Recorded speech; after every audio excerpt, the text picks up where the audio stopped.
Interimo harapari dorime Amino, amino, latiremo dorime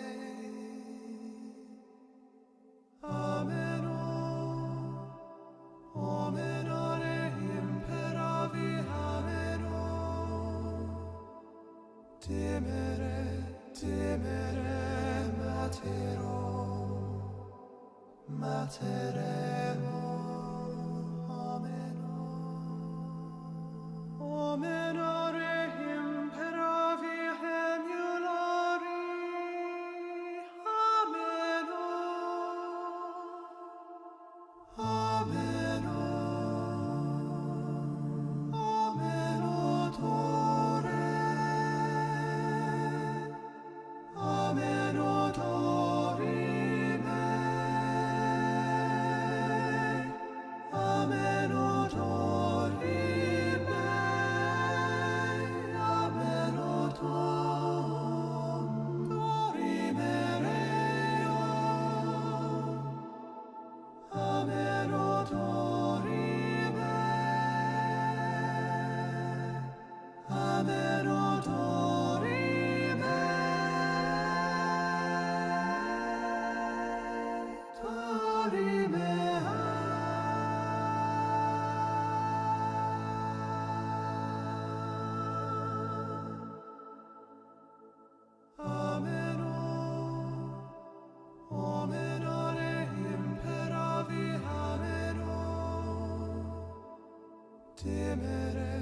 Temere matero,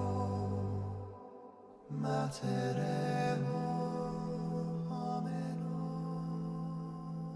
omenare imperavi emulari, ameno, ameno, ameno tore. Ameno dorime,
my lovely, lovely imps, Elk Owl, Uncle Gumball, Marker 84, Kitty Kada, Aska, Trans Girl Jade, Peppy Toaster, Redcon 404, Mika Meow, Zeki, Zeka, Gayfesh, JJ Candelabra, Cookie, Palm Dad, Peppy Toaster, Mistress Lynn, Castrix, Punky Gal, Fefella, Dank Cat Lord, Kitty Kada, Better for the Potato, and Nuts, Mr. Krabs 123, Castrix, Barbecube, Bag of Trixie, and from the YouTube chat, Johnny Bravo, Fulmer Flamingo, Vegan Rancor, Espen M, Leaf, Ferret Girl, Sup, I Like Cats, great to see you, Furcifer, Kevin and/or Susie, Boink, Leaf, Janali,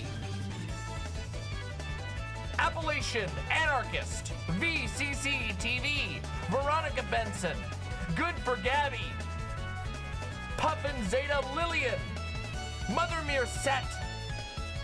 By the way, thank you to Furcifer for renewing membership. Deeply appreciate that. And a special shout out to Wallaby Dam. Congratulations. Wallaby Dam says, I'm officially not guilty of assault by taking pamphlets and playing a kazoo at a forced birth or at an abortion clinic. Fuck 40 days for life, and praise be to Demon Mama. Thank you very, very much. Deeply appreciate that. Spyro Gal, Louie Boy, Dokai Bling. Man, this song is a banger, isn't it? Let's crank it up.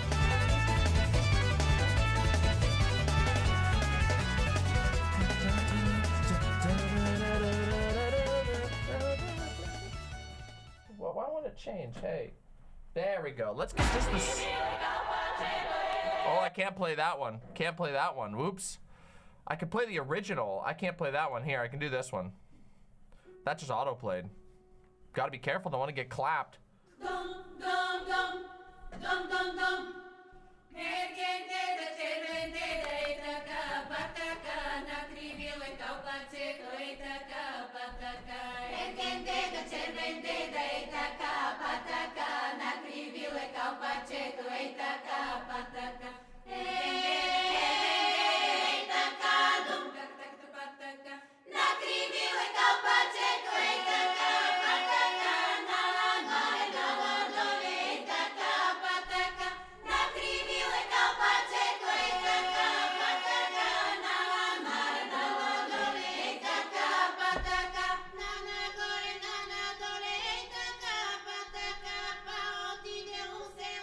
Appalachian Anarchist says, I would only rewatch this debate for Mama's reaction.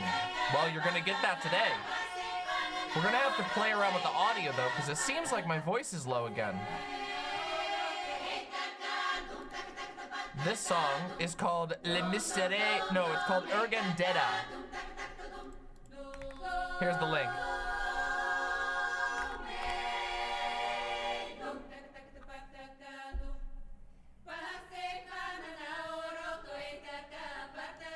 Anyway, this is where it loops. Fantastic song, sampled in a bunch of other stuff. Actually, I believe it's in it's sampled in the Bring Me the Horizon song titled Parasite Eve, and it actually sounds fantastic in Parasite Eve. But it's actually a Bulgarian folk song, and it's fantastic. Play this, DM. It's the song you just played, but cooler. What is it? This is the Carolina Crown 2019 finals? Is that? Drum majors, Michael St.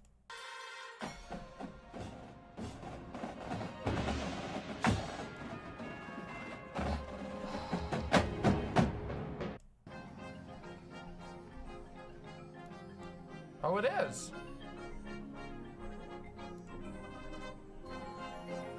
It's a little quiet though.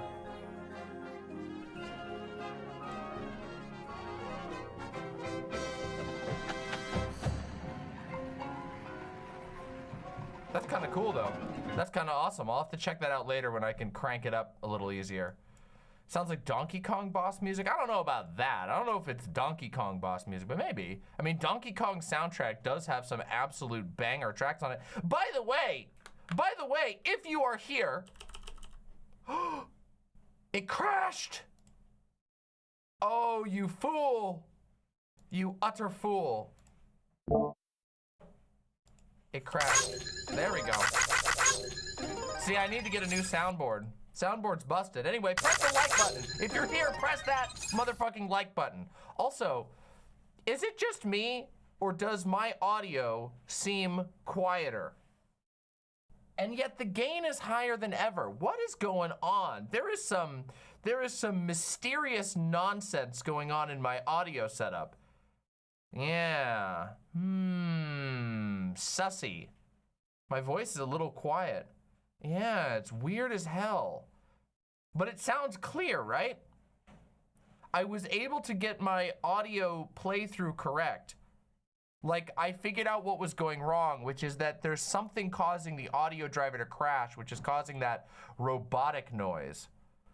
But, maybe if I just boost it here, let's see how that goes. That's a decent amount louder. No, I shouldn't do the gain here. I should do the gain through here. Okay, that should be a little bit better. Isn't that weird? Audio saturation is down. I'm hearing a little bit of peaking, but it's not as full sounding. So strange. It's really been, something's been going on. I don't know where it happened or why, but it's very odd to me and it bothers the hell out of me. Is that slightly better? Hopefully, well, welcome Somniostatic. Hopefully that's slightly better. Every time Windows updates, it resets my fucking mic gain. It's ruined so many recordings. The ghost of leftist audio past has returned. Yeah, I mean, in one way, I don't understand exactly what's going on. It's very confusing. Have you tried plugging back in? Yeah, I have. But I mean, I could do it again. I could re-plug everything, but yeah. It doesn't sound as bad as last time. No, it doesn't. And also, I should have the proper like audio equalizer stuff, so it should make my voice sound a whole lot better. Yeah, audio checks are nightmares. Audio is genuinely like, it's an arcane science. Like, you know, like when in video games, when they have like a wizard character and he's like drawing sigils all over the place and he's like, what could I be getting wrong? Where is it? That's like math. Wait, I mean, that's like this. And also math is like this. It's whatever. As long as it's not Yankee Tankie audio. Guys, I'm gonna be completely honest. I thought about watching the Keffel's Yankee Tankie debate, but I saw Keffel's video and also I saw a clip of it, and I'm not gonna lie, I don't actually even think it's funny. I actually just think it's depressing. Like unironically just depressing. It's not even worth a maximalism stream. I know, we watched the original Yankee Tankie one, but it just came off as very sad. Paige Punk Corpse, you did not. You're here just in time, don't worry. Yankee Tankie is the guy that defeated Vosh. Oh yeah, he crunched Vosh. Your prediction that he just wants to be the next cult leader was spot on. Well, it was fairly obvious to me. It was fairly obvious to me that this guy had no interest in actually changing anything that happened, but that he just wanted to be the guy.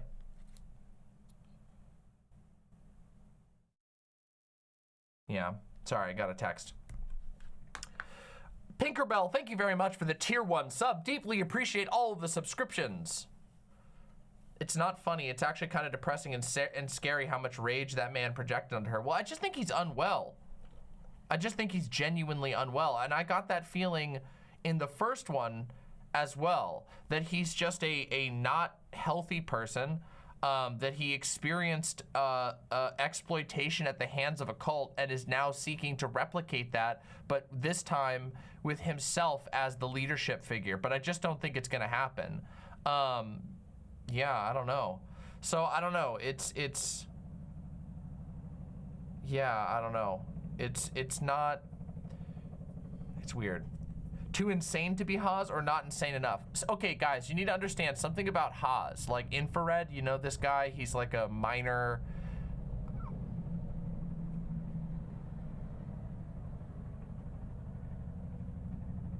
What the fuck?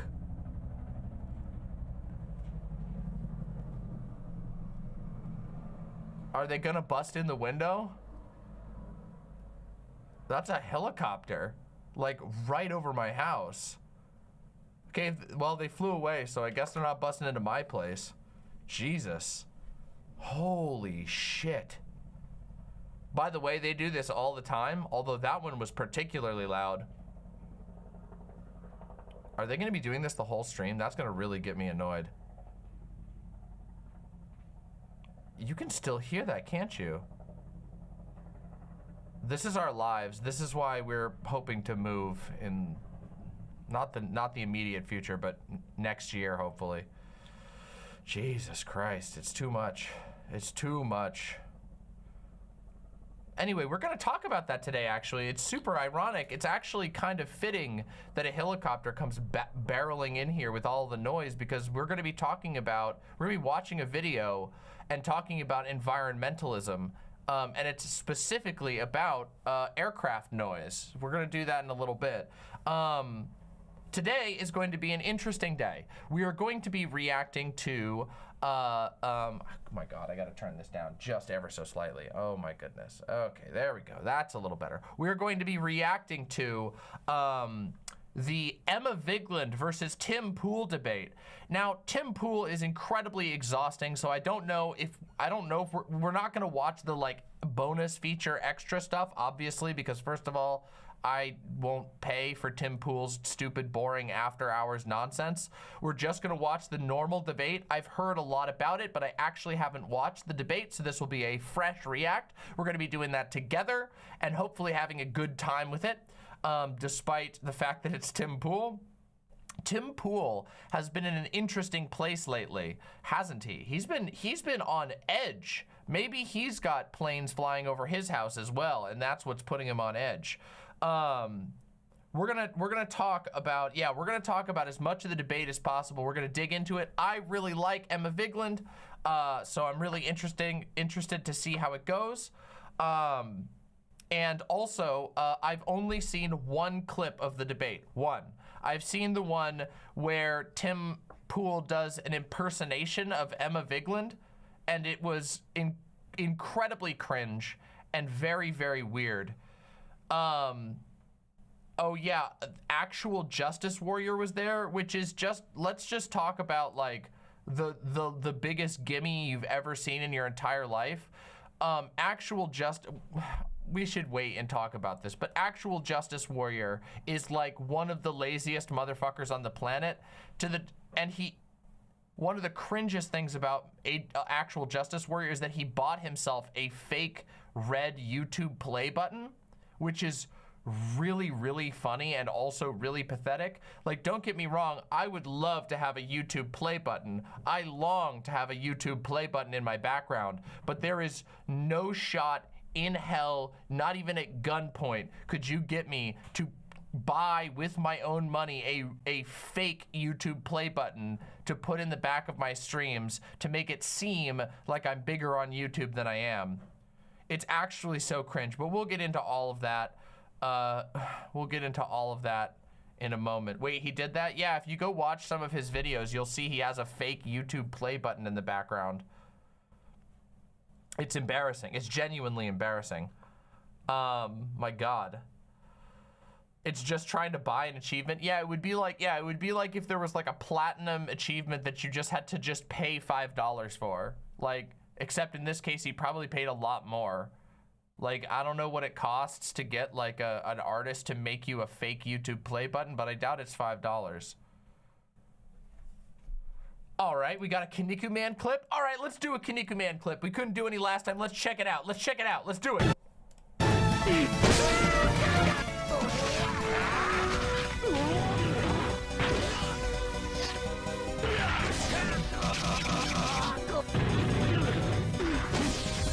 Ooh, well, this guy's sick. Who the hell's this guy? This guy's awesome.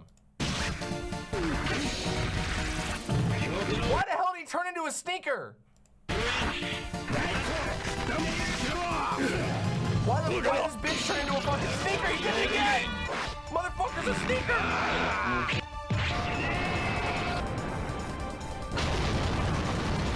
This game is like off the shit. 7000万年前に絶滅したと言われる恐竜たちの中で最も凶暴で恐ろしいと言われた恐竜のティラノサウルスの足なんてこった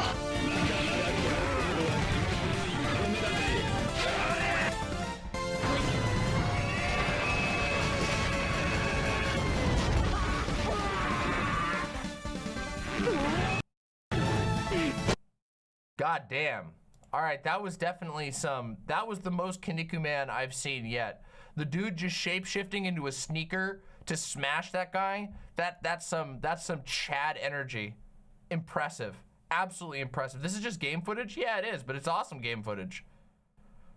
I don't even remember what we were talking about before this, so who cares? Lizard Dude has some serious moves. I don't know, I think that game looks awesome. Like, personally, I think the art in that game is incredibly satisfying to look at.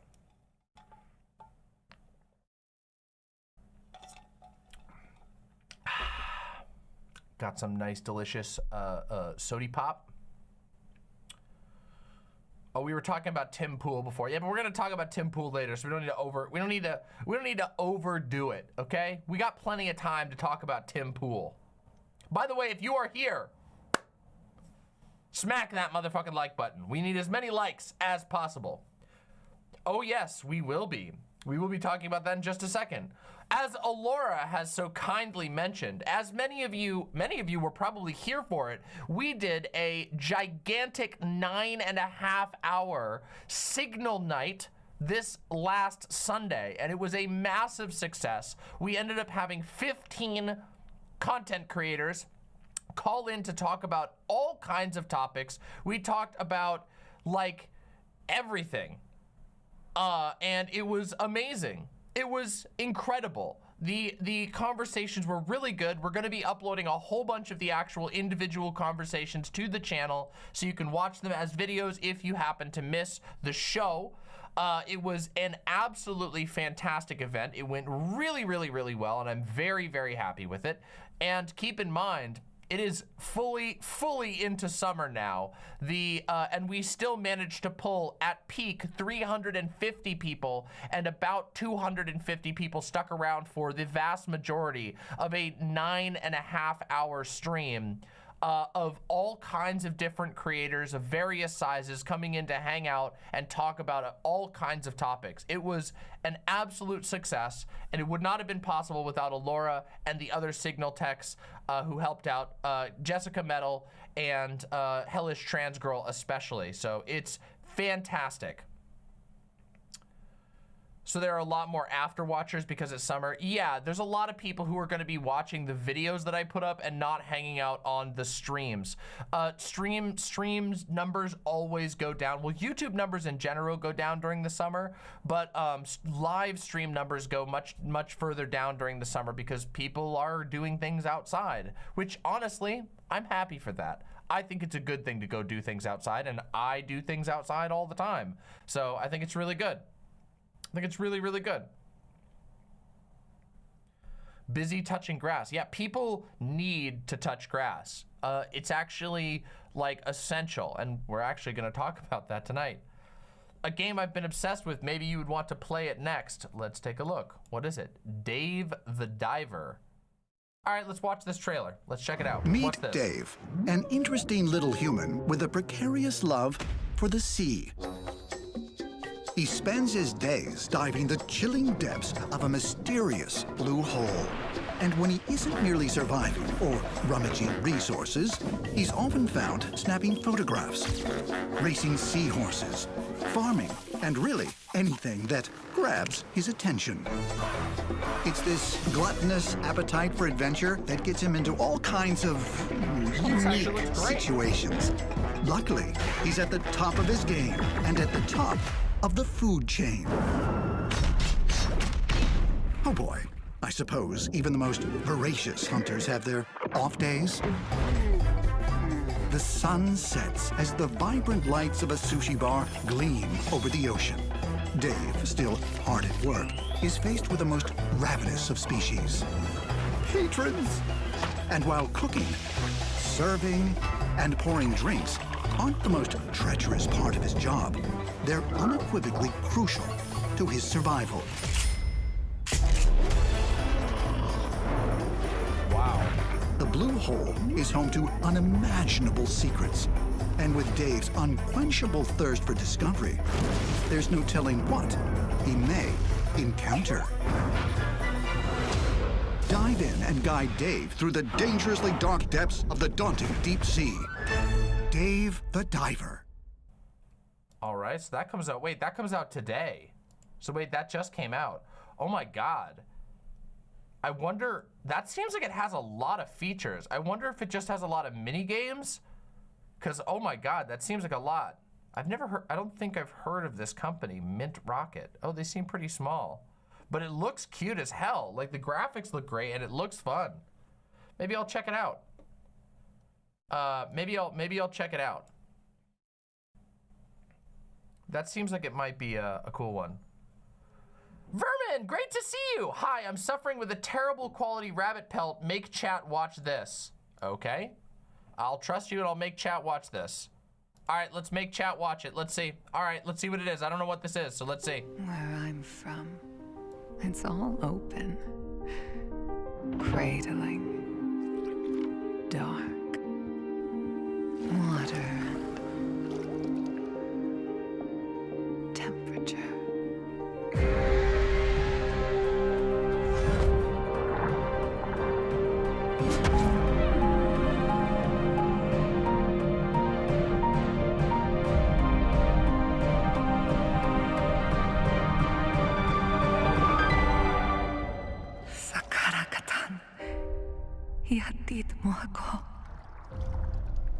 What the fuck? This looks sick.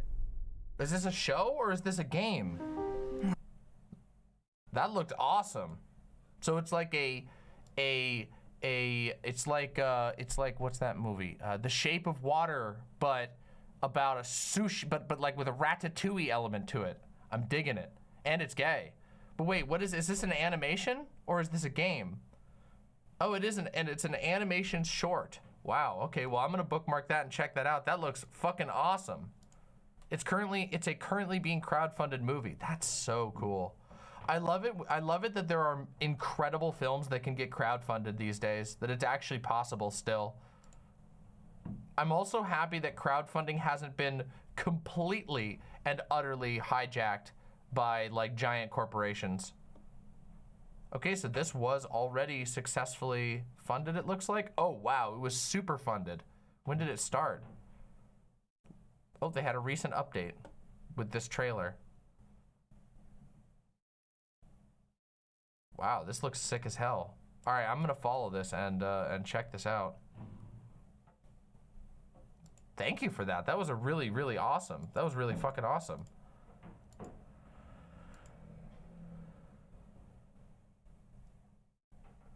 All right, we get one more Kaneko Man thing, and then we got to start talking about stuff. I got shit to talk about. All right, this is the one. I want to see it. Let's do it. 2, 3.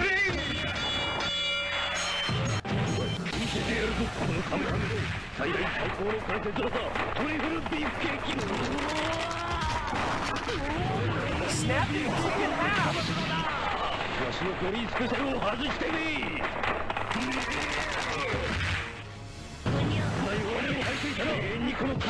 So he's had his back broken forwards and his back broken backwards now. Oh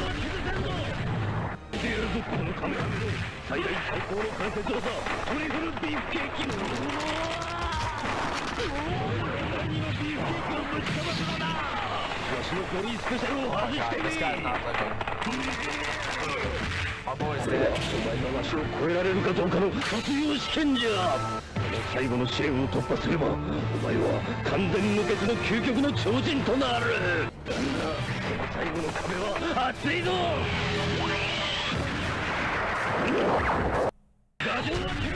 All right. That's impressive. Again, this game has such beautiful animations. I can't help but enjoy watching it. But we're gonna have to cut down on the clips today. We got so many clips. At least they've been really good ones, I will say. Hungry Clover with the $5. I love Demon Mama. Just starting Cult of the Lamb. You're gonna have an awesome time, especially because now they've released all the expansion content, so there's even a ton more stuff. There's a ton more stuff.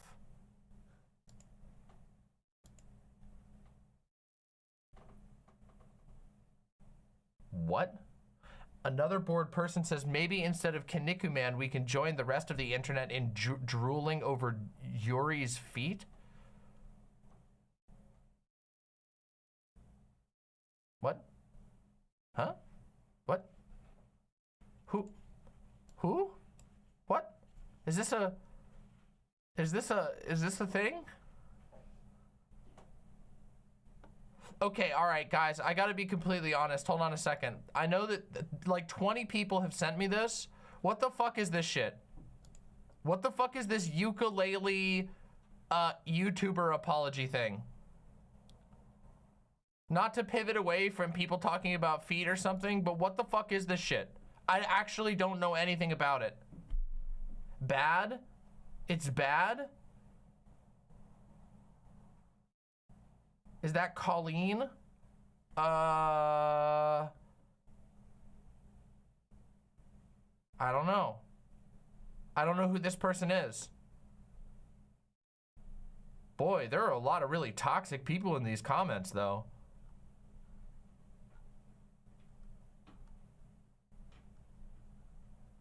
Why are there so many neo-Nazis in the comments of this?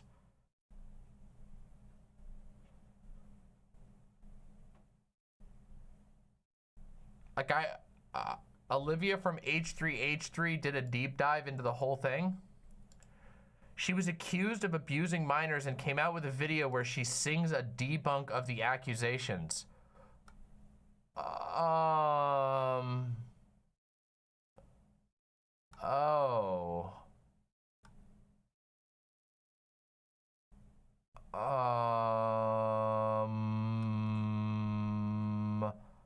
What?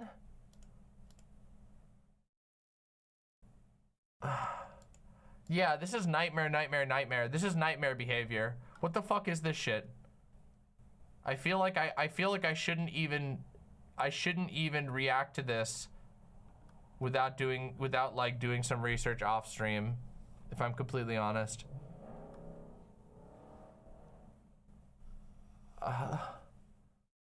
You make the decision, you must make the decision to get sucked in or not. I don't know about that. No, Louis boy, no more linkies. I've done too many linkies today. I feel like I should just, I don't know. Okay, I'm gonna be completely honest though. Regardless of like what accusations have gone forward, like I think it's always bad to do a ukulele response to basically any allegation. Unless the allegation is you can't play ukulele, at which point I do think it's justified to play ukulele in response.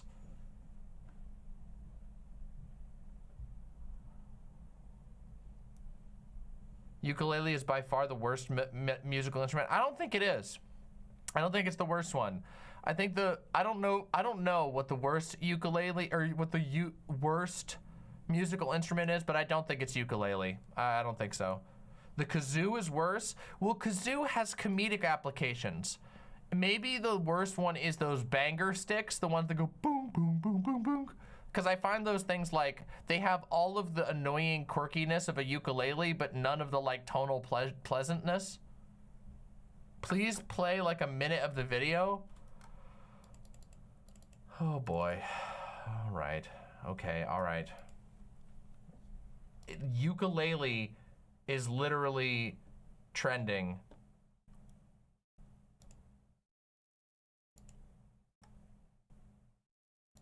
What is 36-year-old YouTuber Colleen Ballinger, known as Miranda Sings, has been coming under fire amid accusations of engaging in inappropriate behavior with young fans. What the fuck? Oh, wait a minute. Somebody did send me this video, but I never got a chance to watch. I never got a chance to watch the video. Oh my God, here's the video. Okay, all right, look, I'll watch a second of it. Where's the ukulele part? Oh my God, here it goes. The whole thing is...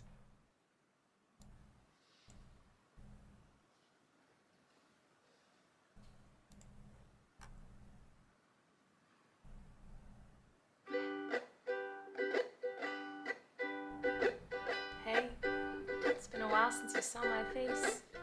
I haven't been doing so great, so I took a little break. So a lot of people are saying some things about me that aren't quite true.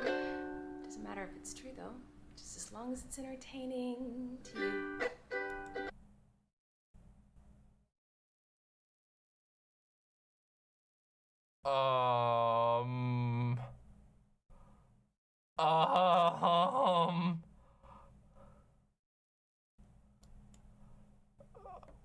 What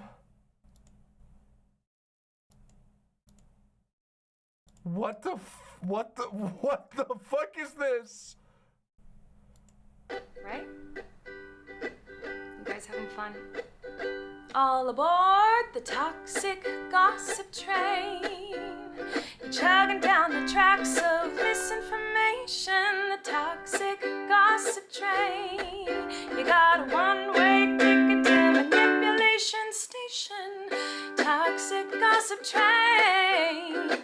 Tie me to the tracks and harass me for my past. 'Cause rumors look like facts. If you don't mind the gaps, I won't survive in the crash. But hey, at least you're having fun. Hi everyone. I've been wanting to come online and talk to you about a few things. Even though my team has strongly advised me to not say what I want to say, I recently...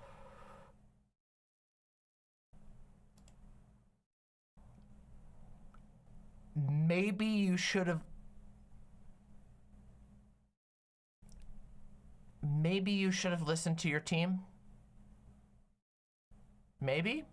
Or maybe it's better for the world. Maybe it's better for the world for someone to do this. Like, I mean, I'm not really rooting for her so far. I'm not gonna lie.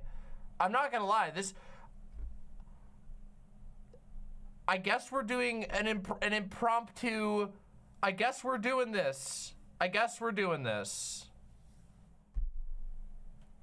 I guess we'll watch this and then we'll find out what we'll look into the initial videos. I better change the title.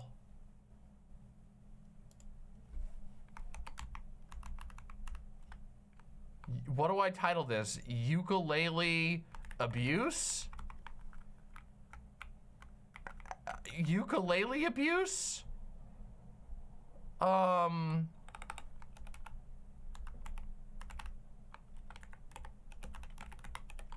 Ukulele abuse lady? Okay, all right. Oh, Miranda sings, okay. All right, well, something's gonna get cut tonight. All right. This officially has piqued my interest. Okay, everybody. My lovely imps, I have been tuned into, you know, like a ukulele.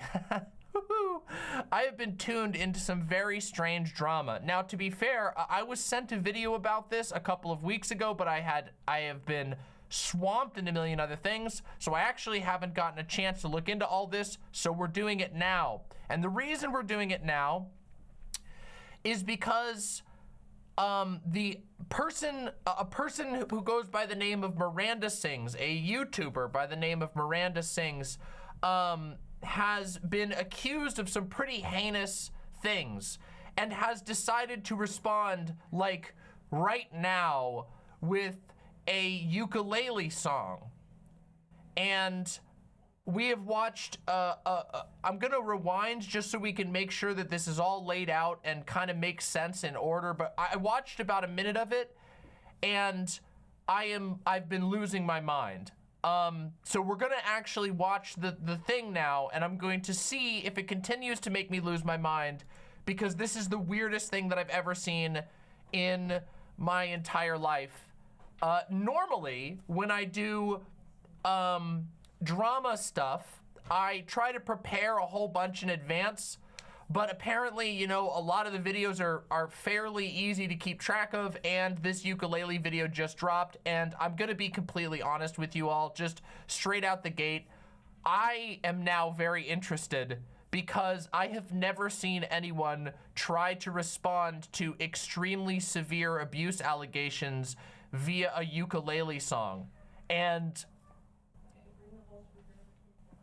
you know, maybe I'm a bad person, but I have to say that has now caught my interest.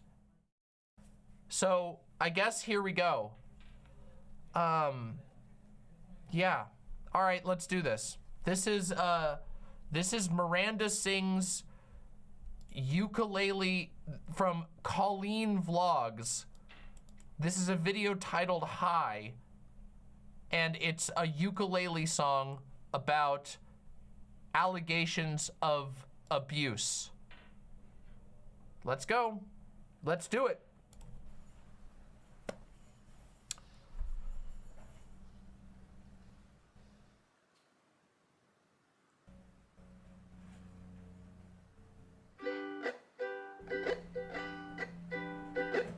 Hey, it's been a while since you saw my face.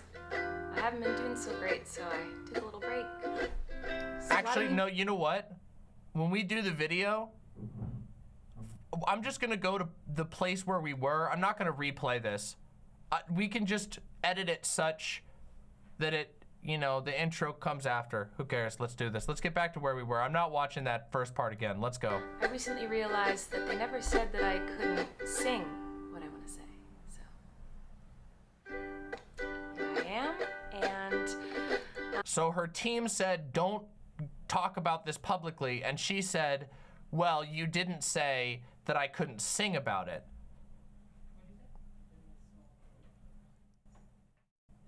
Did she think she was having a Bo Burnham moment? Okay, guys, Bo Burnham would never, Bo Burnham would absolutely never be this dumb. Look, okay, I'm sorry. I don't know what level of like self-delusion you have to be on.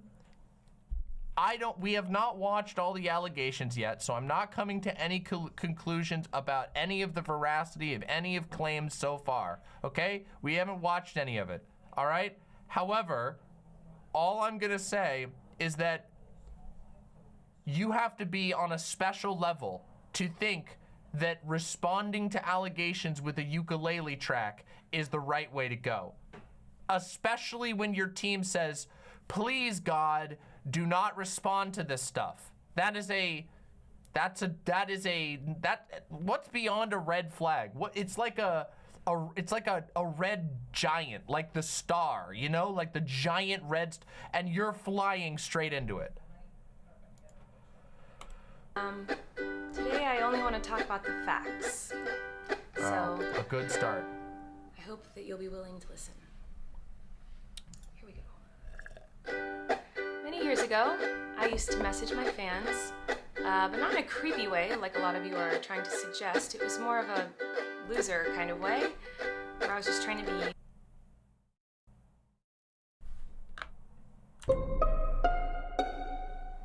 besties with everybody. It's kind of like when you go to like a family gathering, you know, and there's a weird aunt there, keeps coming up to you and going like, "Hey girl, what's the tea?" And you're like, "Ugh." That was me, but in group chats with my fans. It was weird. I've been sharing my life online for over 15 years.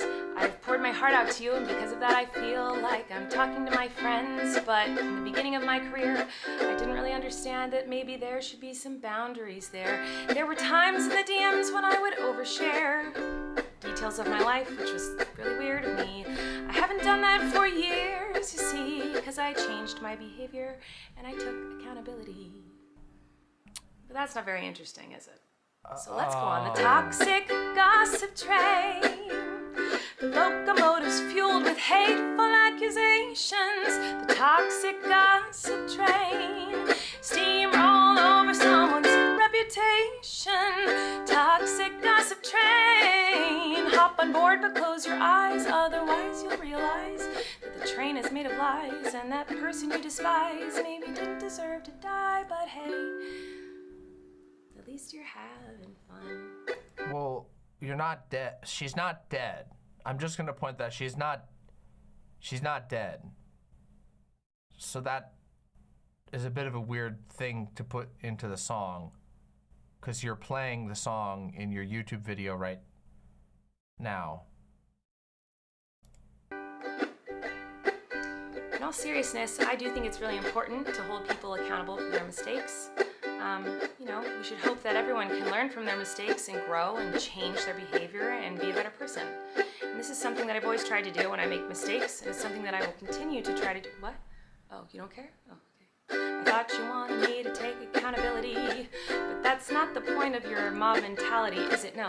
Your goal is to ruin the life of the person you despise while you dramatize your lies and monetize their demise. Yeah. I feel like I can already hear the comments on this video. She's gaslighting, manipulating. Oh, she's a narcissist and a rat. I would never make a mistake like that. Oh, I'm sorry, I didn't realize that all of you are perfect, so please criticize me. Bring out the daggers made from your perfect past and stab me repeatedly in my bony little back. I'm sure you're disappointed in my shitty little song. I know you wanted me to say that I was 100% in the wrong. Well, I'm sorry, I'm not gonna take that route of admitting to lies and rumors that you made up for clout. Oh. Hey everybody, I found someone new to harass. She did some things that I do not like in her past. So everybody gather round, cause we're about to attack. But not based on facts, oh no. Your loaded lethal weapon is your fingers on the keys. You don't need any armor when you can hide behind a screen. So shoot me down quick with a click and bam. My reputation's deceased. Okay. We're gonna take just a second for a breather here, okay? Because, again, I'm gonna be as, forthright as possible. We have not yet watched through the allegations yet, which is, actually usually the way that we do things, just as a matter of policy, is I will watch allegations first. In this case, because of the nature of the response, I am watching the response first, okay? That's just so we're clear.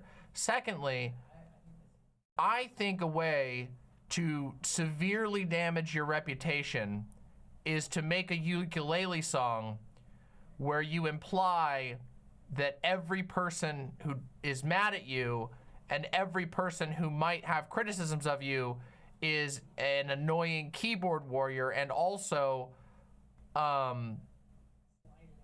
that they're trying to kill you.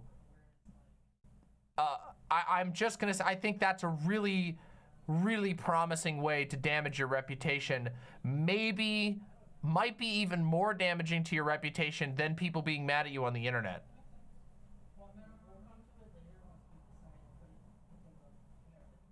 I am very surprised by the direction that this has gone.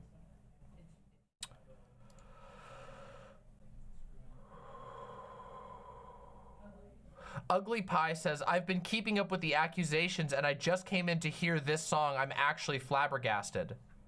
Apology video with your 12-string guitar, win? Well, I do need to tune it, actually. I've been out of practice lately. I don't know. This year I haven't been up on my practice, but okay, can I just say,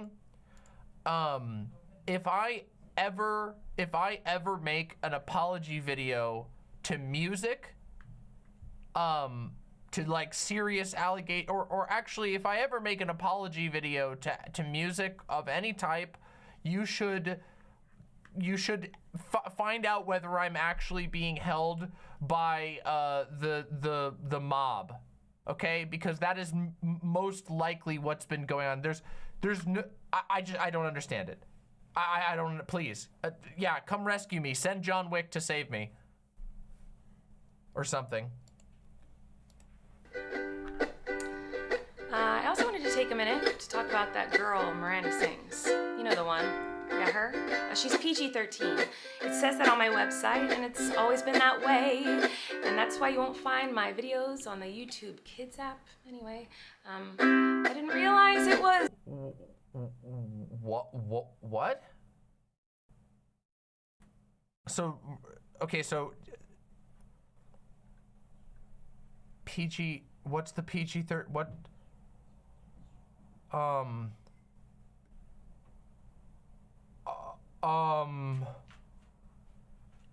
Is this like a, maybe I don't understand, but is this like a, actually it's a phebophilia argument? Oh, sorry guys, I can't have done some weird shit with young fans because it's PG-13 and technically it's a phebophilia. Is that what just happened? Did I just witness the quirky twee YouTuber equivalent of that?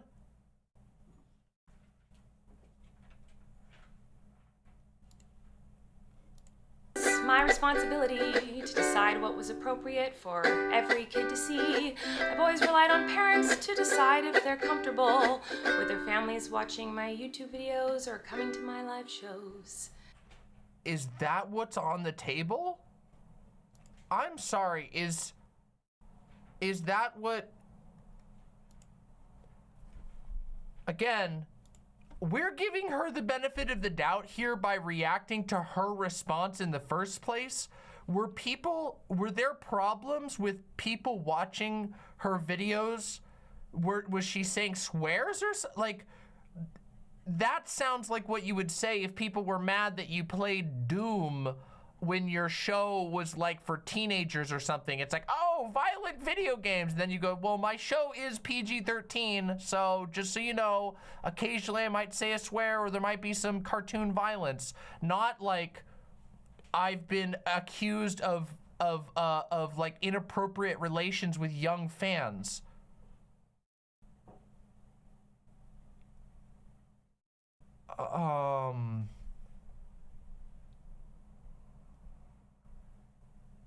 What is going on here?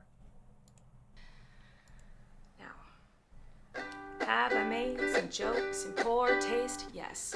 Have I made lots of dumb mistakes? Yes. Am I sad that there are some fans who feel betrayed? Yes. But was my intention to manipulate? No. It doesn't really matter what my intention was, because it seems as though everyone's already decided on that. Well, I can say this. Here on this show, we're actually reacting in reverse order to the way that we usually do. So we haven't decided on anything yet, but I will say that a ukulele response like this, where you're sort of cattily mocking everyone who's in disagreement with you over very serious allegations, is definitely not making me feel more charitable. It is definitely making me go, I need to look into this deeper, because that's sus. That is some Amogus tier imposter. What the fuck is going on? Why are you saying I didn't manipulate you? I didn't abuse all your kids. Nothing bad happened after the backstage. I don't even know. Like, what?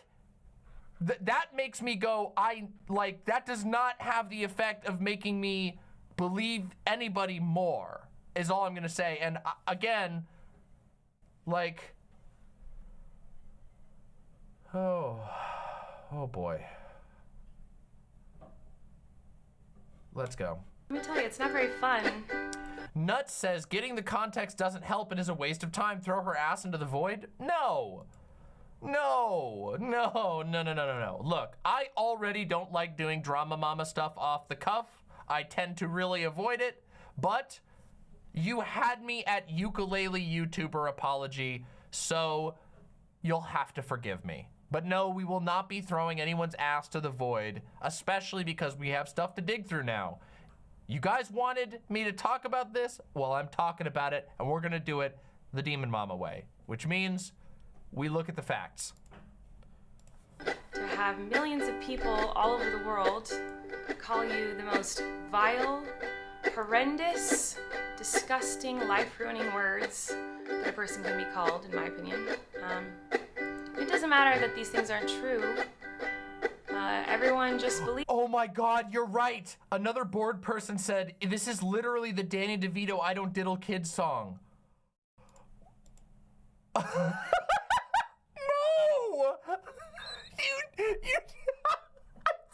I didn't even think of that. Why can't I should be able to play that right now? I should be, when a YouTuber issues a ukulele apology, we should be legally allowed to ignore copyright law in order to play the Danny DeVito I Don't Diddle Kids song.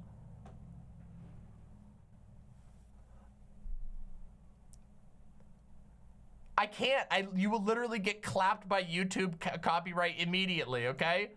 Here, let me just...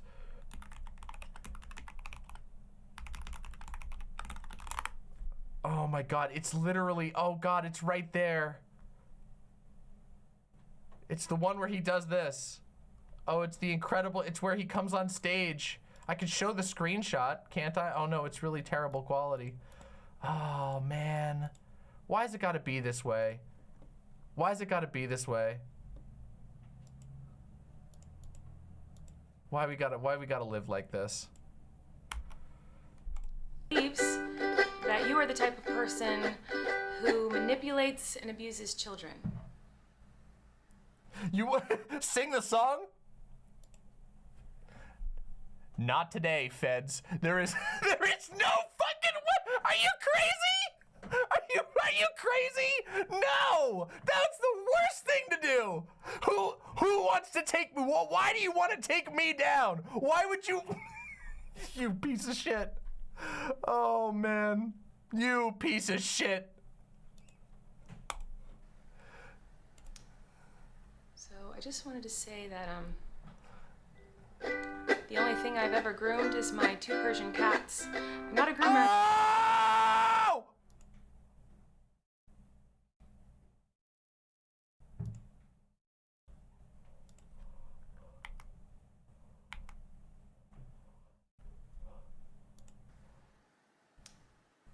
So I just wanted to say that the only thing I've ever groomed is my 2 Persian cats. I'm not a groomer. I'm just a loser who didn't understand I shouldn't respond to fans, and I'm not a predator.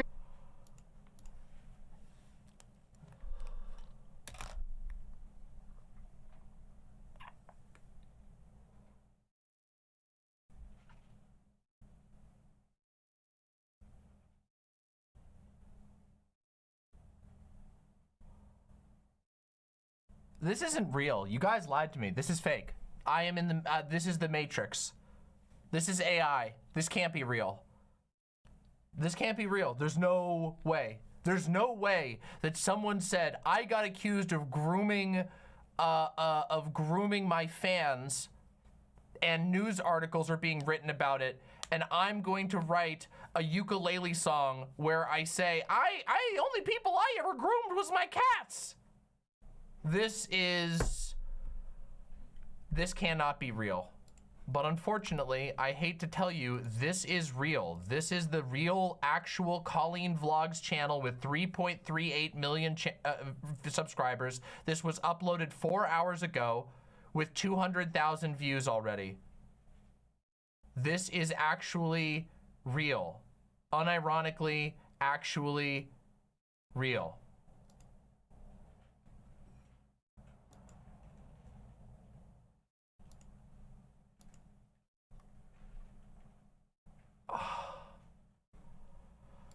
I guess we better finish the ukulele song, huh? Even though a lot of you think so, because 5 years ago I made a fart joke. What?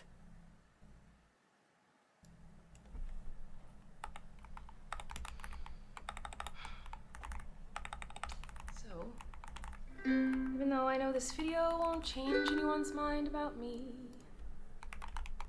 I still felt it was important to come on here and defend myself a little and take accountability. And I also wanted to say that to anyone out there who has ever supported me in any capacity, I really, really appreciate you. Thank you.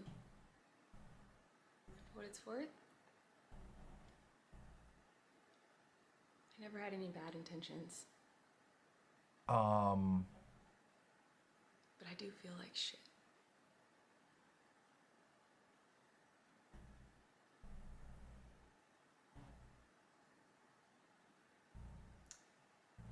The toxic gossip train, chugging down the tracks of misinformation. Toxic gossip train, you got a one-way ticket to manipulation station. Toxic gossip train, you tied me to the tracks and harassed me for my past. Rumors look like facts when you don't mind the gaps. I won't survive in the crash, but hey. Is this... I hope you had some fun.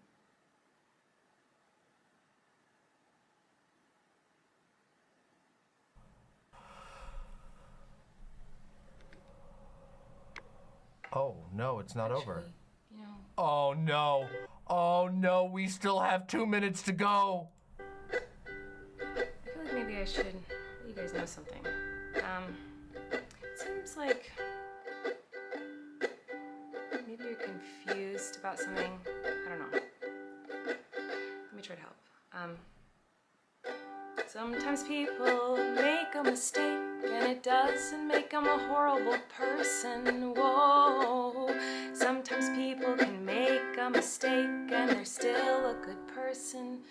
Crazy, I know. Sometimes people can make a mistake and you don't have to take that mistake. Oh no. And twist it up and grind it and add some lies to it and pulverize it and stab it with knives and ruin a life and oh no. Sometimes people can make a mistake. It doesn't mean you gotta send them hate. Oh no. Sometimes people can make a mistake and you can kindly let them know and help them to grow. Okay. I know I'm interrupting the song again, but as a Miranda Sings outsider, this vlog channel has 3.38 million subscribers, and the Miranda Sings YouTube channel has over 10 million subscribers. So when she says that her life is over or whatever, I just don't think that's true. This is one of those I'm being silenced things that you hear, where it's like, no, like you have a gigantic platform much larger than those who have brought allegations against you, like by a millionfold, and you chose a ukulele song. Why? Why? You have 10 million plus subscribers and 3 million on your vlog channel, and you chose to respond by ukulele. So your life isn't over. What are you talking about? She has a Netflix show? Like, I find this to be a really suspect thing to do when your song is mostly about how your life is ruined and people killed you, but actually you still have a massively successful enterprise, a nice house, a gigantic channel, income streams probably in the millions of dollars. That's an insane thing for me to say. Like, don't get me wrong, I have talked about how unfair and uneven internet cancellation can be, how internet dog piles get out of hand, how like false cancellations can build up and that it doesn't even matter if they're true or false anymore. But we haven't even gotten to that part. This is just the ukulele response on a 3.5 million subscriber, almost 3.3 million, sorry, subscriber channel. And the gist of this song so far has been, you said a lie about me and now I'm dead. From a video, a ukulele on a 3.3 million subscriber channel. Okay, all right. Sometimes people make mistakes simply because they made a mistake. And that mistake doesn't make them a terrible human. It just makes them a human. But what do I know? Fuck me, right?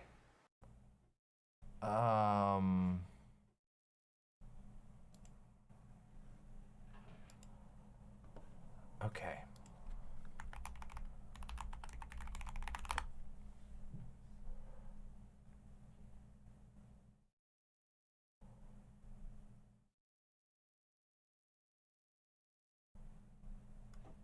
Okay.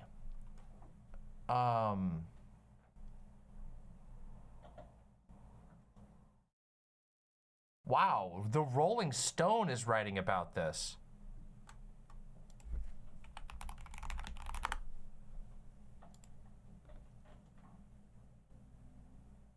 Okay. So maybe we should take some time real quick, and we're going to read through this Rolling Stone article. This is a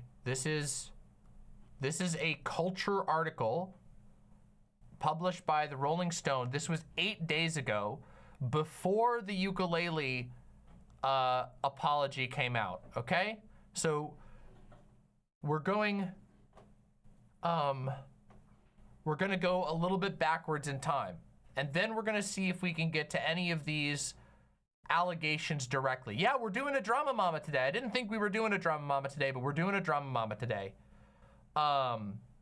Tipster says, the only response to allegations that is worse than this one is the time that Sienna May did a TikTok interpretive dance after being accused of sexual assault. That's insane. That is an insane thing to do.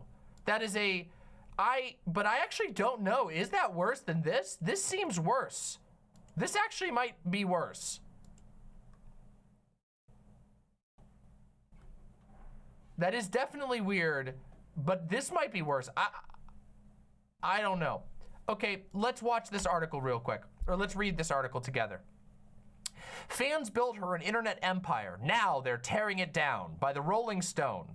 4 former fans of Colleen Ballinger tell Rolling Stone the same access that made the comedian famous opened the door for interaction they describe as toxic, exploitative, and hurtful. When Adam McIntyre was 10 years old, he found something he thought was utterly and breathtakingly, overwhelmingly special: YouTube. Sure, the Irish preteen had the same classes, the same background as most of his peers in England, but while his classmates followed more mainstream celebrities, pop sensations, and blockbuster action stars, McIntyre, I think that's right, McIntyre, maybe I said it wrong the first time, on the news site and its budding brand of superstars. YouTubers back then was not like it is now. It was a very weird concept. It felt so much different than anyone who was in my class at school. To distract himself from bullying and other difficulties of early adolescence, he began combing through videos on YouTube and found a favorite in comedian Colleen Ballinger. But what started as a gradual offhand interest quickly brought McIntyre. Why am I struggling with this name so much? McIntyre. I'm struggling, I'm sorry. Into a close friendship with Ballinger that now at 20 he alleges was exploitative, abusive, and toxic. Ballinger denied these claims in 2020, but has not responded to additional complaints or Rolling Stone's multiple requests for comment. Okay. So here's an immediate thing.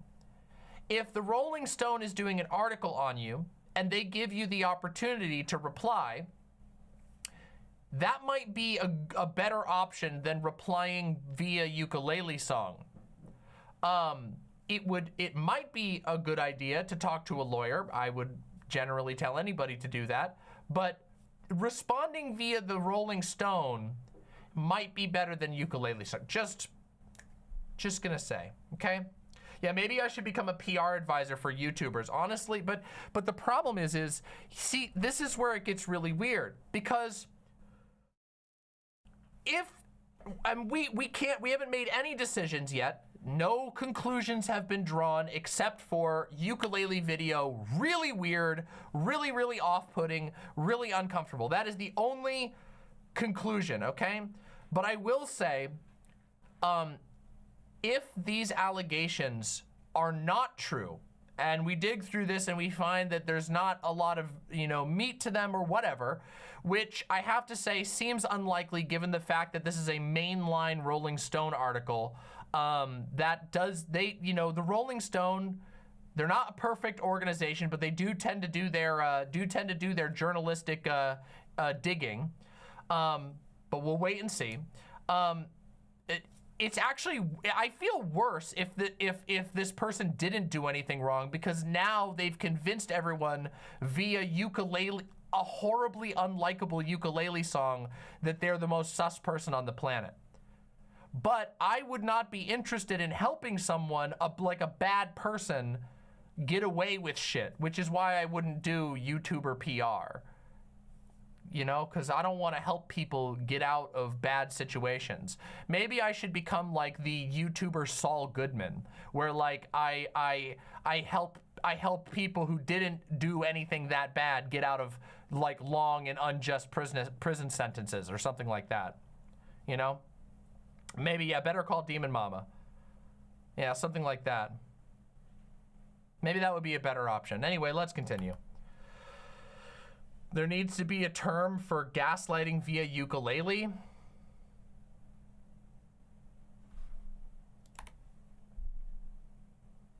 Ukulele-lighting.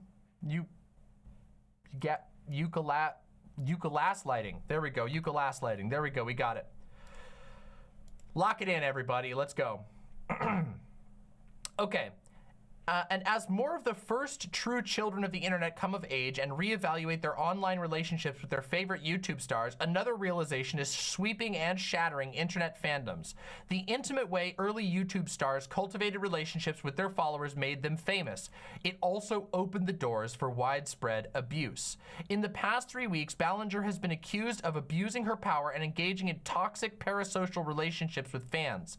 Past and current members of her team, including her best friend Corey DeSoto, her ex-husband Joshua Davis Evans, and her brother Trent Ballinger have also been accused of using Ballinger's fame and access to inappropriately message underage followers. Holy shit.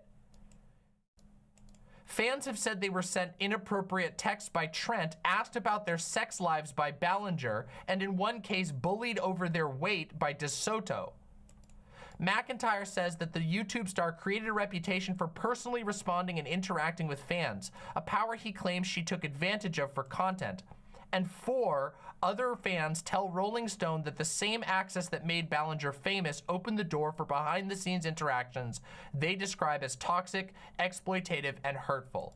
Ballinger, Trent, and DeSoto did not respond to multiple requests for comment from the Rolling Stone. So this looks like the video by Adam McIntyre. Yes, this was the, okay, I see. So maybe we will have to react to this next. This was from 3 weeks ago. Yes, this was the video I was sent that I have not yet been able to react to. I guess we will watch this today.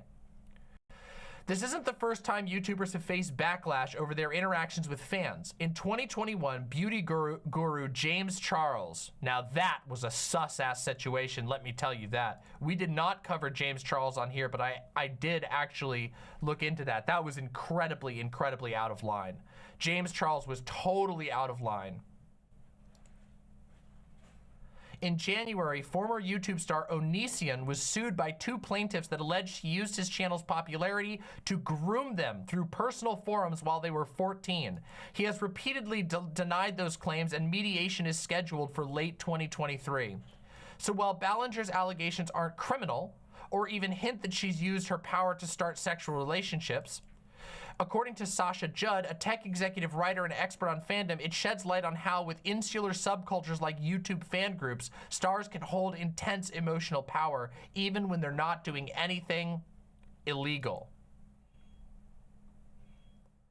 Sucked on Left says, I liked and chatted to boost the algorithm. Thank you very much. By the way, if you are sitting here watching right now, we are doing a very spontaneous DramaMama on the allegations against Colleen Ballinger, aka Miranda Sings. So if you're here, get settled in, please press that like button. We want to get as many people seeing this as possible, and consider subscribing to my channel, since I do interesting things like this all the time, in addition to talking about my general interests, politics, and all kinds of other cool stuff. So thanks for being here. This has been a weird one so far, but I think it's going to be an interesting ride, and hopefully we'll learn something from it too. Like, for example, here's one thing. Remember how I say my goal is to always teach people at least one thing per day? Don't do a ukulele-based apology for severe allegations ever. Don't ever do it. Just don't do it. Now you know. Congratulations. Let's continue.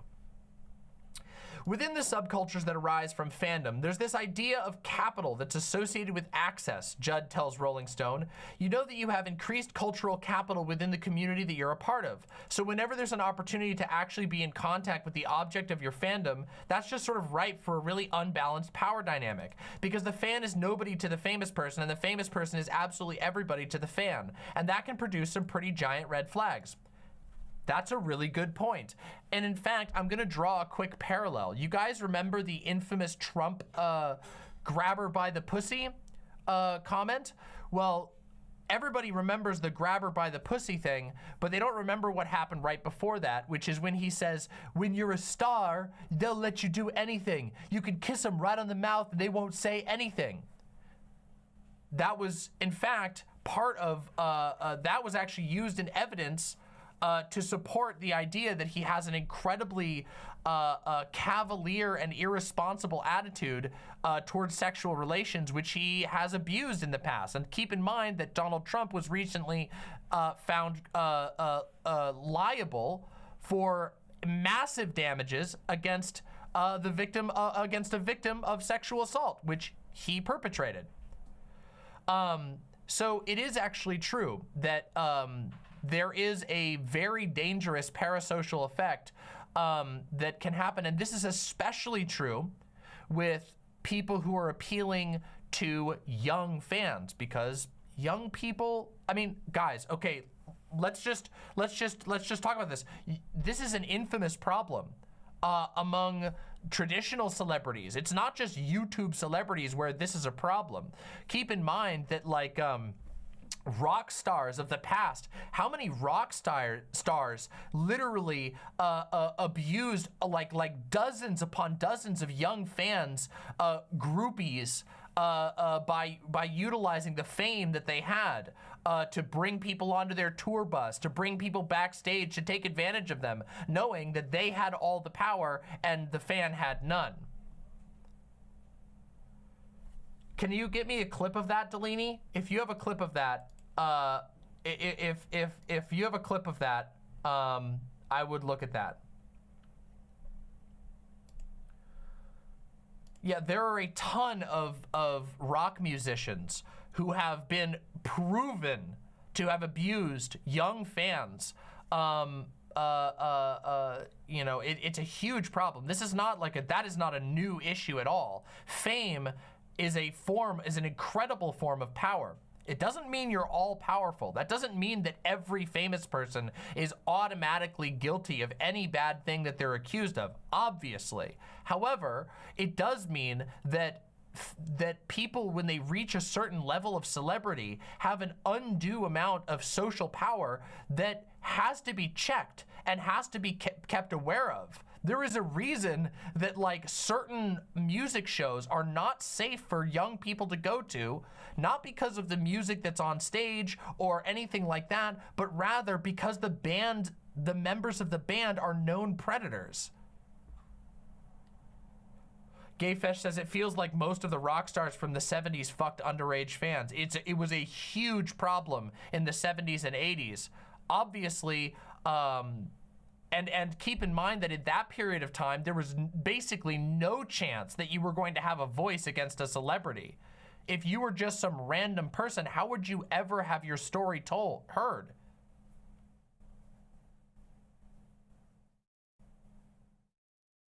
Kid Rock once sang the song, said, "You call it statutory, I call it mandatory." That's insane.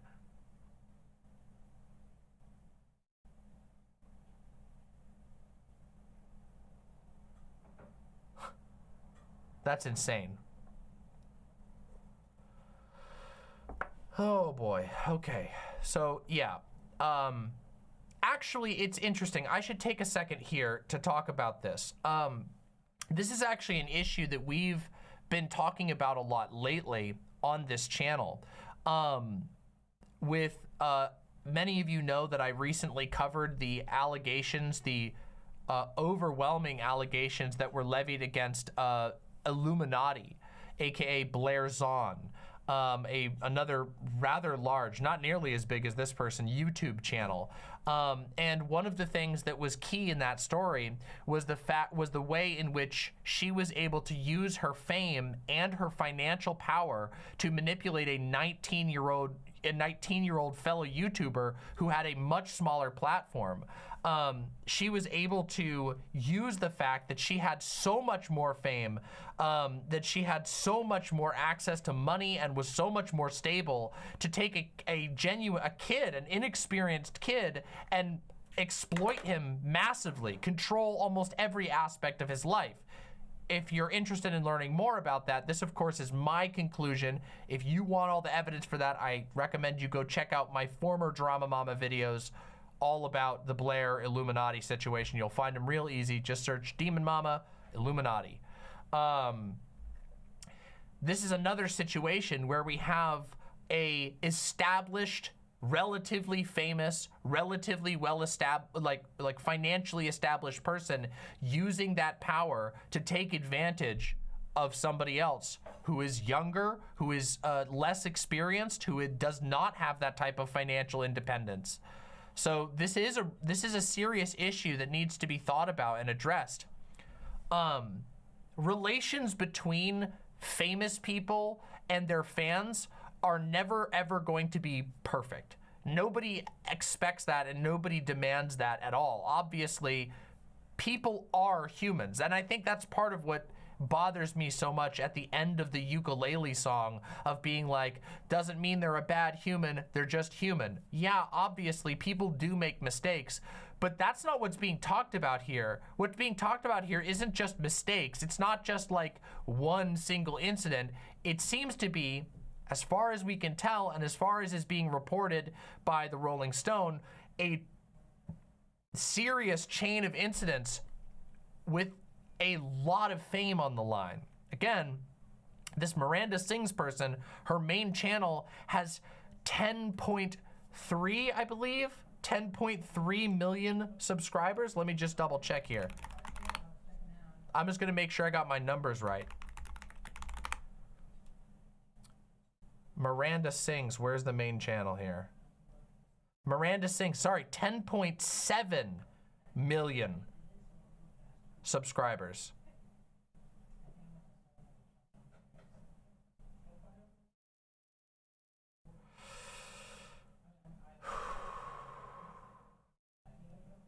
Okay, Delaney, you got the video?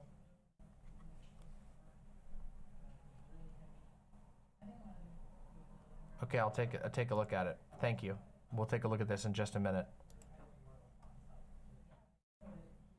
Turning allegations against you into a teachable moment musical number about how everyone makes mistakes. Obviously, everyone makes mistakes, and it is obviously true that famous people are no different.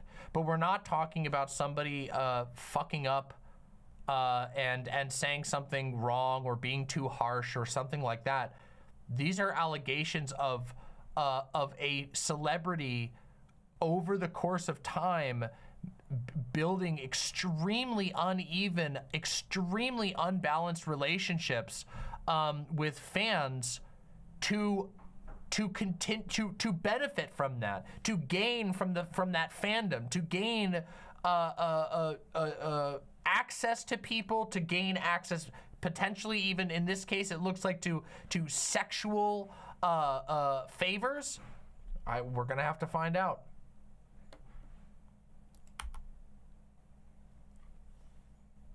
While Ballinger has a successful vlog account that focuses on her life as a performer, comedian, and mother of three, most people know her for her most famous sketch character, Miranda Sings. The character, whom she debuted in 2008, wears high-waisted pants, slick back hair, and has a drawling nasal voice. Her most telling look is her trademarked bright red lipstick, drawn far past her lips to give Miranda a crazed effect. She's rude, entitled, can't sing, farts and burps for laughs, and shoots down every criticism with the unwavering belief that she'll be famous. And while the costume might have become synonymous with cringe millennial internet humor, Ballinger juxtaposed her sketches with an online persona dedicated to steadfast kindness and positivity, which attracted a wave of young fans. Ballinger was one of the first YouTube stars to straddle the line between internet famous and real tangible celebrity, permanently changing those understandings in the process. At the height of her popularity around 2016, Miranda Sings was one of the faces of YouTube stardom. She grew to 10 million subscribers on her Miranda Sings channel alone, which didn't account for another 10 million subscribers on her vlog and personal channels. That's crazy. She had countless collaborations with fellow YouTubers, won a 2015 Teen Choice Awards, produced several national and international music tours, and had a limited guest run on the Broadway production of Waitress. She was the first face on pop star Ariana Grande's star-studded Thank You Next music video, was interviewed on Stephen Colbert, and starred in her own Netflix original series named after Miranda Sings' famous catchphrase, "Haters, back off." Through it all, Ballinger would often include her family and friends like her brother Trent and her best friend Corey DeSoto in her team, featuring them in videos, sketches, shows, and fan interactions. Ballinger, like other early YouTubers, was doing it all without established rules, says Jamie Cohen's PhD, an assistant professor of digital culture and media at Queens College, especially when it came to how they interacted with fans. The earliest YouTubers had no real guidance. Okay, this is another thing that I have to talk about. There aren't any guidelines even to this day, okay? There is no guidance, okay? YouTube, sorry YouTube, but YouTube doesn't give a shit, okay? There is no, when you become a YouTuber, anybody can make a YouTube account. There's no training page you have to go to. You're not an employee. They don't tell you how to interact with your fans. They just say interact with your fans. They don't tell you, there's nothing like that. There's never been any guidelines to being famous. The only thing that you could say exists is that there's like mentorship from other creators, but keep in mind, sometimes the creators that would mentor you are the abusers. Sometimes they're not mentoring you, they're abusing you.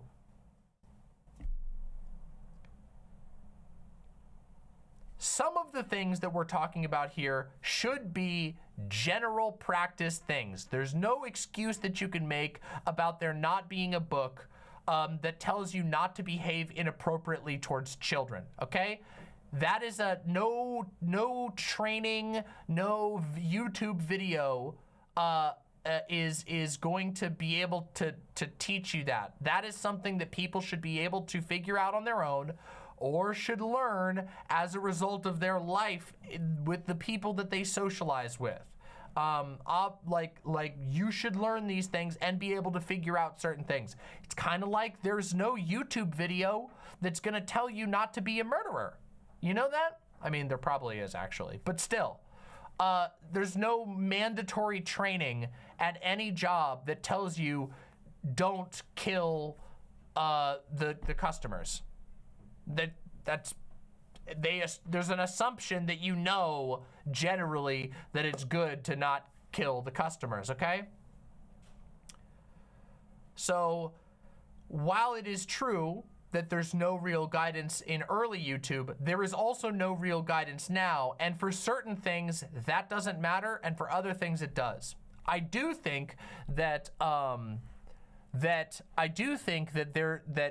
that these platforms are eventually going to have to take some action in order to talk about like how, like, set some sort of standards and rules for how people can engage with their fans. But also, this is just a problem of celebrity in general. Again, this is not a new problem in the internet era. You know, musicians, rock stars, the most famous people of all time have always found themselves in positions of incredible power where they can take advantage of that and use that for bad if they so desire it. I hope that all makes sense. Okay, let's continue.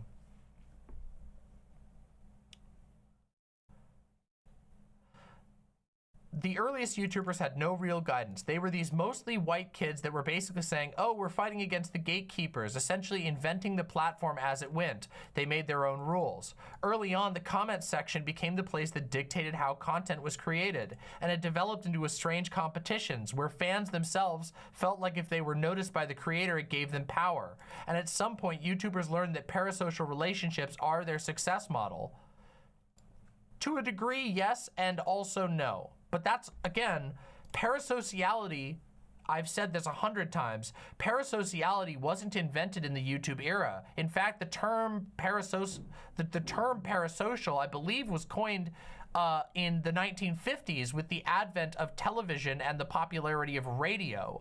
Let me double check on the exact date of that. The term parasocial interactions. Let's see, I want to be sure. Yes, the term was coined by Donald Horton and Richard Wohl in 1956. So while the internet age has brought new forms of parasociality, parasociality is something that has existed for all of time. I mean, think about the crazy stalker fans and things. I mean, there's been entire movies made about this. Like fans who become so obsessed with a person, sometimes to the degree that they even think they have some sort of ownership over that. But it goes both ways, right? Yeah, King of Comedy is a movie that is like, oof. Yeah, Beatles Mania. This is like a very old thing. And of course, you could even argue, yes, as Delaney points out in chat, you could even argue that this concept goes way before the era of television and radio, to people worshiping famous performers like Shakespeare or famous royalty even. Oh, Elvis obsession is another one. Marinara says, I wonder if YouTube doesn't comment on healthy viewer interaction habits because it leads to more views and they don't want to discourage creators from stumbling upon parasociality. In my opinion, there's no way to confirm whether it's intentional or not, but all I can say is that it benefits the business model for people to be as parasocial as possible. It is obviously, it is incredibly beneficial to YouTube for fans to spend as much time being as obsessed as possible with their favorite creators. It's just the truth. But that's also true for record labels. That's also true for television shows. That's also true for movie stars. It's true for basically any form of celebrity. Which is why a healthy society would address these things, would teach people these things outside of just letting it run wild. But maybe this is how it happens. Maybe people talking about and making and actually addressing and grappling with these issues is how these issues start to get fixed. Anyway, let's continue the article. I think I've made my point about parasociality. For McIntyre, it was this sort of interaction, Ballinger's emphasis on talking and responding directly to her fans, that drew him into her fandom and covered up what he calls red flags in their interactions. It was a gradual thing, McIntyre says. He started with just following accounts that tweeted about Ballinger's content, and before long he was an active part of the community, interacting with every video and social media post, as well as actively discussing Ballinger in multiple fan group chats. The first time McIntyre met Ballinger was in 2014 at a tour stop in Dublin.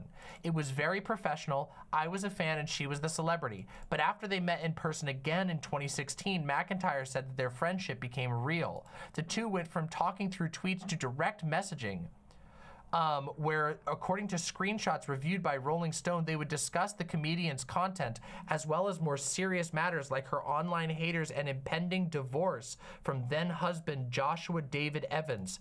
Adam was 14 at the time. Ballinger was 29.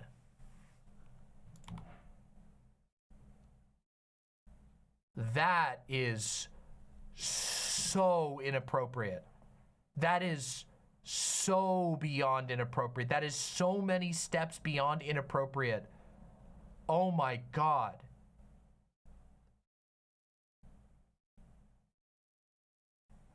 It can be hard for creators sometimes to know how much they should connect with a fan. Sometimes somebody who was once a fan or who is a fan at some point becomes an actual friend. That is a thing that can happen. It is a thing that happens, it especially can happen when you're a small creator, when there's not all that much of a like a difference in celebrity, that you meet people who like your stuff and they become your friend. That can happen. And it can happen in a way that's not unhealthy. However, okay, giant however, when you are at your peak of 10 million subscribers and you become quote unquote personal friends with a 14-year-old while you are 30 years old, to the degree that you are messaging a 14-year-old about your divorce, that is so many levels beyond what we were just talking about a second ago. That is inappropriate in so many ways. It is so beyond inappropriate. It's hard for me to even overstate. That is from the basis, just a very unhealthy foundation, okay?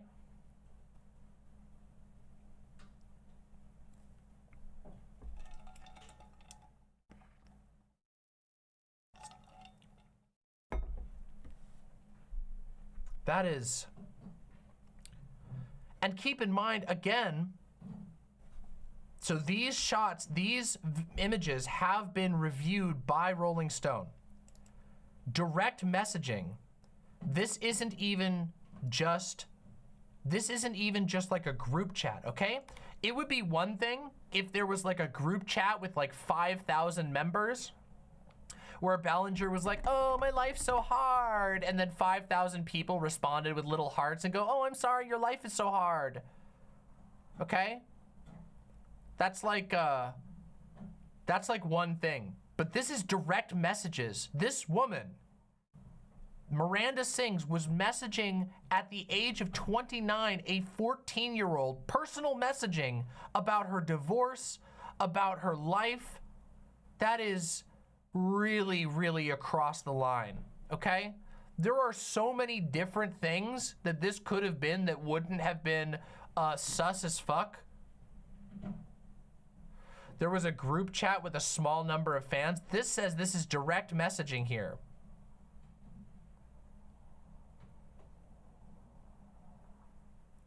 And even still, a small chat is a totally different vibe than like a social media page. For example, let me just try and outline this right now. Right now, there are Twitter pages of celebrities that have millions of viewers, and sometimes those celebrities talk about issues in their lives on their Twitter page, and they'll say, man, had a bad day, whatever, and millions of people will see that. That is a very different dynamic with very different expectations than 10 or 15 people or even 30 people in a privately invited group chat. And it is, and if you're curating a group chat, even if it's of 30 people, and you're inviting a 14-year-old in to that type of relationship, that is not appropriate when you are a YouTuber with over 10 million subscribers. That is not okay. That is not a safe, healthy, or good thing at all in any way, shape, or form, okay? Again, like I said, there are all kinds of ways in which you could go, oh, maybe this isn't perfect. Maybe it isn't great to have, you know, young people in this space. Maybe it isn't great to have young people in this space. Maybe it isn't good to have fans in this space, where it wouldn't be so concerning. But when you're direct messaging a 14-year-old about your relationship as a 30-year-old over time, as a 30-year-old celebrity over time, that is not a healthy or good thing. Okay? That is drastically abusing a power imbalance, okay? That is not good. But let's go.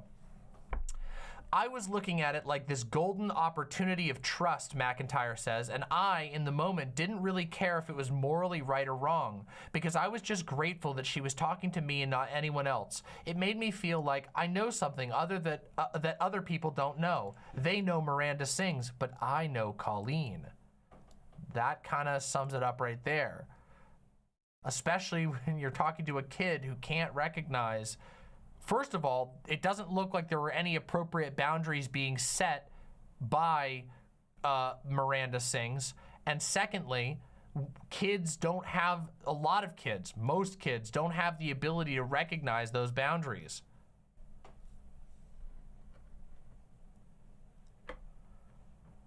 In a Twitter group chat called Colleen's Weenies, Ballinger would send sexually suggestive messages according to screenshots provided by McIntyre and reviewed by Rolling Stone, asking questions like, "Are you a virgin and what's your favorite position?"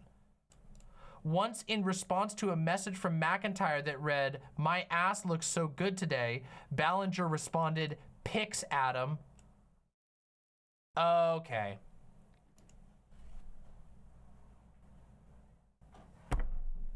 So you have a special group chat for fans. When you have millions of subs, there are kids in there and you are directly asking them. Do you see how many levels across the line this is? Do you see how many fucking levels across the line this is? This isn't just, oops, I made some mistakes. Sorry, figuring out social media crap is weird. That is so far across the line. That is really bad.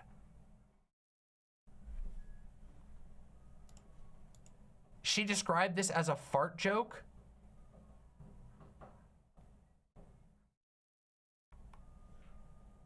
Is that what she was referring to? Well, that's the thing. We're gonna have to rewatch the ukulele song, won't we? McIntyre first raised alarms about his and Ballinger's interactions in April 2020 after hearing rumors from other fan pages that Ballinger had been discussing him in a negative light. Weeks earlier, she had given him the password to her Twitter account where Adam drafted and posted tweets with her approval. That is insane. That is an insane thing to do.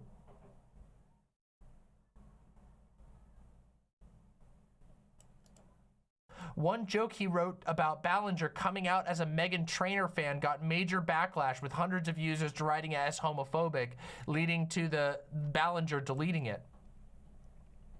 That April, McIntyre posted a 25-minute video titled "Colleen Ballinger, Stop Lying." In it, McIntyre said that his friendship with Ballinger was exploitative, alleging the YouTuber used her power to get free labor and then drop him when it was convenient. That's what it sounds like to me. He added that many of their past conversations had strayed from typical fan-celebrity relationship to an imbalanced friendship. McIntyre also brought up past situations he felt uncomfortable with, issues he said he had previously overlooked because of his friendship with Ballinger. Most specifically, in 2016, Ballinger and DeSoto sent him a lingerie set while on a live stream.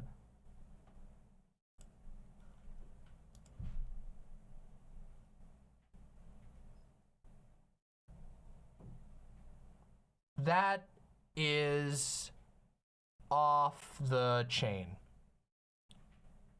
That is off the chain.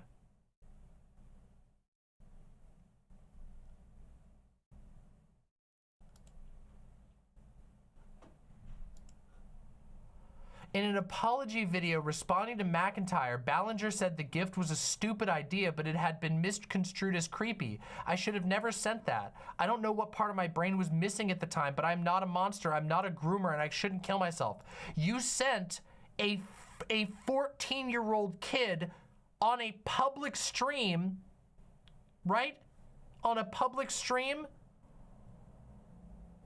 On a live stream. You sent a kid a fucking lingerie set while inviting that kid to a oh my God, this is so fucked up. Holy shit, that's fucked up.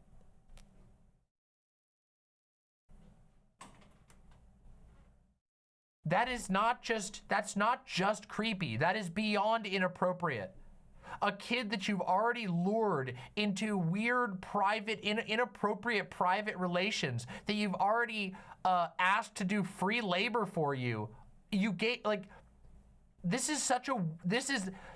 guys, I'm not gonna lie. If all of these things are true, which Rolling Stone has said they've seen evidence of this, It is possible that Rolling Stone did not receive evidence of this. However, that is basically categorical grooming.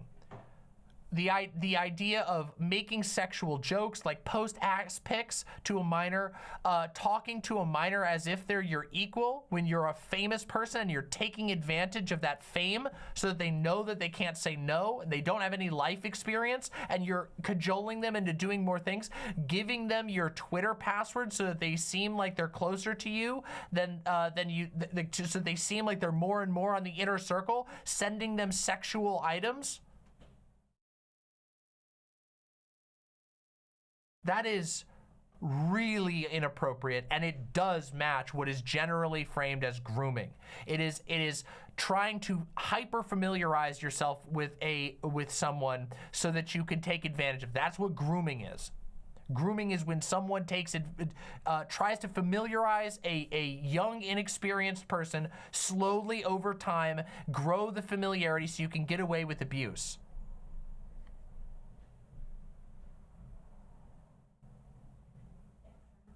And she responded to this with a ukulele song.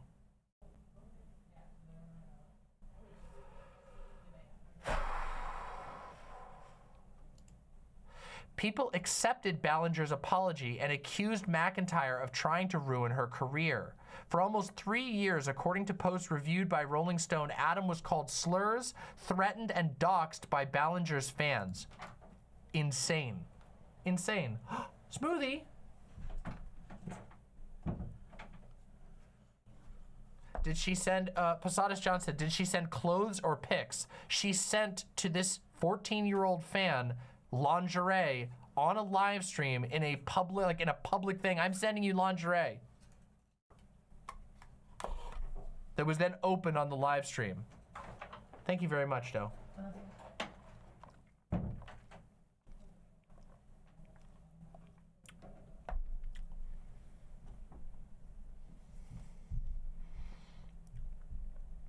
Relevant, very short video.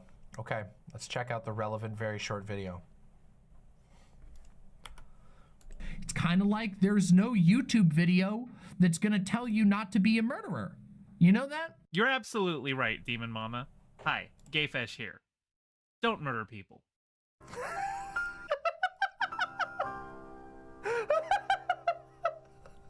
Well, there you go, guys. Murder has been solved. Thank you, Gayfesh, for solving murder once and for all.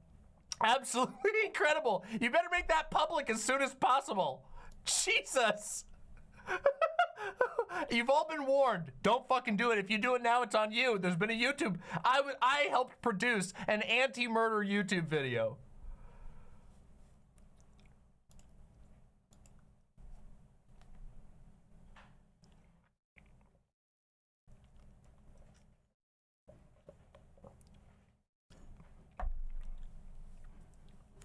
If only you'd sent the don't groom people one to Colleen Ballinger in 2016.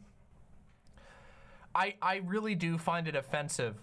Guys, okay, I'm just gonna restate this. I stated this a little bit, but I wanna try and say this again just so that we're really, really clear about this. I think it's really disgusting to try and use the YouTube doesn't have good rules or boundaries or guidelines. Being a YouTuber can be very confusing and sometimes you make mistakes. Using that as an excuse for when you send lingerie to be opened publicly by a 14-year-old who you have totally overshared with, who you have essentially befriended as an adult, as a very famous, very rich, very influential adult who is an avid fan, who is, you know, is an obsessed fan. And then that, like, comparing those two things is insane, okay? And I want to be clear, and I want to be really clear about that, because There are fucking things that are very difficult and confusing about being a YouTuber. There are all kinds of weird shit that happens. God knows basically every YouTuber you've watched has probably had, you know, mod team issues. They've probably had conflicts with other creators. They've probably had conflicts with fans. It sometimes goes both ways. Sometimes you encounter fans who are really, really unhealthy towards you. These are not even in the same fucking ballpark, okay? Not even in the same galaxy. So her using the excuse, wow, it's literally just, it's taking a real issue and trying to twist it to cover something completely off the chain.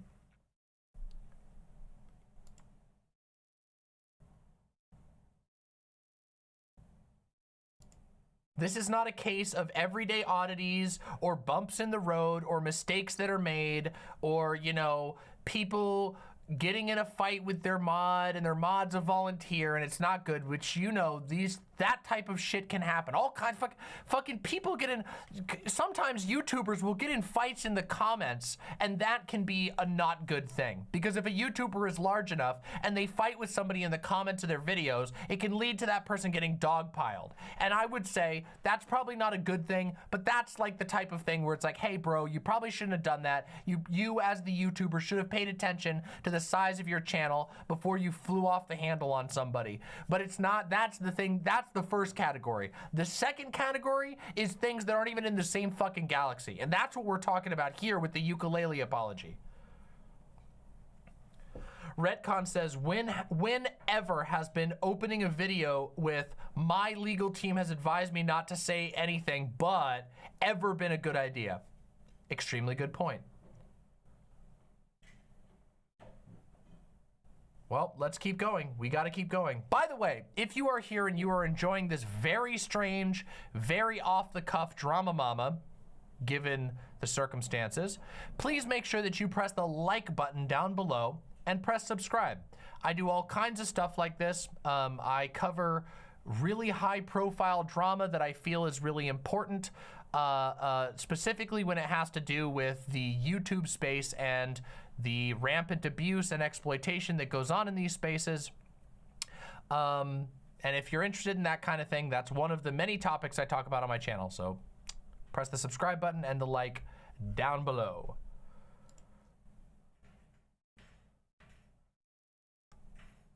No, that's cursed. I'll play that later. We're not gonna do that now. We're not gonna derail. Castrix rule. All right, let's go.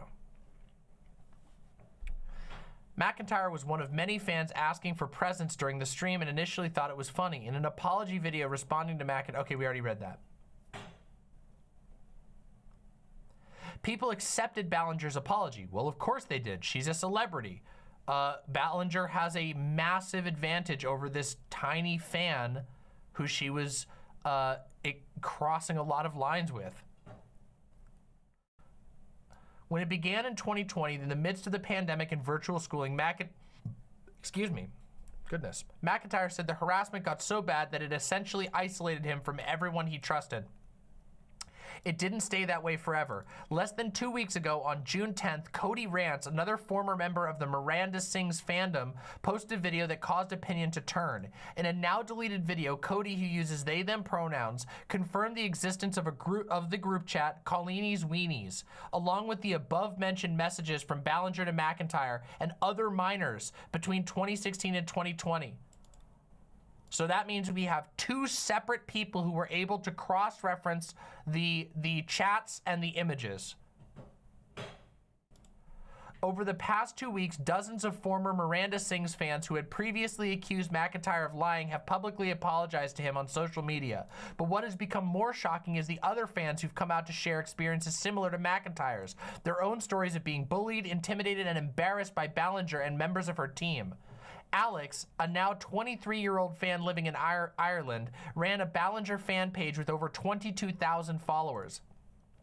They tell Rolling Stone she stopped posting as much after being mocked by DeSoto over her weight during a fan meet and greet. I tried to brush it off. I was close to tears after that encounter, Alex tells Rolling Stone. It was confirmation that my idol thought that I was fat. Becky, who asked to be identified only by her first name, joined Ballinger's Twitter fandom around 2017 when the YouTube star was well on her way to mainstream success. But she tells Rolling Stone that the parasocial relationships Ballinger cultivated within her community created toxic responses from other fans, who she said would attack other people who they felt were disparaging Ballinger. At a 2019 live show, Becky was called on stage to participate in the yoga challenge part of the show. She was asked to lay down on the ground on her back, facing away from the audience. Ballinger, as Miranda, proceeded to lift Becky's legs above her head and spread them wide. As Ballinger spread Becky's legs, a fart sound played over the speaker. Cue Miranda running away and the audience bursting into laughter. While the joke was innocent, Becky tells Rolling Stone that even though she immediately felt embarrassed and exposed, she was afraid to speak up and be cut off from her idol and community. So that's the fart joke. So the fart joke is that she invited a fan up on stage and then made it seem like they farted. I was mortified in that position. I was in shock, but I had many like friends throughout the fandom that I didn't want to necessarily lose. So for a little bit, I was pretending to be like, yeah, that was really funny. And I was worried that I would be called ungrateful because I got to go up on stage. I trusted her so much and looked up to her for so long. I didn't think she would ever do something like that. I will say that seems very mean. Was Becky a kid? Or, I mean, I assume Becky was a kid at the time. That seems like a really mean thing to do to a kid. I'm not gonna lie. I do think that's very weird, but I don't know if it's like abusive, but I do think it's very mean. Like, I mean, comedians do all kinds of crowd work, but first of all, they usually don't do it with kids. And secondly, their crowd work is usually limited to like, I don't know, like a comedian is a different, like if you go to like a Tim Heidecker show and you are like participating in the crowd, you might get embarrassed a little bit if he does some goofy crap. I think that's a really mean thing to do to a kid. I don't know if it's like, I don't know if this counts as like abusive, but I do think it's very mean, and I do think that it could really hurt a kid's mind. Like, I don't know. That sounds like it's something I would not ever do, that type of a joke on a kid or anything like that. I'm more concerned over her spreading this kid's legs. Yeah, that is very weird. If you're a comedian, you shouldn't do mean crowd work with children. I agree. I agree. Like, when I think about like, okay, think about this. At like baseball games, a lot of times the mascots will like invite a kid down to like run around the plate with giant shoes or something like that. Like, that was something I did as a kid at a baseball game. The mascot picked me out of the crowd and they gave me mascot shoes and I had to run and I kept falling over. And they made a whole thing out of it, like the mascot fell over, but the mascot ended up being the butt of the joke, not the kid. You know what I mean? Like, the mascot, he was like, oh, you fell over, and then he falls over and gets covered in dirt, and then you win the race, and they give you a little hat or whatever. Like, that's what I think of when I think of like crowd work for kids. It's like, it might be silly, but it's not made to make the crowd like mock the child, which could be very, very hurtful to a kid that doesn't understand that type of stuff. It just seems like a really weird thing to like bring a kid up to embarrass them in front of a huge crowd. I don't think it's a good move. I don't know if it's like abusive per se, but it's definitely fucking weird.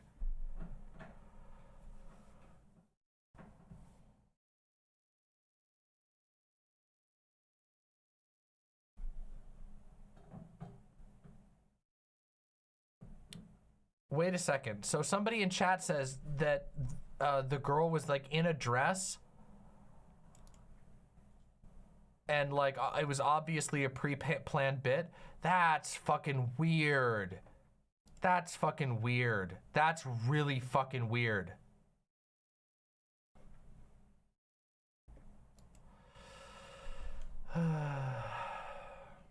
Okay, let's continue. Let's continue. Oliver, a former fan from Pennsylvania, says Colleen's motto of spreading happiness drew him into her fandom. Oliver, who is trans, identified as a girl at the time. But after joining in early 2018 and following Ballinger and her family on the site, a follow back from Ballinger's brother Trent quickly turned into constant communication.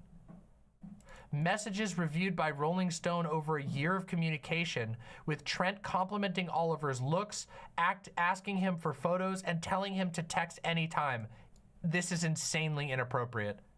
This is insanely inappropriate. Anything we talk about stays between you and I, read one message. Insane! That's insane! That is insane! You would look good pregnant if you ever want children one day, read another message. At the time, Oliver was 13 and Trent was 33. That is fucking sane. That right there, oh, anything we talk about is between you and I. You're my special fan. I chose you from the audience. That is insane. This is grooming shit right here. If these things all are real, and Rolling Stone seems to believe that they are, that these were shown via their account, that is insane. That is fucking insane. I was confused, but I brushed it off, Oliver tells Rolling Stone. I was too scared to tell my mom because I didn't want her to take away my phone and to not trust me. That's really sad. And even when I started to become uncomfortable, I kept thinking to myself, this is Colleen's brother. So many people in this fandom would probably love to have messages from him. Oh God, this is tragic. Oh God, that's so tragic.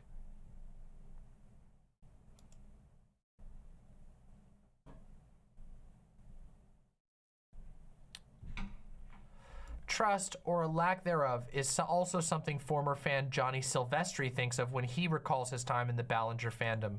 He tells Rolling Stone that in 2012, when he was 15, he and other fans spent hours video chatting with Ballinger, first on Skype and then on another public chat room called Tiny Chat.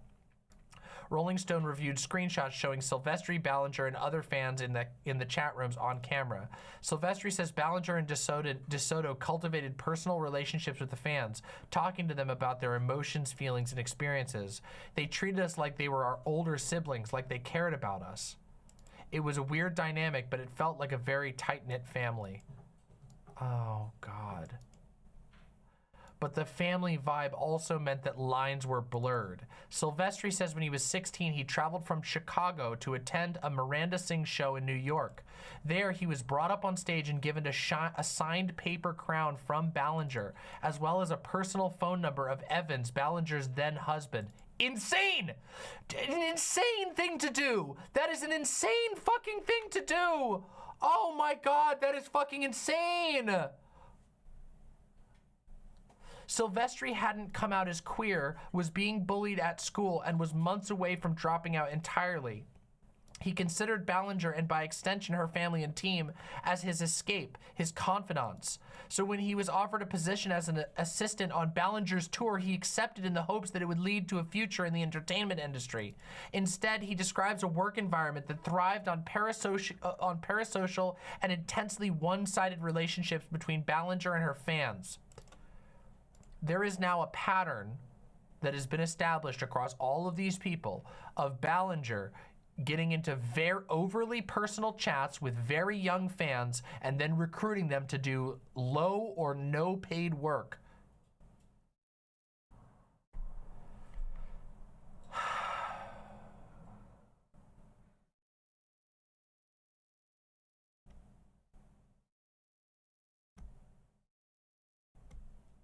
And notice, this isn't even like, oh, you get to be a moderator on my subreddit. This is, come help lug my shit around for my music tour. Come ride around with my team of people that I'm going to ignore you and rope you in further. This isn't like even fucking, again, total different oh my God, this is...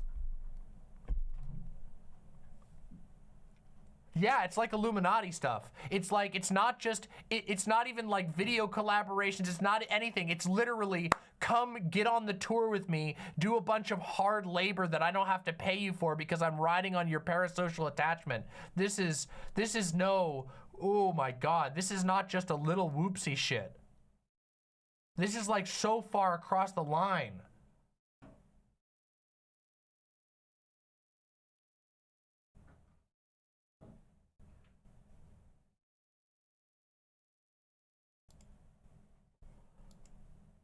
And not even to mention, that's even before we mention the fact that her brother and her husband were giving their personal phone numbers out to minors.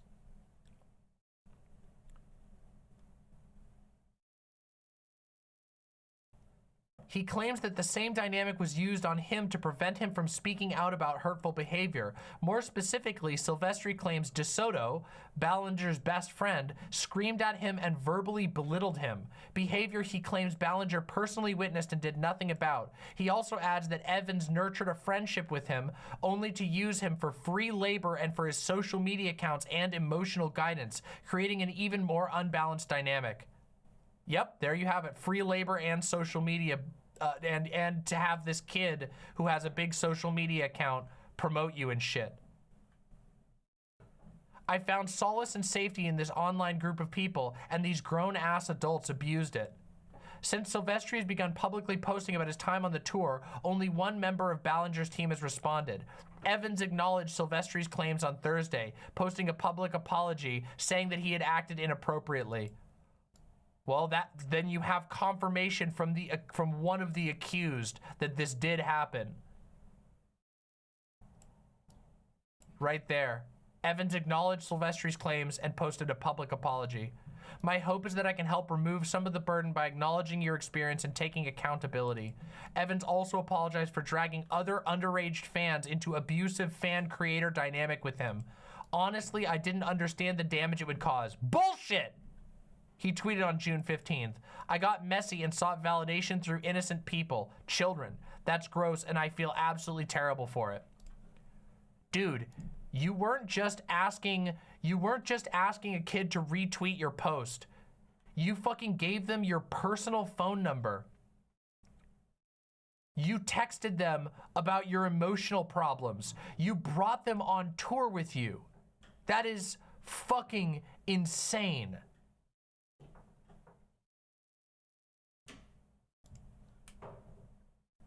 Even with a public turn of opinion, McIntyre tells Rolling Stone that he doesn't feel vindicated. He feels embarrassed that he let himself get hurt and upset that it took 3 years for people to even believe him. Having people dox me was soul destroying. It's still embarrassing for me to have so much of my life out on the internet. I'm not at that place yet where I feel vindicated because it's embarrassing and I hate to sound cringy, but it really is fucking traumatic. No, dude, that's fucking traumatic. You are in the right for that. That is, you went through way too much. You went through way too much shit. Since Adam has repeated his accusations against Ballinger, the YouTube star has gone silent. On June 12th, Ballinger restricted comments on her Instagram and TikTok accounts. Even though she's currently 2 shows into a national tour, she has not responded. Now remember, the response is the ukulele video. We're going backwards in this particular DramaMama because of the ukulele video that dropped just a few hours ago, pretty much at the beginning of this stream.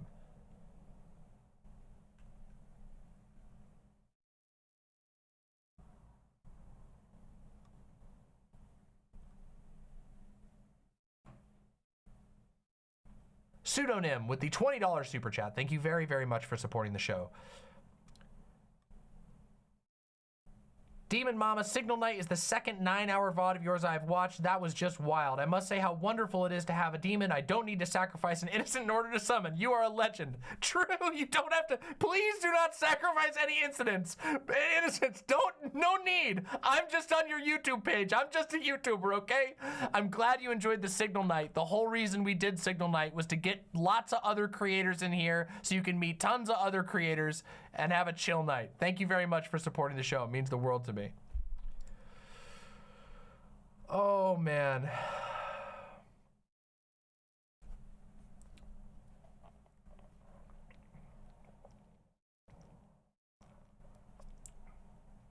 Quick, where's the don't kill people video? Yeah, quick. If you missed the signal night, go watch the VOD. To be fair, I sacrificed myself to the YouTube algorithm. I guess that's a sacrifice.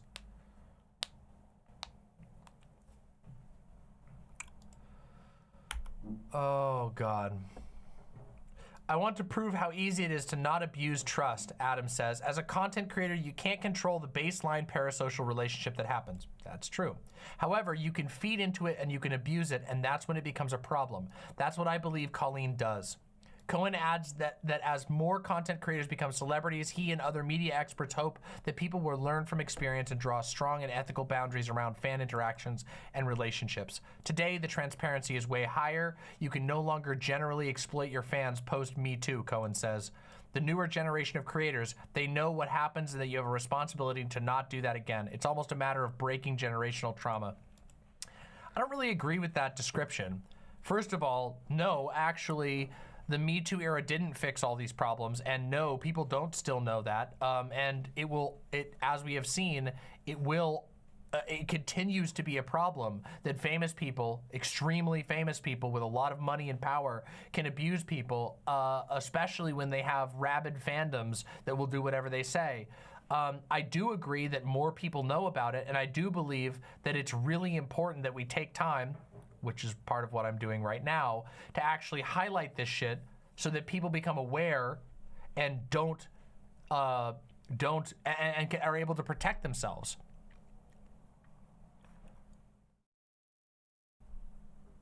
And I don't think of comparing it to generational trauma is very accurate.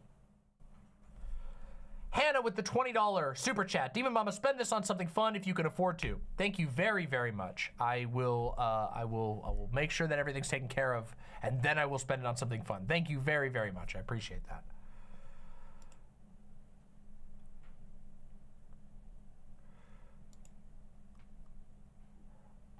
Also, I'm just going to do a quick read of our donations real quick because we're about to move to another part of this Drama Mama. We have to go watch the actual allegations videos because that's how we do it here.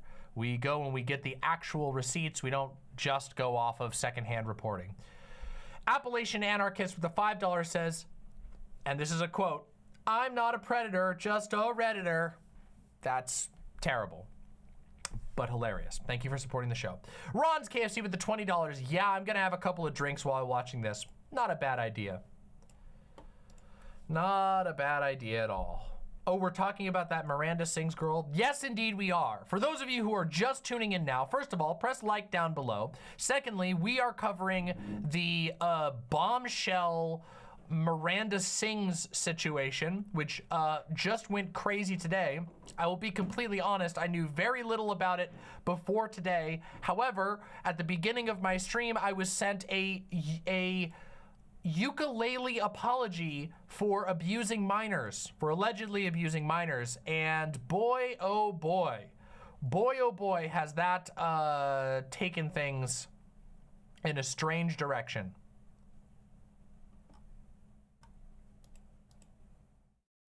So,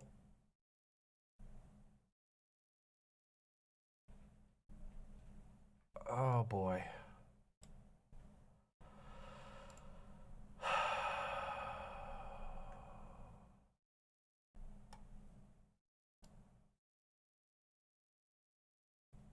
Hold on a second.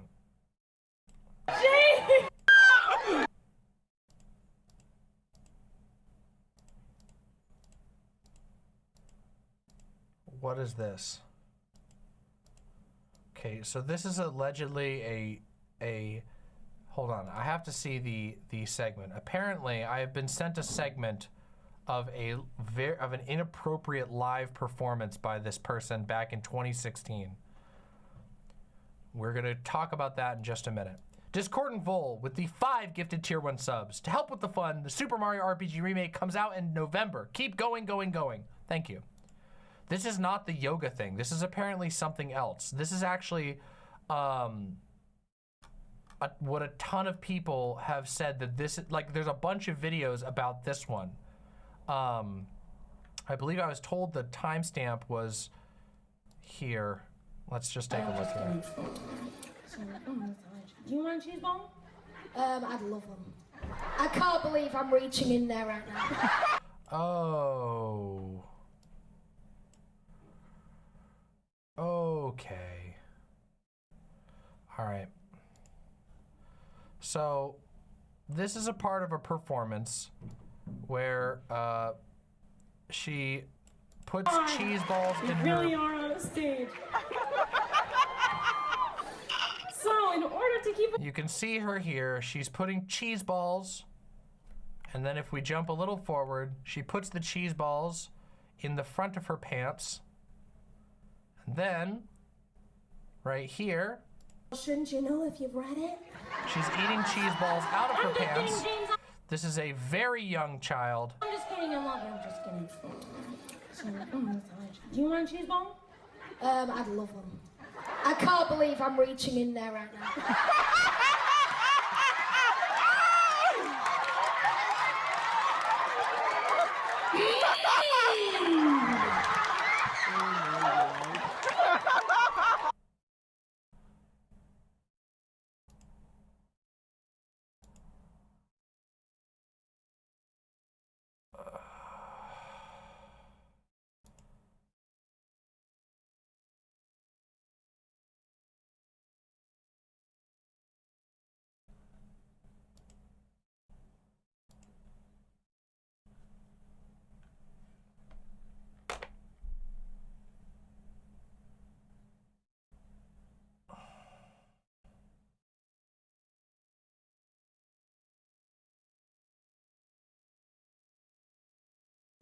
Why the fuck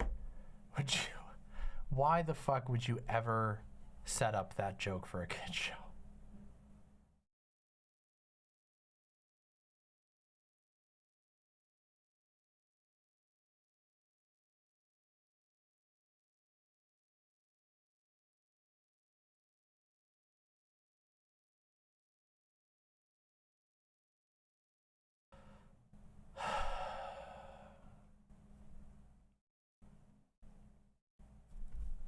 All right.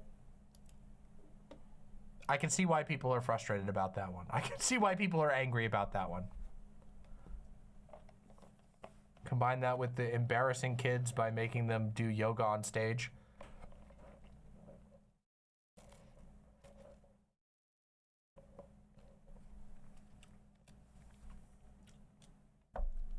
This feels real bad. Yeah. Now keep in mind, again, even by her own admission, she is a PG-13 entertainer, which is parental guidance max, max age 13. Not that that means anything. That's her admission. But we can obviously see that her actual fan base is very young, that she is writing these skits and these jokes for very young kids, that her content targets very young kids. And of course, we now have the Rolling Stone article confirming evidence that she was taking these young kids, contacting them, giving them personal messages, giving them her associates' personal phone numbers, her husband's personal phone numbers, even going so far as to send them lingerie.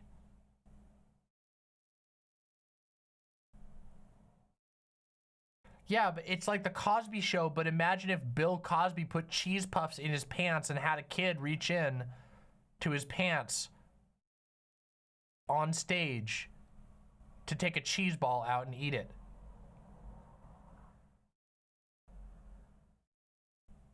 Do you have a link to the yoga TikTok thing? Okay, the next thing we are going to watch, I am not, no, that is not happening. This is,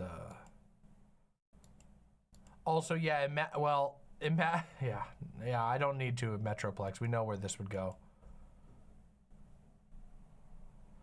I think that is a bad joke. I think it is a bad setup. I think it is absolutely horrible when you consider literally everything else that's going on in this situation.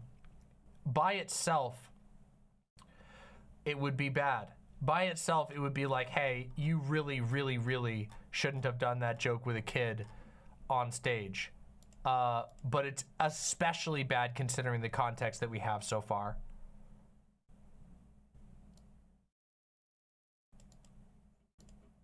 Why are so many people laughing? The reason so many people are laughing is because this is a performer. She's behaving clownish. And in and of itself, while I agree that it's inappropriate, the cheese puff joke is not the worst joke on the planet. It's not good. It's not, I don't think it's appropriate at all. I think it's an inappropriate joke. However, there's obviously plenty of people there who thought it was mildly funny.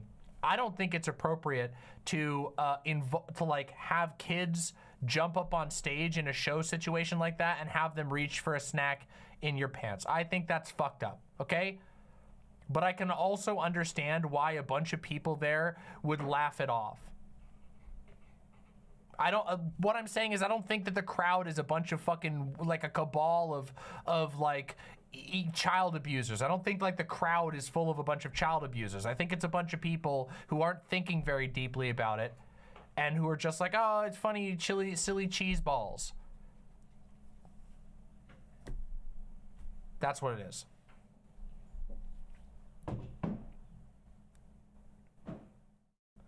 Straight women sometimes have no concept of them being able to be creepy towards kids. Well, this lady went, Miranda Sings has gone way past that, okay, guys? Let's be real, okay? The cheese balls isn't even the worst part of this. How about the giving a 13-year-old your husband's cell phone number? Can we just remember what the whole thing is? Like, I get it. It's fucking weird that a bunch of people were laughing at that and didn't go, hey, maybe you should fucking cool that down. But let's just recall that in the rest of this, her husband, her adult best friend, and her brother were texting and messaging with and video chatting with minors, who then they later recruited to do free labor for them on their music tour. As Gayfesh has said, this is just the tip of the cheese ball. Okay, we have to watch this video. This is the initial allegations video by Adam McIntyre. And we're gonna watch this, okay? Let's do it.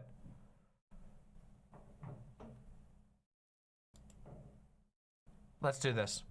I'm just gonna jump right in. So, for a little bit of context, in 2020, I posted this video, which was called...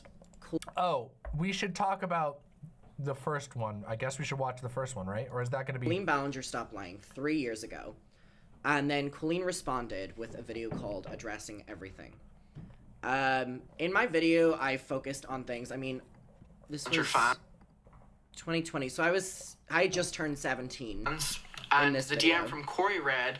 I just turned 17 in this video, and the purpose in making this video was because I found out that Colleen had been talking shit about me, and that Corey, who's her best friend and lives with her and is like, you know, her best friend, had also been talking shit about me. And I kind of reached like a breaking point of like, I had done so much for this woman, and I think I need to turn up the audio. Here is the TikTok about the other one. Okay. Colleen traumatized. Okay, so here's the, this is the video about the yoga one, okay? We should probably do that before we figure out the other one. Let's do the yoga one first. Sorry about the slight jumping back and forth. I wanna make sure that we can get all these things. Somebody mentioned this one.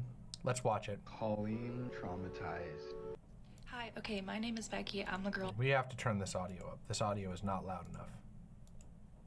On this video, and this video has over 1 million views, and that is a lot of people to be seeing this story without hearing it from me, so I want to explain this. So I was a fan of Colleen and all the Ballinger family for a very, very long time, and I think in this video I was about 16. If you've never been to a Miranda show, Colleen frequently has segments where she calls people up on stage. One of those segments was the porn bit, which I'm not really going to be explaining in this video, but that's why I was kind of trying to dress skimpy so that I would be called up on stage and basically get degraded by Miranda. But I did not get called up. Was the what bit?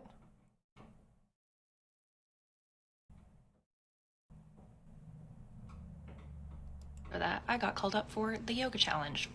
Now, as soon as I stood up from the audience, I saw Colleen's eyes widen because she realized I was not wearing pants. But for some reason, that didn't stop her from continuing. In fact, no adult at any point stepped in this situation. That is insane. This is actually worse than the cheese balls. If you're doing a yoga challenge on stage when you've decided, you've chosen to do yoga challenges at a kids show, you deliberately designed the show for kids, you know kids are in your audience, you are choosing the kids from the audience, you choose a kid from the audience with no pants. Fucking insane. That's fucking insane. That's fucking insane. This is way worse than the cheese balls. The cheese balls is bad enough. This is fucking way worse. We get to this point in the yoga challenge where I am laying down and Colleen is spreading my legs basically as far as she can. No, Pisscorn, you can't be serious about that. You can't be serious about that. I think it was corn, right? She didn't say the porn bit, right? She said the corn bit, right?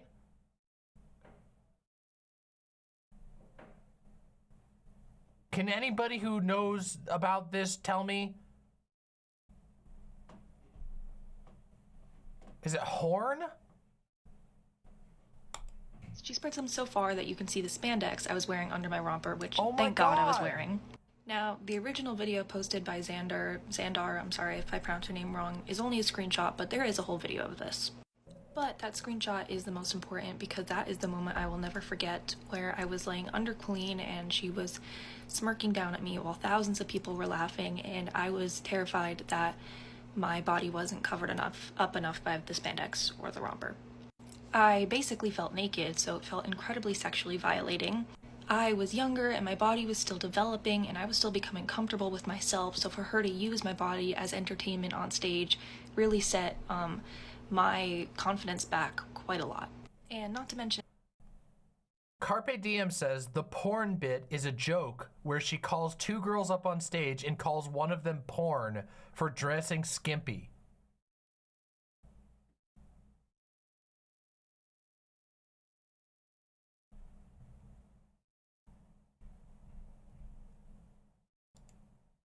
No, this can't be real. You guys have to be making this up.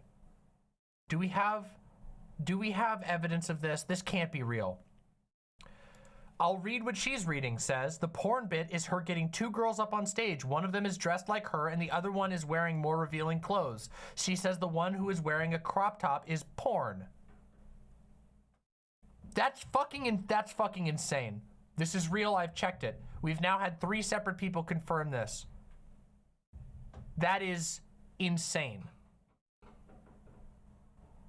So we started with the cheese balls, we went to the yoga, and in the midst of investigating the freakish yoga shit, we've now discovered the porn bit.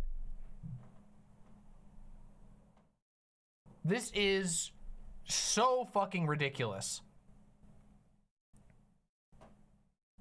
At a show aimed for kids, deliberately targeting kids, where they're fucking giving their personal contact information to kids. People on TikTok censor porn by saying corn. Okay. Sorry. Guess I had a boomer moment. after all this, after the show, I had to walk back to my car where there was many men staring at me in a very predatory way that they were not looking at me before because of how exposed I had been on stage. So I literally did not feel safe leaving the venue. And I'm not saying this was sexual assault, although people are debating that in that comment section, but as someone who has been sexually assaulted, this situation gave me that same feeling where it feels like you need to purge and like clean out your insides, you know, just that nasty, gross feeling. There's a couple comments on Xandar's video being like, oh, she signed up for that, why is this such a big deal, blah blah blah. Colleen exploited my minor body for entertainment and money and did not protect my safety at this show. As an outsider looking into this situation, it may seem like this wasn't a big deal, but this was really pretty scary for my teenage self, and especially as someone who loved and looked up to Colleen. And I could never say anything because everybody loved her. But this is who she really is. She uses kids for her own gain. I was a minor, and again, she did not protect me. So if you're watching this and you're thinking about taking your kids to a Miranda show, I would advise you to think twice because you may come back with years of trauma, and I don't wish. I would also advise anyone from thinking twice to going to one of these shows. This seems grossly inappropriate. Wait, so this is a clip right here from that bit?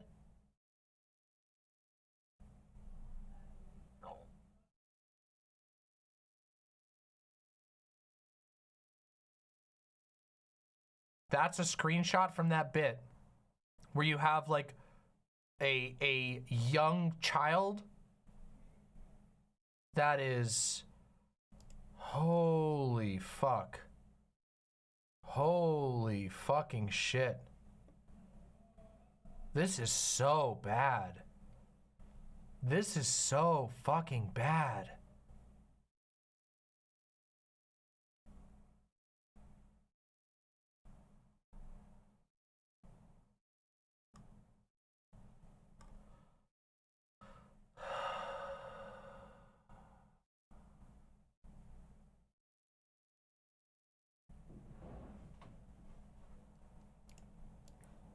So this is a clip of what is so-called the porn bit. Let me get my pointer to help you guys really understand what I'm talking about. So Taylor it was, Taylor Swift. Taylor is wearing this nice purple cat shirt, just like mine.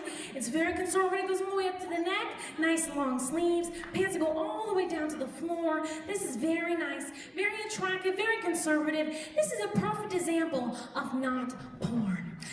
This is porn. The skirt is so short and flowy, all it would take is one gust of wind and we'll see all the creases and crevices underneath. And it's so tight, we can see the entire shape.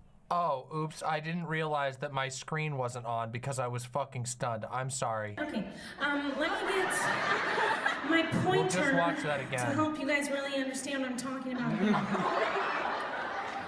So Taylor it was, Taylor Swift. Taylor is wearing this nice purple cat shirt, just like mine.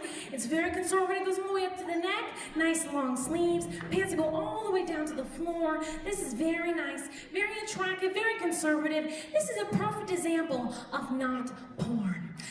This is porn. The skirt is so short and flowy, all it would take is one gust of wind and we'll see all the creases and crevices underneath. And it's so tight, we can see the entire shape of the chesticles. This is a perfect example of porn. Now, what is your name? Eva? Exactly. So, we have porn. Now, This was a recurring bit, so many minors would quote-unquote dress skimpy to try and get her attention to get picked.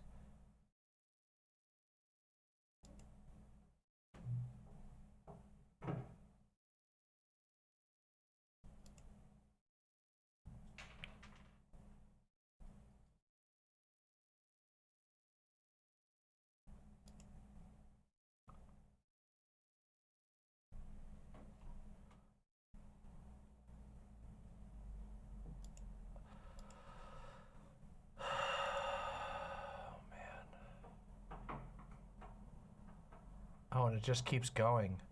It just keeps going and going and going. porn, not porn. Do not fret, Ava, I'm gonna help you out, okay? Because listen, we are at Miranda Singh's funeral, and there is a dress code here, which means no freaking porn. So I'm gonna help you. But first, give Taylor a round of applause for helping me out. Okay, Taylor, don't jump off the side. We don't have insurance. Goodbye, thank you. We're just gonna take you away to the back.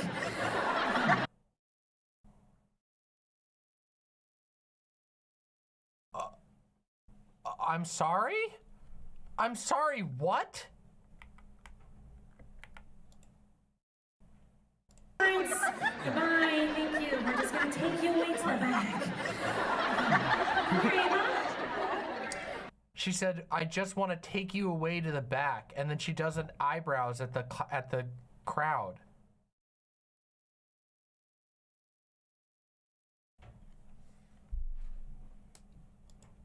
All right, Ava, yes. Okay, so first things first, we have to figure out a way to get rid of this porn. Now, I have a wonderful way of getting rid of it, and it's called a stretchy solution to the porn, okay? So, I simply take one of these wherever I go, and we have an endless supply of them here at the funeral tonight. You put it over the head of the person being porn. There you go. Much better. However, Eva is such a severe case of the porn. Oh my God. Oh my God.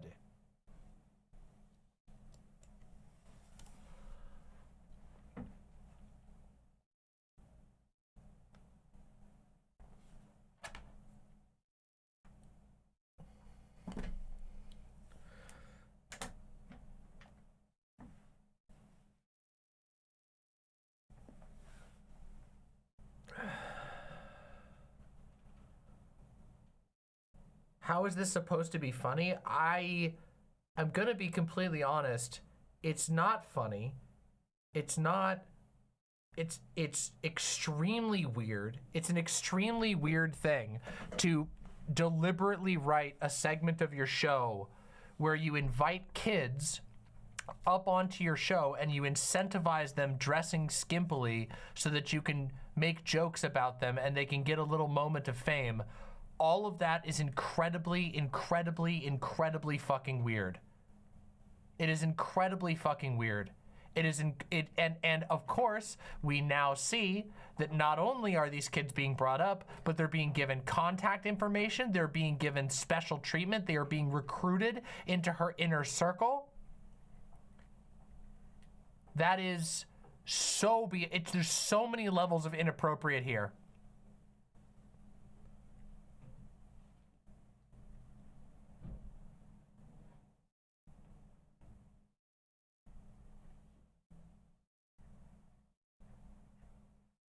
Sexualizing and shaming children, and then also joking about taking the children out back. Like, I'm sorry, but this is fucked up. It's really fucking weird. It's really fucking weird. And it's not like these are like actors. It's not, this is not just a show, this is interactive. This is random kids that are being brought up onto the stage, that are being incentivized with getting to be on the stage with their favorite celebrity. This is so, it's so fucked up on so many levels. It's not appropriate. It's uncomfortable for the kids. It incentivizes the kids putting themselves in vulnerable situations. It clearly did put the kids in vulnerable situations. It clearly exposed these children to direct alleged predation from the members of her team.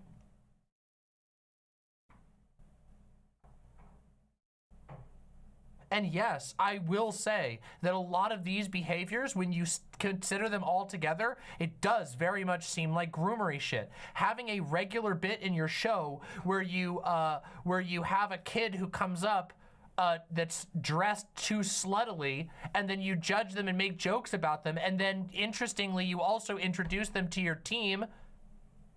Having segments of your show where you have kids come up and you spread their legs apart and make jokes on them and introduce them to your team, and then you introduce them to your inner circle where you're talking to them and you're getting close to them and you're emotionally bonding with them, minors, children. And then you're asking them things like what we had in the video that we're about to watch, allegedly asking for ass pics. That's fucking disgusting. That's fucked up.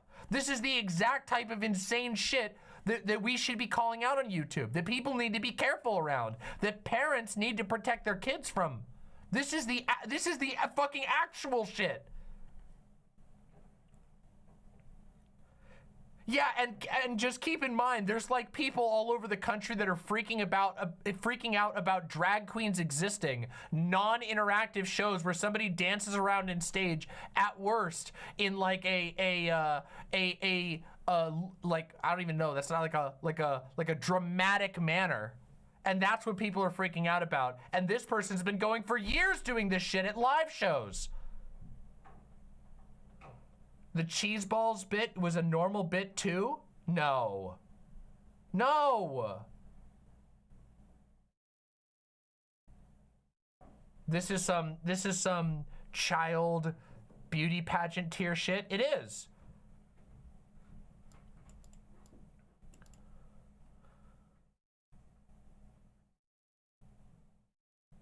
The Rolling Stone article did not represent the yoga situation well at all. No, I don't think they did.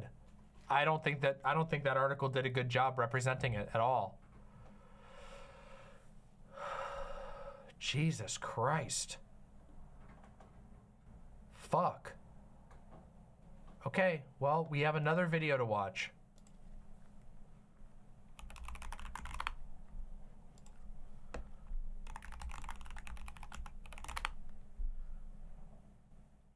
Okay, here we go. Hi, everyone. This is the first video. Wait, here's another one with another kid. Oh my God, she did do it again with another kid. They censored the kid's face at least. Here she is doing it again. There she is. She offers them to grab the Cheez-Its out of her pants. Jesus fucking Christ. Jesus fucking Christ. So you got the porn bit, you got the cheese balls bit, you got the yoga bit. Don't all of these things seem like really, really bad things to be doing with kids on stage? Doesn't this seem like a really, really, really bad thing to construct your show around when you are a kid's entertainer? Especially when you consider the group chat. The fact that she was giving out her personal contact information, the fact that she was spending hours video chatting with these kids, that she was giving her entire team access to these kids, allegedly. Oh my God, there's more. Oh my God, there's just endless porn bit videos. Oh my God.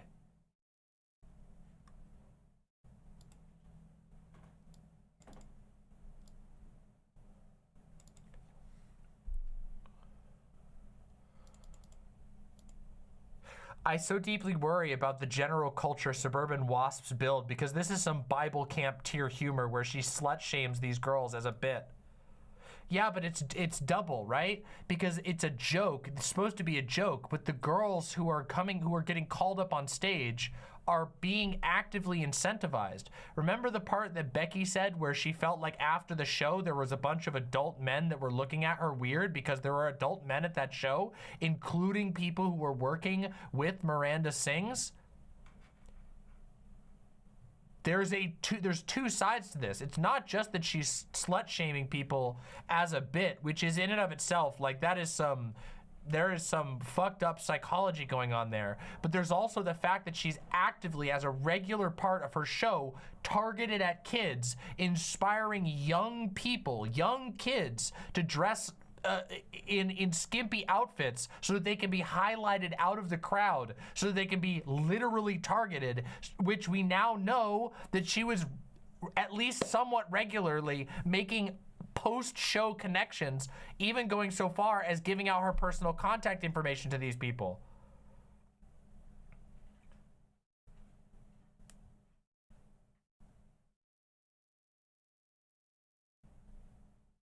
Are her videos marked as for kids? No, because she says it's a PG-13 show, which is literally, I was right, that it was literally the, it's ephebophilia thing. But for a Miranda Sings, oh, well, it's actually for PG-13, so they're not kids, it's 13-year-olds. Insane. Insane. Okay, let's watch. Okay, we are going to watch Adam McIntyre's original video. Let's do this. Let's do this. Before this video begins, I just want to tell you that I've been making daily videos recently, but I just want to tell you that I am going to stop for a while, and I am taking a break from just my social medias because there's been a lot of shit going on, which I'll tell you about, but I've just had enough, honestly. So that's where I'm at right now. So I love you all. At the time of this video, he was 17. Yes. And I'll see you whenever.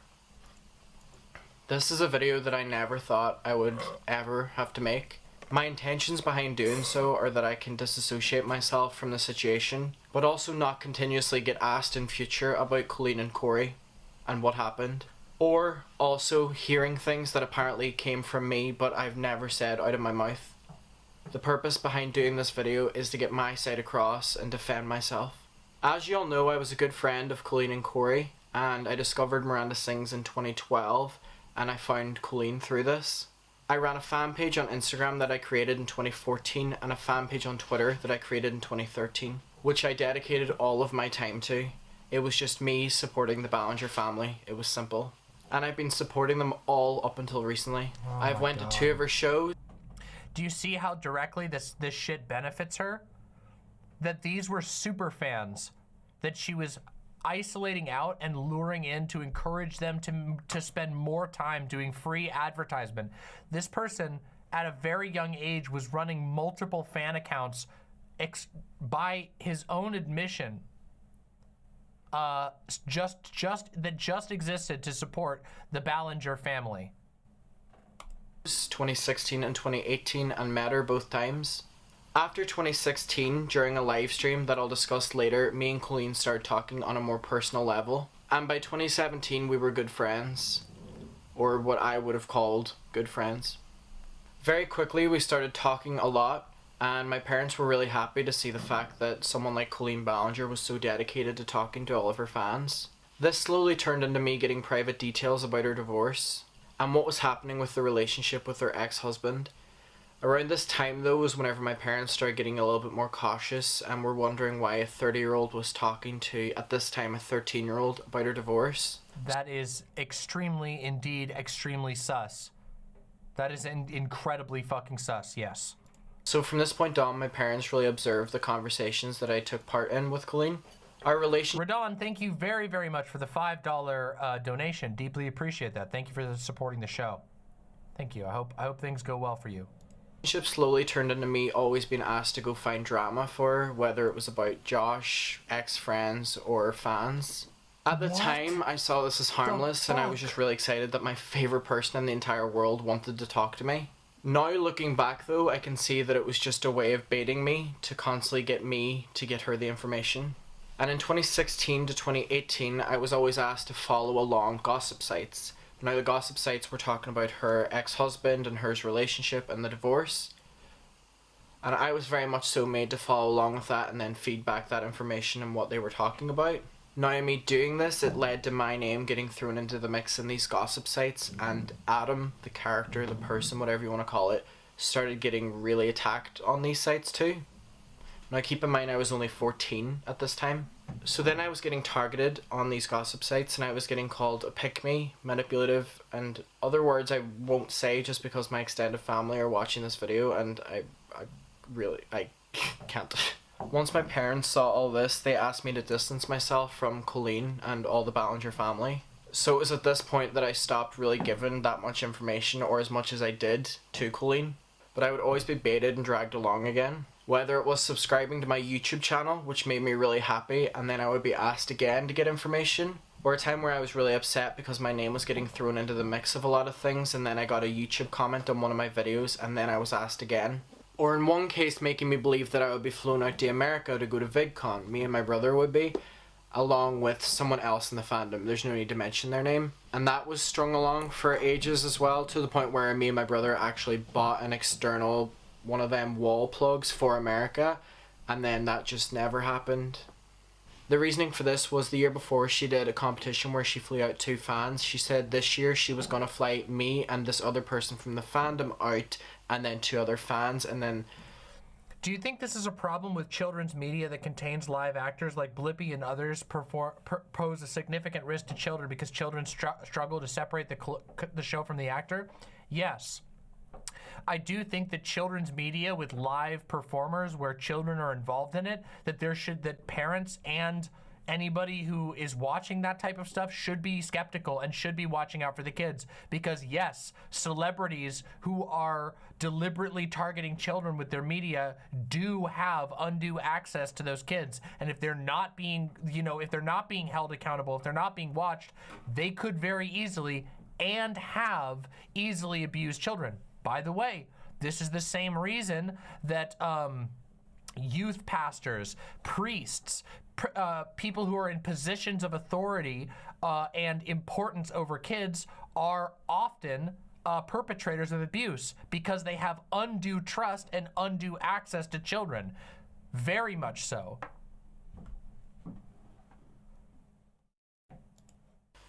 That just never happened. But obviously, because I thought I was going to get to meet all my American friends that I met in the fandom, I was just so excited, and at like 15? That never happened. At age 15? Or whether it was just sending me a nice message and then I would do it. And because I was dumb, impressionable, young, naive, whatever I want to call it, I have so many names for what I believe I was, I'd always cave, honestly. I try not to be upset obviously, with we're talking about somebody who had millions, and a celebrity, a rich celebrity is asking a kid to do all kinds of shit for them and promising them to fly them to America. This is insane.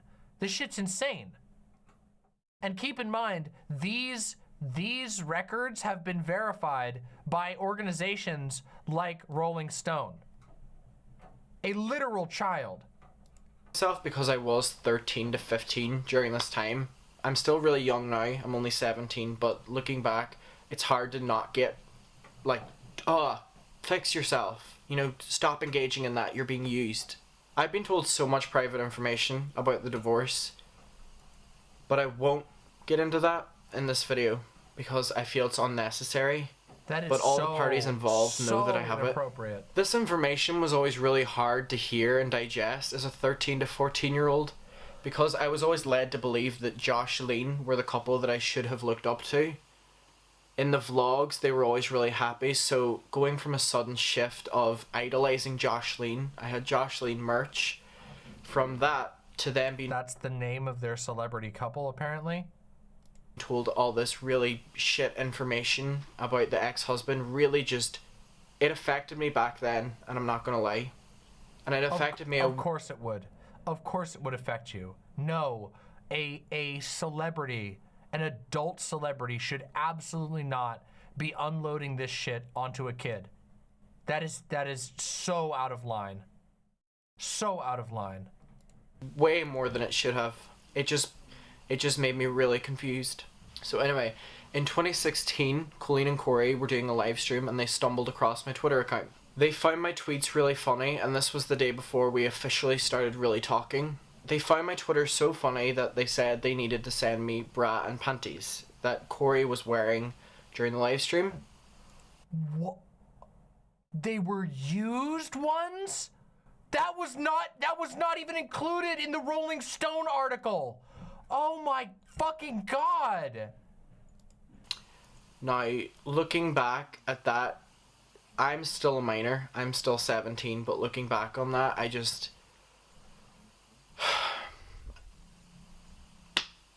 You know yourself. And also, minutes later, they made fun of how my parents would react to the fact of, like, two 30-year-olds sending me bra and panties, lingerie, to name it properly, on this live stream. So again, looking back as a 17-year-old, I'm just really disgusted at the situation and confused, honestly.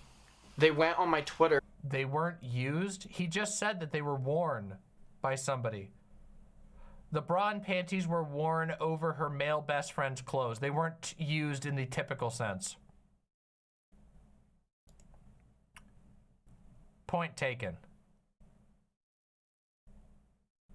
Still incredibly sus. I'm sorry. I'm sorry. Is that much better? The goal being that you're deliberately sending a piece of intimate clothing that you wore to a child as a way to reward them?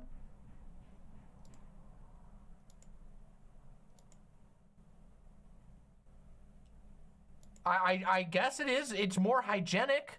But I feel like the actual what's being communicated there is exactly the same. I feel like it's the same. It's more hygienic for sure, but I think it's what is being communicated is the same, is what I'm trying to say here.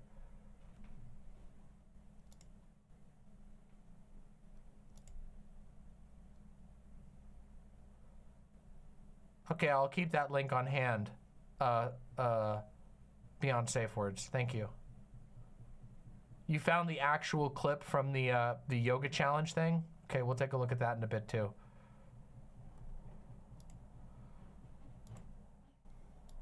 because they thought it was funny, and then they said they had to send me the bra and panties. Here are some clips from that live stream. Ew!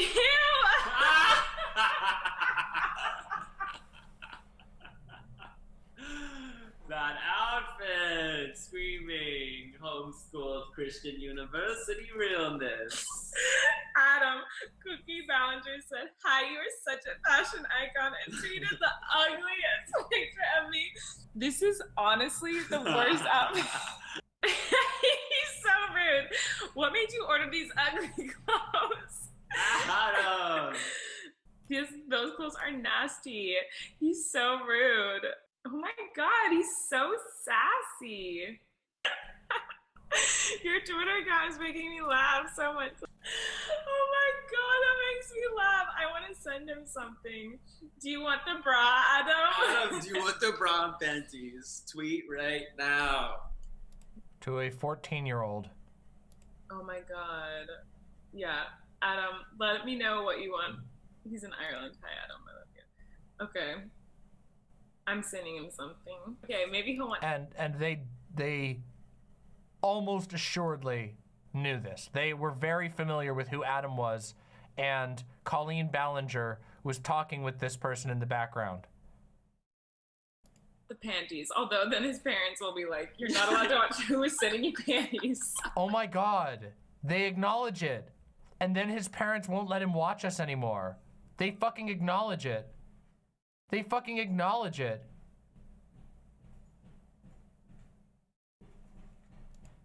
They'd be like, "Mom, don't worry."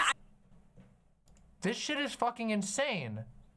This isn't, and remember, by the way, at the end of this, we're gonna replay the little oopsie ukulele song, so you guys can keep all of this in, so you can just keep all of this in scope.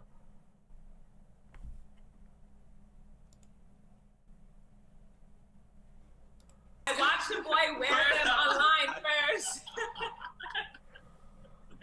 Here also, I've included a video that is now on private on my channel, but it is me talking about what happened whenever I met Colleen back in 2016. We had a conversation. Oh, no. I remember what happened. We walked up, and whenever I was hugging her, she said, "I'm so sorry I didn't bring your lingerie." Yeah, because in her live stream, she said she wanted to send me her lingerie. I'm not lying, she did. Trust me. She hugged me, and we were talking, and she was like, "I'm so sorry I didn't bring your lingerie." My parents were right. So just so we're 100% clear, Colleen and the Ballinger family 100% knew that this was a kid. They literally joke about it in the video where they're joking about sending the lingerie that is being worn by the husband in real time. They knew all of this. They knew all of this fucking shit. This was a kid that they were making sexual jokes towards, that they were involving in the family business without pay, that they were roping in using their celebrity. There's no ifs, ands, or buts about this. They knew this. They just acknowledged it live on video. There is no oopsie, I didn't know here. This is just, that's just what it was. Sorry, that was the best friend. Sorry, that was the best friend, not the husband. My mistake. Apologies. Hi, mate. So thanks for that, Colleen. So I did get sent the lingerie, and immediately whenever it arrived, my parents were furious. They were so angry, and they took it away. And I didn't know if they still had it, and I asked my mom, did she have it? Because she knew I was making this video. So she was looking all morning, but she did find it. So I still have this. My mom kept it. I didn't even see these because my mom had just taken them away because she was so shocked. So this was what I was sent. I don't even know, sorry, I don't know which way this goes. This is what I was sent, okay. Am I doing like a haul for you? I don't know. And then, I hate touching it. Then, sorry, thank you for the correction on the, I know that's not the husband, that was the friend. I apologize, I got the husband and friend mixed up. My bad. These as well. So, I was genuinely still surprised that my mum had these, but so that was a big warning sign, but because I was so young, I didn't take it. Naive. So yes, as Marinera points out, even if that was a horrible joke bit for content, there was no reason to follow through and send it. Again, everything about this situation has gone so far beyond any sort of plausible oopsie. There is no plausible oopsie in this situation. When you know that a child that you have been DMing and manipulating to do things for you is a child, and you not only make a joke about sending them lingerie on your stream, and then you go to the next level and actually do that. There is no oopsie doopsie going on here. This isn't just, oh, YouTubers, it's a frontier, you know, people make mistakes. No, nope, that doesn't fly here at all. And this is the 3-year-old video. This is a video that came out 3 years ago and only got Adam McIntyre, the person in this video, a boatload of harassment. 2018, Colleen came back to Dublin and she invited me out to lunch, and I was so excited to see, well, my friend again. My mum, on the other hand, was really cautious and waited at the end of the street for us to be done with our lunch, and so whenever I'd finished walking with Eric and Colleen, she would walk me back to the hotel. She made it very clear that she didn't trust Colleen, and she had just... Wise mother. Wise mother. Honestly, if I was the mother, I would have laid down the rules and said, no, this person is harming you, this person is... But the truth is, maybe the mom didn't know how far it all went. The lingerie thing, it would probably have been like a no contact situation. That should have been. But it's hard to know if the mother knew everything that was going on behind the scenes. But at least the mom was trying. It does seem like the mom was legitimately trying. Be mad at everything that I had been told and used for all them years. But I love my mum. She's great. She still wanted to be supportive, so that was her way of allowing me to go to that lunch, was her just staying on the street so that she could be near. So that was June 7th of 2018. So much has happened from then until now that I won't really talk about in this video, but I do want to talk about the situation that made Colleen turn on me, and it makes me really sad because this is someone that I loved so much, and seeing not only someone I would have called a friend go out of my life like that, someone who was my idol for years.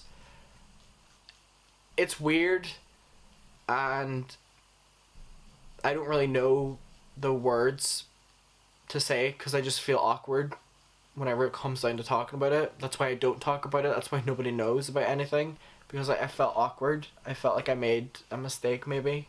So since 2017, Colleen had been coming to me for video ideas, tweet ideas, Instagram ideas, anything for the Miranda Sings character, but also some for herself too.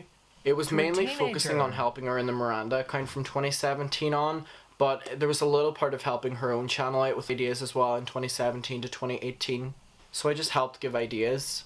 She was aware that the Miranda character had passed its time and that she didn't really enjoy doing it anymore because she couldn't really be problematic as the character anymore. So in December of... Huh?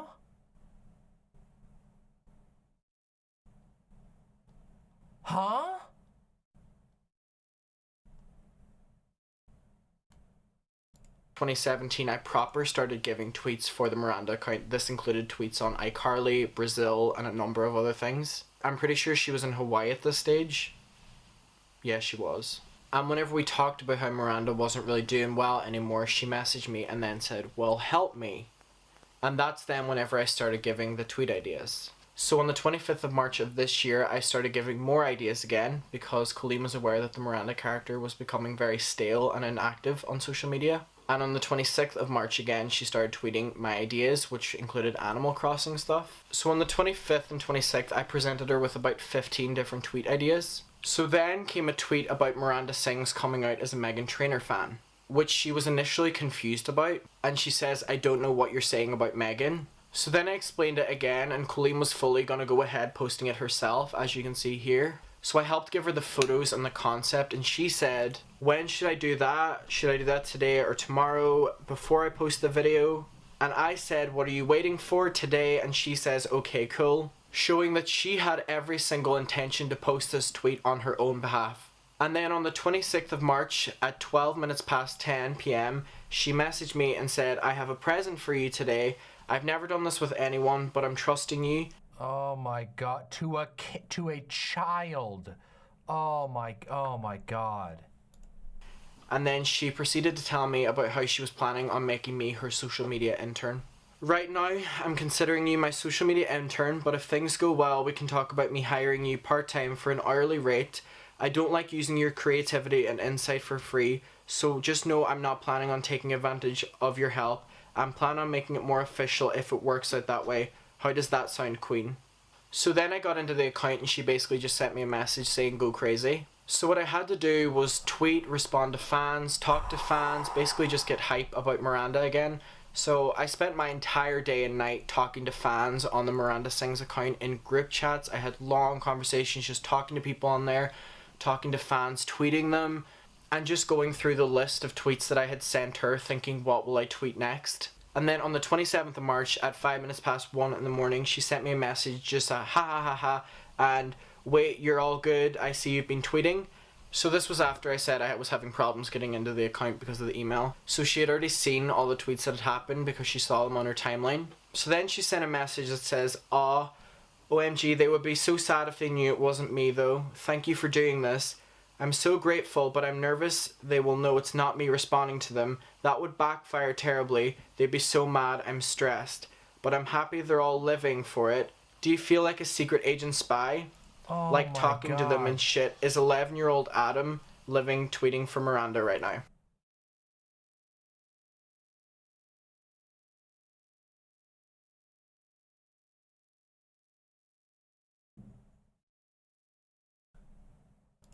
Guys,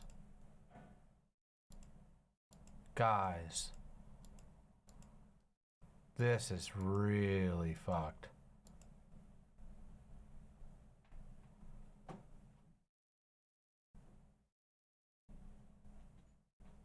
She's making a joke right now about how this guy right here, Adam, was a fan as an 11-year-old. And being like, oh, remember when you were younger? Wasn't that cool?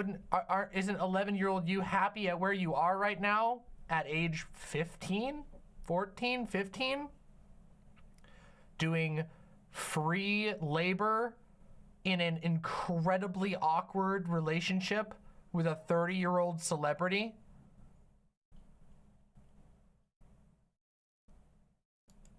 So Colleen was living for the account and she was happy with what I was doing and she didn't hide that. And it was nice to see that she was really grateful with what I was doing with the account. So after a while of the tweets being up, Colleen just sent another message saying thanks for doing this. And then, sorry, I have to go back to my notes here. She sent me a screenshot from someone on Twitter and she said, "Uh-oh, am I gonna get in trouble? Be careful. I don't want to be in a scandal and have to apologize. Please, please, please be careful. People are very sensitive these days. This is one of the main reasons it's hard to do Miranda now. People have a hard time understanding satire and jokes, especially with..." No, people were just legitimately mad at you for doing weird porn, not porn segments with literal minors, where you incentivize your fans to dress up in skimpy clothing at live events when you're targeting children. That's not fucking being canceled by the wokes. Jesus. Sensitive subjects. I'm so glad everything is doing well. Even though you have the password, I need to approve everything before you post it just to avoid problems.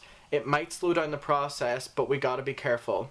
Now keep in mind, with proof here, she had seen everything that I was going to tweet and had tweeted on the account. So then I was like super confused and she sent me a message that says, "I'm not mad at all, I'm just paranoid because everyone always gets mad at me and I always have to apologize." And then please pay attention to this part because this is just what confuses me. She says, "And OMG, I love everything you did today. It was magical to see everyone happy and excited to see Miranda come back to life." Then I said about how the followers and view count on the profile were up and she said, "Yay, queen of promo." And then I said about how I promoted her appearance on a show she was doing and she said she is truly iconic, talking about me and my work on the account. Then we were having a conversation where she was talking about Miranda the character and the fall of the character and the fall of her public image after the divorce. and her own feelings on that, but that's personal and unrelated, so I don't see any point of including that right here. So later in the night, she sent me a message and said, "Okay, I deleted the gay tweets, sorry, I'm too weak, I can't have people thinking I would make fun of the LGBTQ community. Don't hate me, but I was getting too many hate tweets." And she says about how it was her fans that made her delete the tweet. And so I just wrote back, I said, "That's chill, okay, no problem, sorry about that." And she said, "Not your fault, you're so funny. I'm just too sensitive, it will take a while for me to get thick skin again, so be patient with me." And then I said, "It's all G, just trying to work with you to make sure you can reach your full potential." And she says, "I know." And then I say about the rise of interactions that the Twitter had.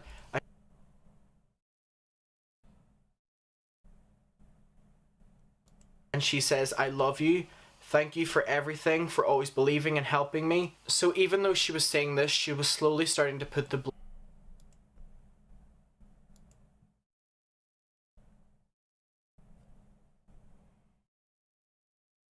This poor fucking kid.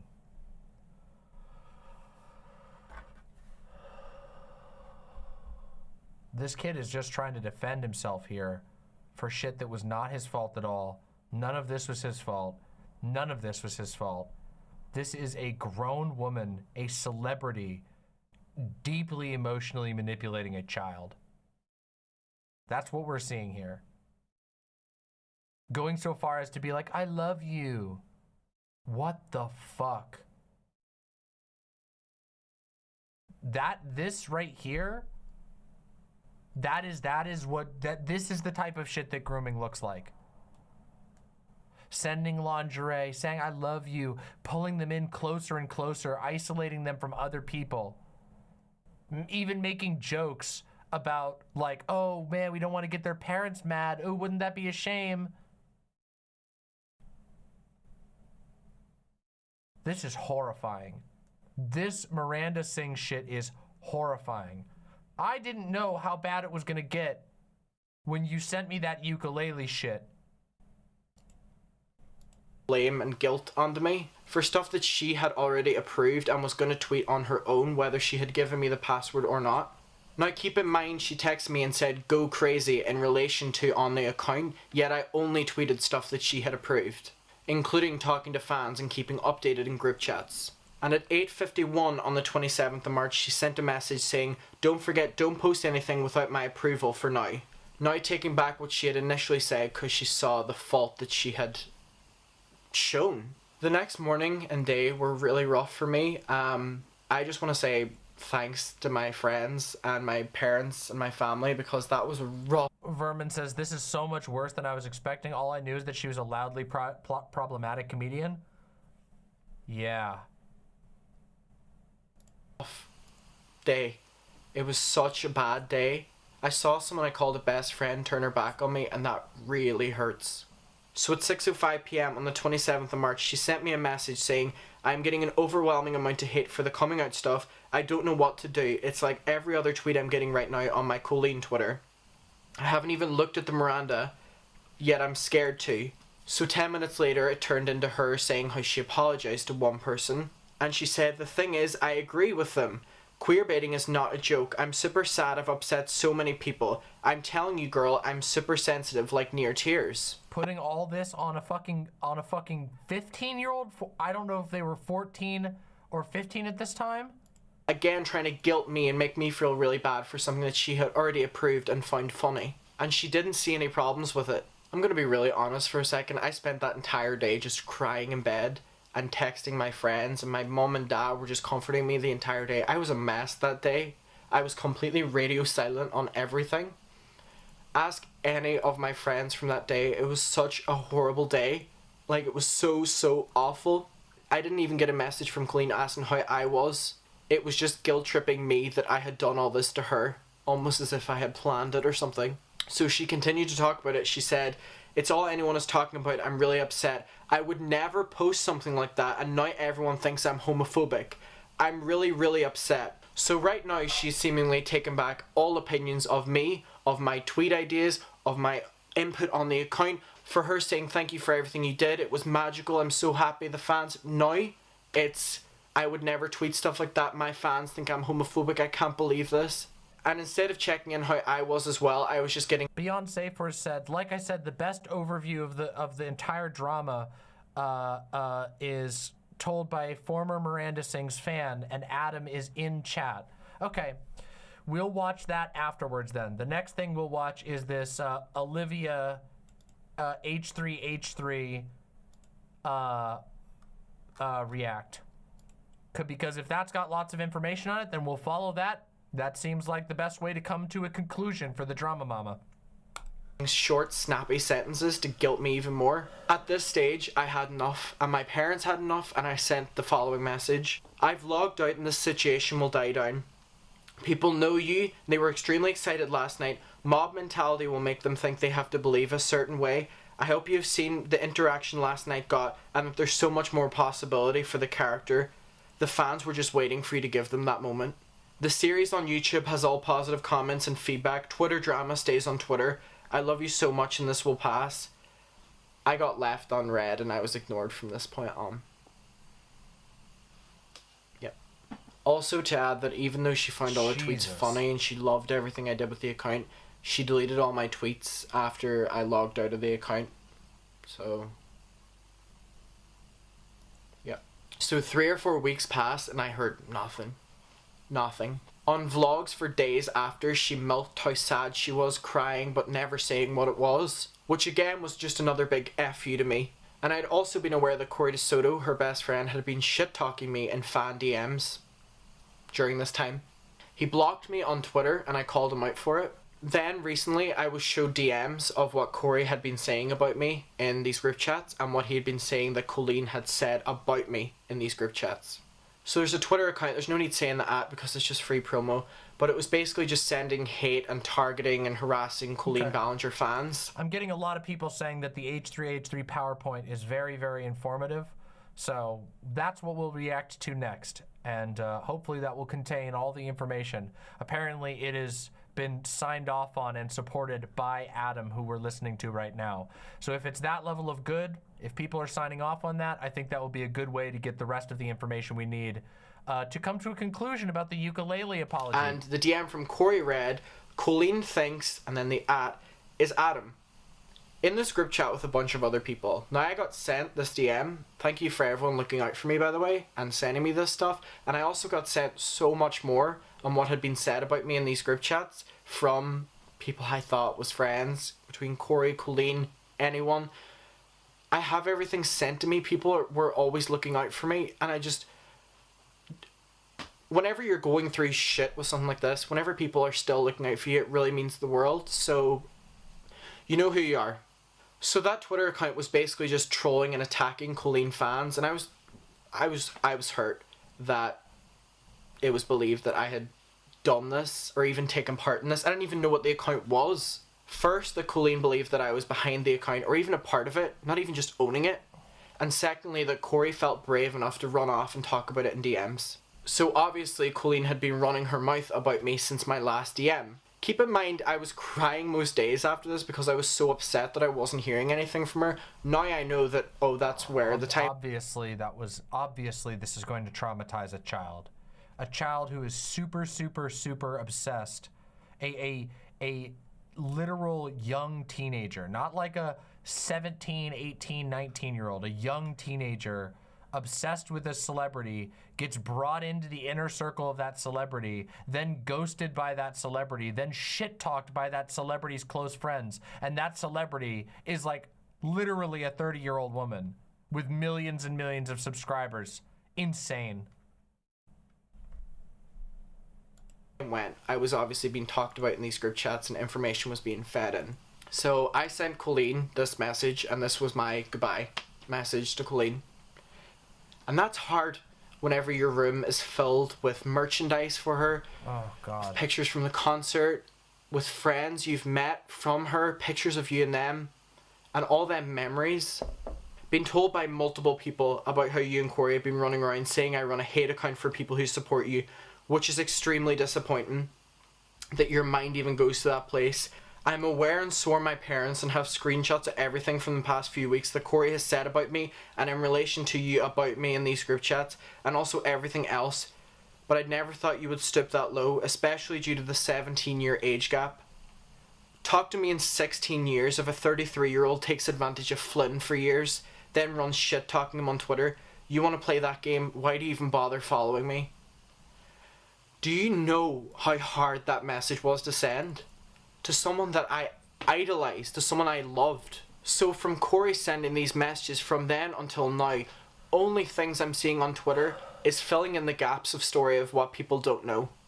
Adam did this, Adam must have done this to Corey, Adam must have done that to Colleen. Oh, Adam obviously ruined his relationship with Colleen by doing this. Oh, Adam obviously ruined his relationship with Corey by doing this. Is he still friendly with the Ballinger? This is all that I've been seeing on Twitter, and that fucking hurts. I was really trying not to swear in this video, but that really hurts. So I had to make this video because people are now slowly finding out that Colleen handed over control of the account to me, and before any other lies about the situation start getting thrown out, I had to put my side across because I'm fed up. And you know I've been vlogging every single day and I'm so excited about that. I've been doing daily videos, but I have to take a break. I have to stand back now because it's just gotten a little bit too much. And I can't believe I have to say that and it's even gotten to this. So I'm really sorry to the people who I'm disappointed by saying that, but just know that this has been going on in the background for so long, but it's gotten so bad within the past like 3 weeks, and I've been trying to vlog every single day and be happy and make videos that are making people smile because people are messaging me saying that my videos are making them happy during this time and giving them a distraction. It's hard to do that whenever so much is going on in the background. So I hope I haven't disappointed that many people, but I just had to say what has been ticking in my head for the past 3-4 weeks.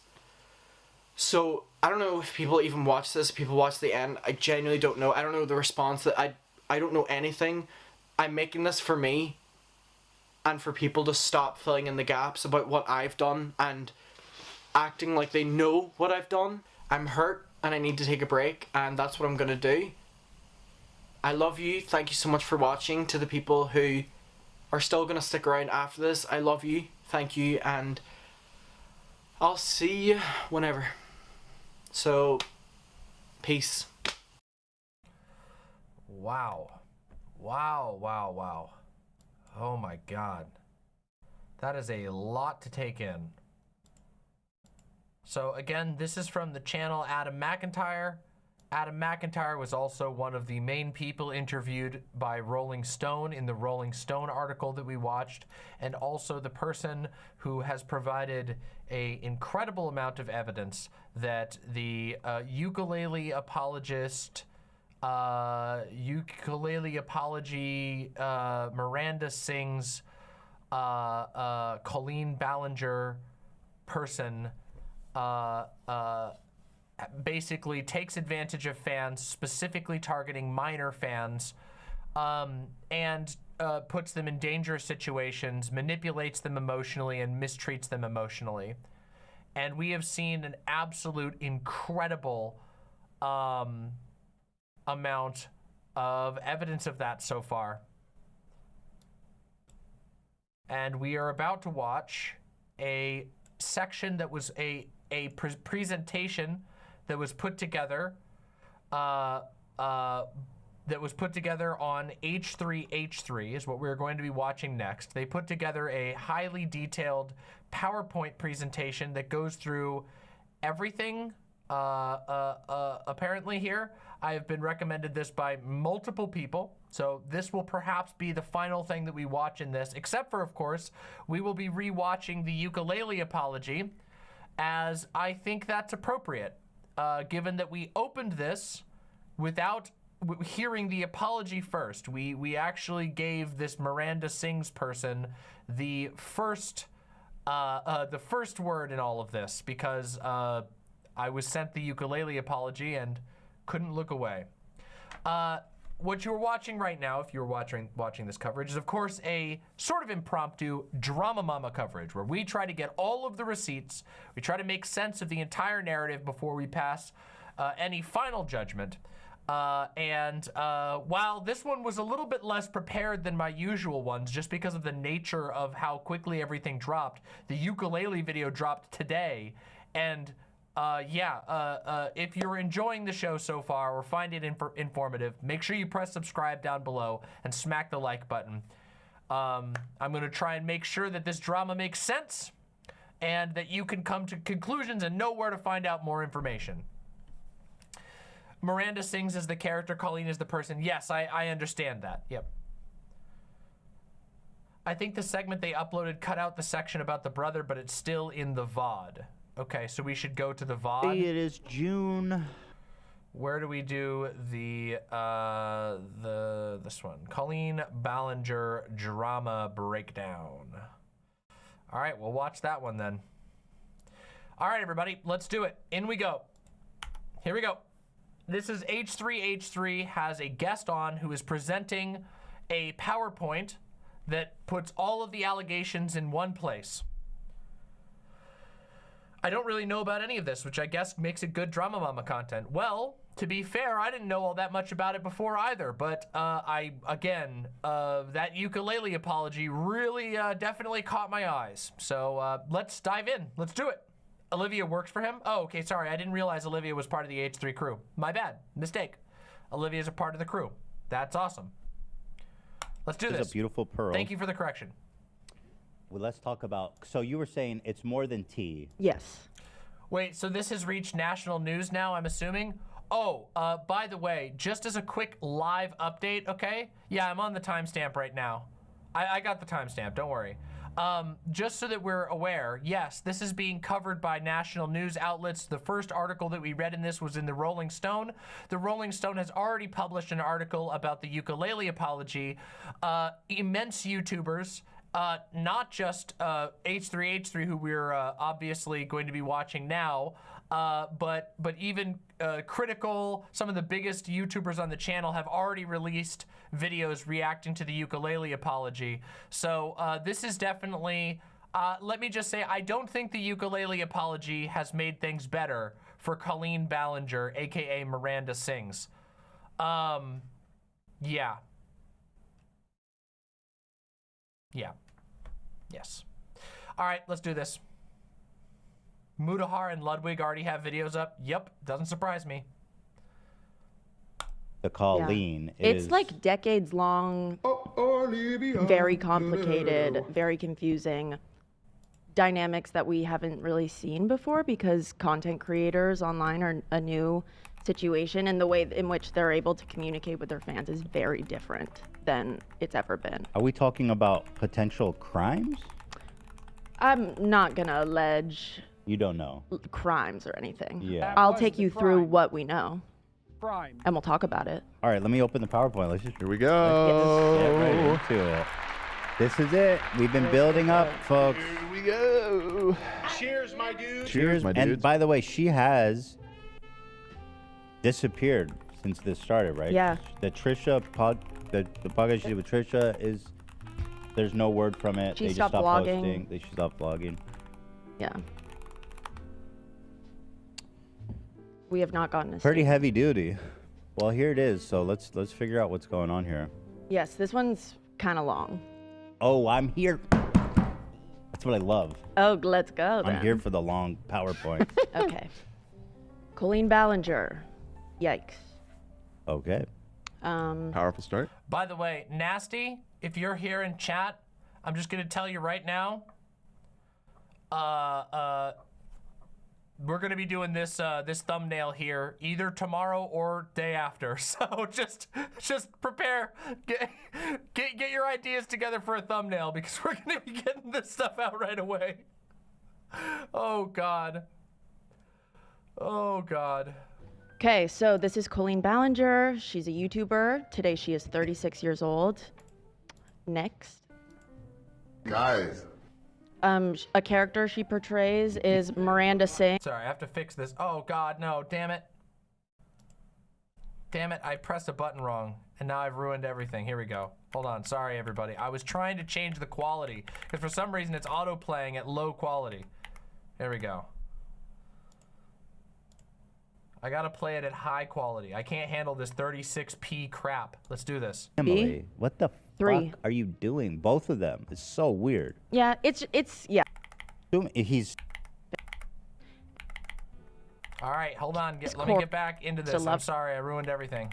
All here. And then on top of it, you used to be a huge fan. Yeah, we talk about. That's all in If here. there's anybody I've given all of my time to, like if we had to figure it out, it would probably be Colleen, because So- what 2014 to 2020, I just like watched her content. So you are in a unique position to tell us about her. You This know is- everything about her. Right. In terms of like morals, this is a crazy. This is a biggest crazy, fan. crazy thing. Just because how much I used to love her and how much I disagree with everything she was doing. The picture you shared with me, is that in this?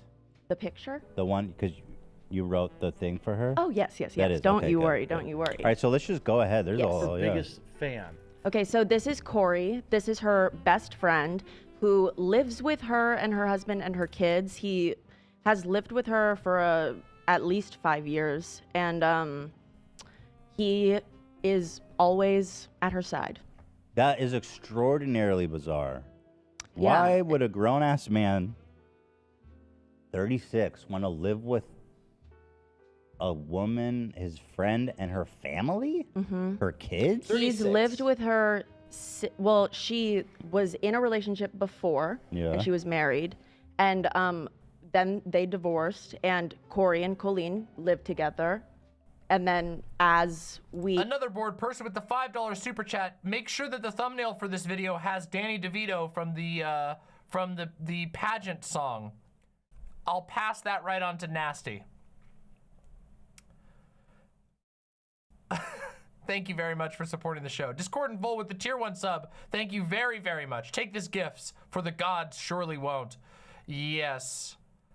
I don't care about unusual households, so why would this be weird? Yeah, I don't think it's that weird. got to know more I don't care. I don't think polycules are weird, but I guess some people do. about Colleen's life and how she met someone new, blah, blah, blah. Corey just... I think the weird part is that all of these people have been incredibly weird towards minors, and all of them have a bunch of kids running around the house that they make into content because they are family bloggers. I think that's weird. Okay, I think that's the weird part. Okay, not like people living in unusual family setups. Yeah. Jade. He just like has a room. Wait, he lives there. What if I'm assuming he's single, right? Corey? Like, Yeah, I think if so. you're dating, People see him on like dating apps and stuff. like how you gonna live with A family? baby? What the 3. fuck are you doing? Both of them. It's so weird. Yeah, it's yeah. Does he work That's for her? like not yes, he's her assistant and he edits her vlogs. Whoa. That's okay. This is Adam McIntyre. He is a YouTuber. Adam. Yes, he's in chat. What's up? Oh, he is? Hey. Adam, please let us know if there's anything that I forget to mention, don't mention. Demon Mama hits the truth again. That's why you watch me. That's why you watch me, because I have a clear mind on all of these things. We would love to hear from you. So back to Adam McIntyre. He's a YouTuber who does drama videos, and he rose to fame spring 2020, and we'll get to it. It's in the PowerPoint. Alrighty. This is Cody Rance, another person in this saga. They were always of age. They participated in group chats, and they came out with a video that was the catalyst to this new wave of the new wave. This was the person. Cody Rance is the person who verified a bunch of the super questionable group chat messages. This person was cited by the Rolling Stone article that we read earlier in this deep dive. Okay. Okay, this is the Weenies group chat, which is the group chat that Colleen was in with young fans. So yeah, remember how I said Remember how I fucking said about the, remember what I said about the group chat? It's a bunch of 13 to 17-year-olds. It's like 13 to 17-year-olds. I think Adam said that there was a total of 23 people in the group chat, mainly 13 to 17-year-olds. So Colleen Sorry, had let's hear the number there. a group chat. 13 to, that there was a total of 23 people. 23 people total. A genuine celebrity, somebody with 10 million followers on a single YouTube account who received Teen Choice Awards, all this shit, has a private group chat with 20 children in it. In the group chat, mainly 13 to 17-year-olds. So Colleen had a group chat that she was very active in with a bunch of her fans. And Yeah. her fans are young. They're Yeah. like 13. Yeah. 13 to 17. When I see this stuff, it's like I would have really killed to be in a group chat. Mm-hmm. Was it like a text group chat or was it like? Yeah, there's so many screenshots and stuff. And so I'm just how letting were you these know. people selected to be in her I think it secret group was chat? prominent people on Twitter. So like Adam was really, really active in her live chats, and on Twitter he would at her a bunch, and I think that's just, you would She was looking find for people you think are soldiers. funny. Yeah. The Weenies, God, what a fucking horrible name. The Weenies wasn't her first group chat full of minors either. No surprise She was there. looking for loyal people. Loyalty. They've all turned on her, by the way. Or I think. I don't know if did all of them turn on her? Pretty much. Ooh. Oof. Yeah, Adam says 23 members, including Jessica and Colleen. Jessica is Colleen's sister-in-law. Her sister she has her turned on her? No. I was like, whoa. No. Colleen and Jessica were the adults in the group chat. Okay. Yes. So what is this I'm looking Okay, at? so these are the Ballinger kids. In the middle, that's Rachel, Colleen's sister. On the right, that's Chris Ballinger, their older brother. He is the husband of Jessica. They have a family channel where they film their kids. Oh, they also have a family channel. If you remember, actually, a few years ago, do you remember when YouTube was turning off comments? Yeah. A big reason was people were timestamping in their comments because one of their sons does gymnastics. And, God. Yes. And I do remember watching Colleen's vlogs, and she talked about it, and she said basically, like, it's such a shame that YouTube is turning off the comments and, like, these people are ruining it for us. And it was just, like, a very interesting outlook on The thing your was, children on video. And I remember keeping when them that safe. was a thing. There was like straight up pedos time stamping Yeah.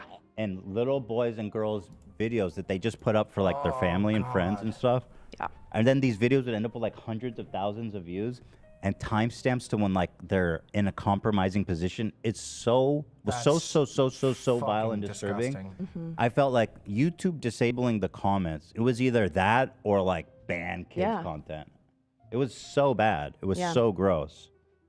But So they wait, were were pretty upset about it when it was happening, in the opposite sense that the rest of the world really was. That is so interesting. Yeah. They were the victims, not the kids. Right. What's the other family channel's name? I'm curious to look The them up. Ballinger family. And then on the left, another important figure in this, that's Trent Ballinger, their other brother. Okay, they have a channel called the Ballinger family. Are they famous Popular? by Yeah. association? Or Yes. did they exist before I think her? that they rose to fame due to like being in proximity to Colleen and Mhm. Miranda Sings, Oh but my they did God, gain their that's own so audience. fucking- And they're a pretty big channel. Let's see. They have 2 million subs. Seems like the views have dipped a bit. I bet they were on I believe it. doing crazy numbers like 5 years ago. Seems like they get about 50,000 per. Let's see pop. Yeah, 4 years ago they got 34 million. 20 million. Vermin says, have you seen this shit on TikTok where parents post videos of their babies with like candy in their mouths with hundreds of old men calling them beautiful and saying weird shit? It's horrible. No one should post their kids online. Unironically, family channels are like one of the most like fucked up and evil things on the planet, and it actually makes me want to leave, become a hermit. Like, okay guys, you don't understand. My like hermit my desire to go become a hermit and never talk to the world again has increased by like 80% over the course of this segment. You guys have been watching this drama mama, but in my mind, all I can think of is becoming like a mountain woman. Like I am sick. This shit makes me so sick. Fuck, even in this, look at this. They get like these, look at this shit. They get like thumbnails with their kids doing like yoga poses and shit. And keep in mind, they were just talking about how the Ballinger family was super mad that 4Kids videos disabled comments because, and the reason why YouTube had disabled comments on 4Kids videos is specifically because weird freak pedophiles were leaving comments with timestamps, just like they were talking about. That was like such a big problem that YouTube had to address it. All of this family channel, weird child exploitation stuff, it genuinely makes me want to just never like just burn all of my YouTube presence. It makes me want to never touch YouTube again. It makes me want to just like return to like picking berries and like, I don't know, getting eaten by a bear someday. It's so gross. And like the family channels, do you guys remember like a couple of years ago the drama, I don't even want to call it that, the controversy around I think the channel was called Daddy of Five? Do you guys remember that shit? It was like this channel that was a family channel, huge, massive channel, and it was literally just this horrible, monstrous dad pranking his kids constantly for video content. Most of the pranks involved him like destroying their possessions. One of the pranks was like he trashed their room when they were outside, and then when they came back in, he freaked out about how their room was trashed, even though he trashed it, and then he gaslit a literal child, like under the age of 10. He gaslit them into believing that they were the ones who trashed the room and not him. And this was like getting millions of views on YouTube. It was just abuse. It was just child abuse for content.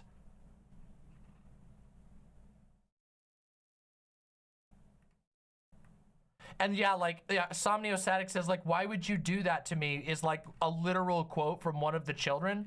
The children were just being abused for content for millions of views to make money for the parents. And keep in mind, that was just one of the channels that got exposed. As you can see, as of right now, as of this video, the Ballinger family has 2.05 million subscribers. Ukulele apology ladies, little family videos at turning their kids into content.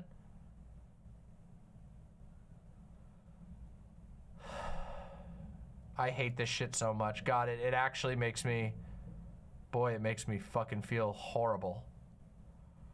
All right, we gotta move on. I can't sit here and dwell on this depressing stuff. We gotta move on. 18 we gotta million. finish this. Yeah, that was with the family vlog days, man.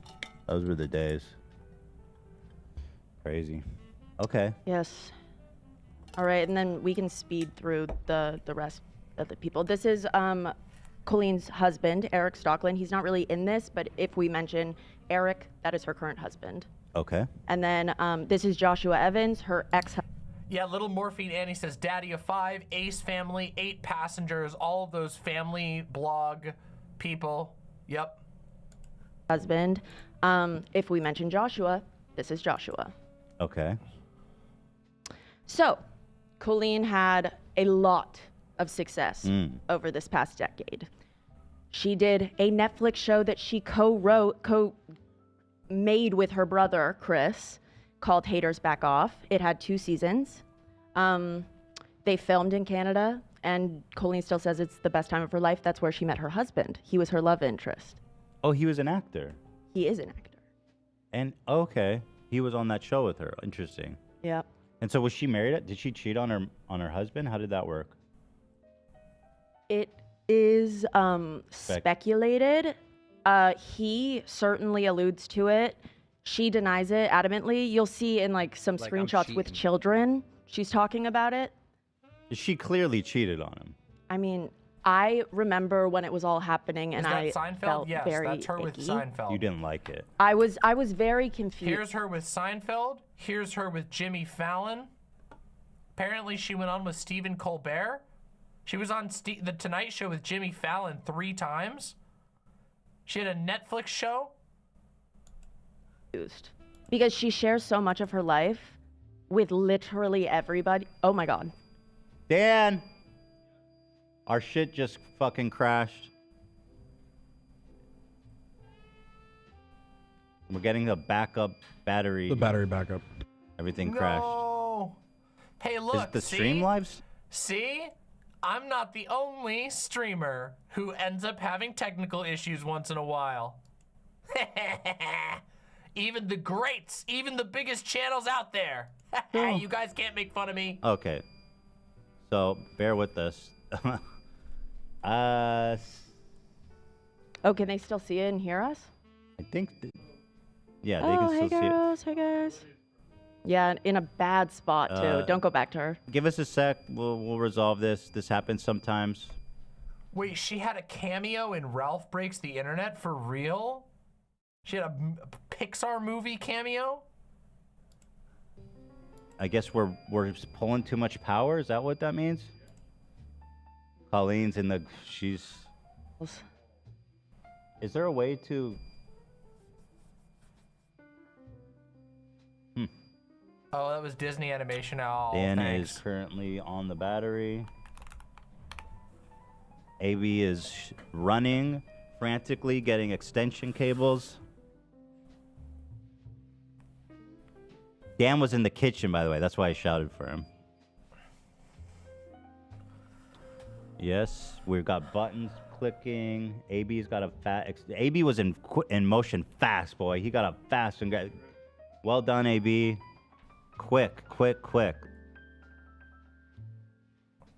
Dan, do you want to give me some updates to communicate? He's working on it, he says. Nice sound it makes. We could probably skip forward a little bit. At the end, you'll see it even worse for her. There's more to come? Yeah. What? Oh my God. Based on some of the weenies storm that's happening, Oh, I yeah. think it's gonna get even worse for her. There's more to come? Yeah. What? Based on some of the weenies tweets. Oh my God. Okay. The weenies? Was that the... Okay, I'm sorry. Can we put a I think that calling them the weenies should be banned. I think it should we need to find, there needs to be a different way. It needs to stop. It's making me genuinely uncomfortable. And just imagine, Colleen Ballinger chose to call them that. Incredible.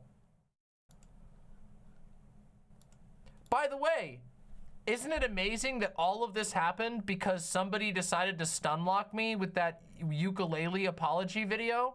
And now we're doing a DramaMama? I work so hard for my lovely viewers, just so you guys know. I could have just watched the ukulele video and then left you all in the dark. Instead, I'm actually making sure we know what the hell we're talking about so none of you sound like idiots out there. When people ask, when every single person on the internet is talking about the ukulele video, now you're gonna know what's actually up with it. All of my content that I had planned today is gonna have to be delayed to the next stream because this is gonna take forever. But I will say, it's interesting, and I think it's actually unironically important. I think it's actually important to make a big deal when shit like this gets shown.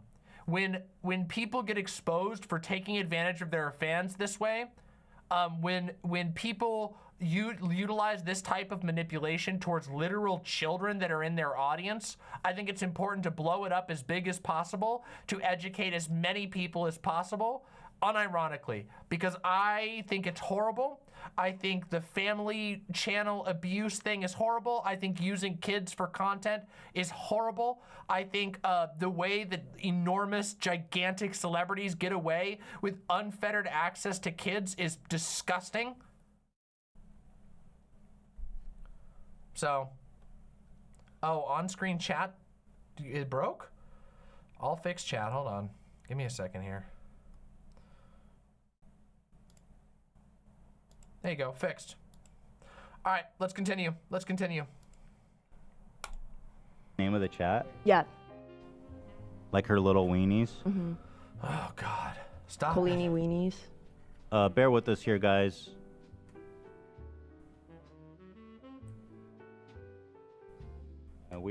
We are plugging, we are unplugging, we are beeping. It's a whole motion. It's a flurry of commotion here on the podcast. I'm telling you guys, there's just too much going on. For reals. Do we need to upgrade our power utility or something, Dan? Potentially. I think it's a ghost. Follow me from the basement. Info. I'm skipping Yeah. forward. Mine, there's a To like Shane's or like how? dependent on really mess. It was Oh. yeah. I'm skipping forward. Friend was. It was like Their my idol Yeah. is recognizing me, and that was their entire life. Our So comment. Yeah, here we go. All right, they're done. if they Let's can do see this. and Okay. so we're on Success Over the Past Decade. Yeah. Is that where we were? yeah, right here. So she has her Netflix special. She went on Jimmy Fallon a bunch for both seasons she went on. She has comedy special, and she went on Comedians in Cars Getting Coffee with Jerry Seinfeld. Yeah, and I've talked about that at length because before I even had an opinion about her or her character, I was a fan of that show, and that is the worst episode. I mean that genuinely, because the whole point of the show is that the guest drops their guard and they connect as comedians, as real people. But That's she fun. went there in character. Yeah. And she would not drop the character the whole time, and it was just Not funny. so painful to watch. Interesting. I mean, yeah, you have the opportunity to sit with Jerry Seinfeld for a whole day. You're gonna go be a fucking silly character. well, apparently That's fun. he liked her so much he brought her to Jimmy Fallon that night. Oh, it he was a did? night that she wasn't supposed to be there. He Oh. brought her to play a game with him. They Jerry played, like, was Pictionary. taken with her. He must have been. I don't know. Here's my theory. He has a daughter that's like your age. Oh, so he saw his daughter in her. No, he was doing it for her. Oh, He's trying to be you the think cool she was dad. a fan? Yeah, for Aw, sure. She's that a is fan. sweet. He wanted to do it for her. For sure. Well done, guys.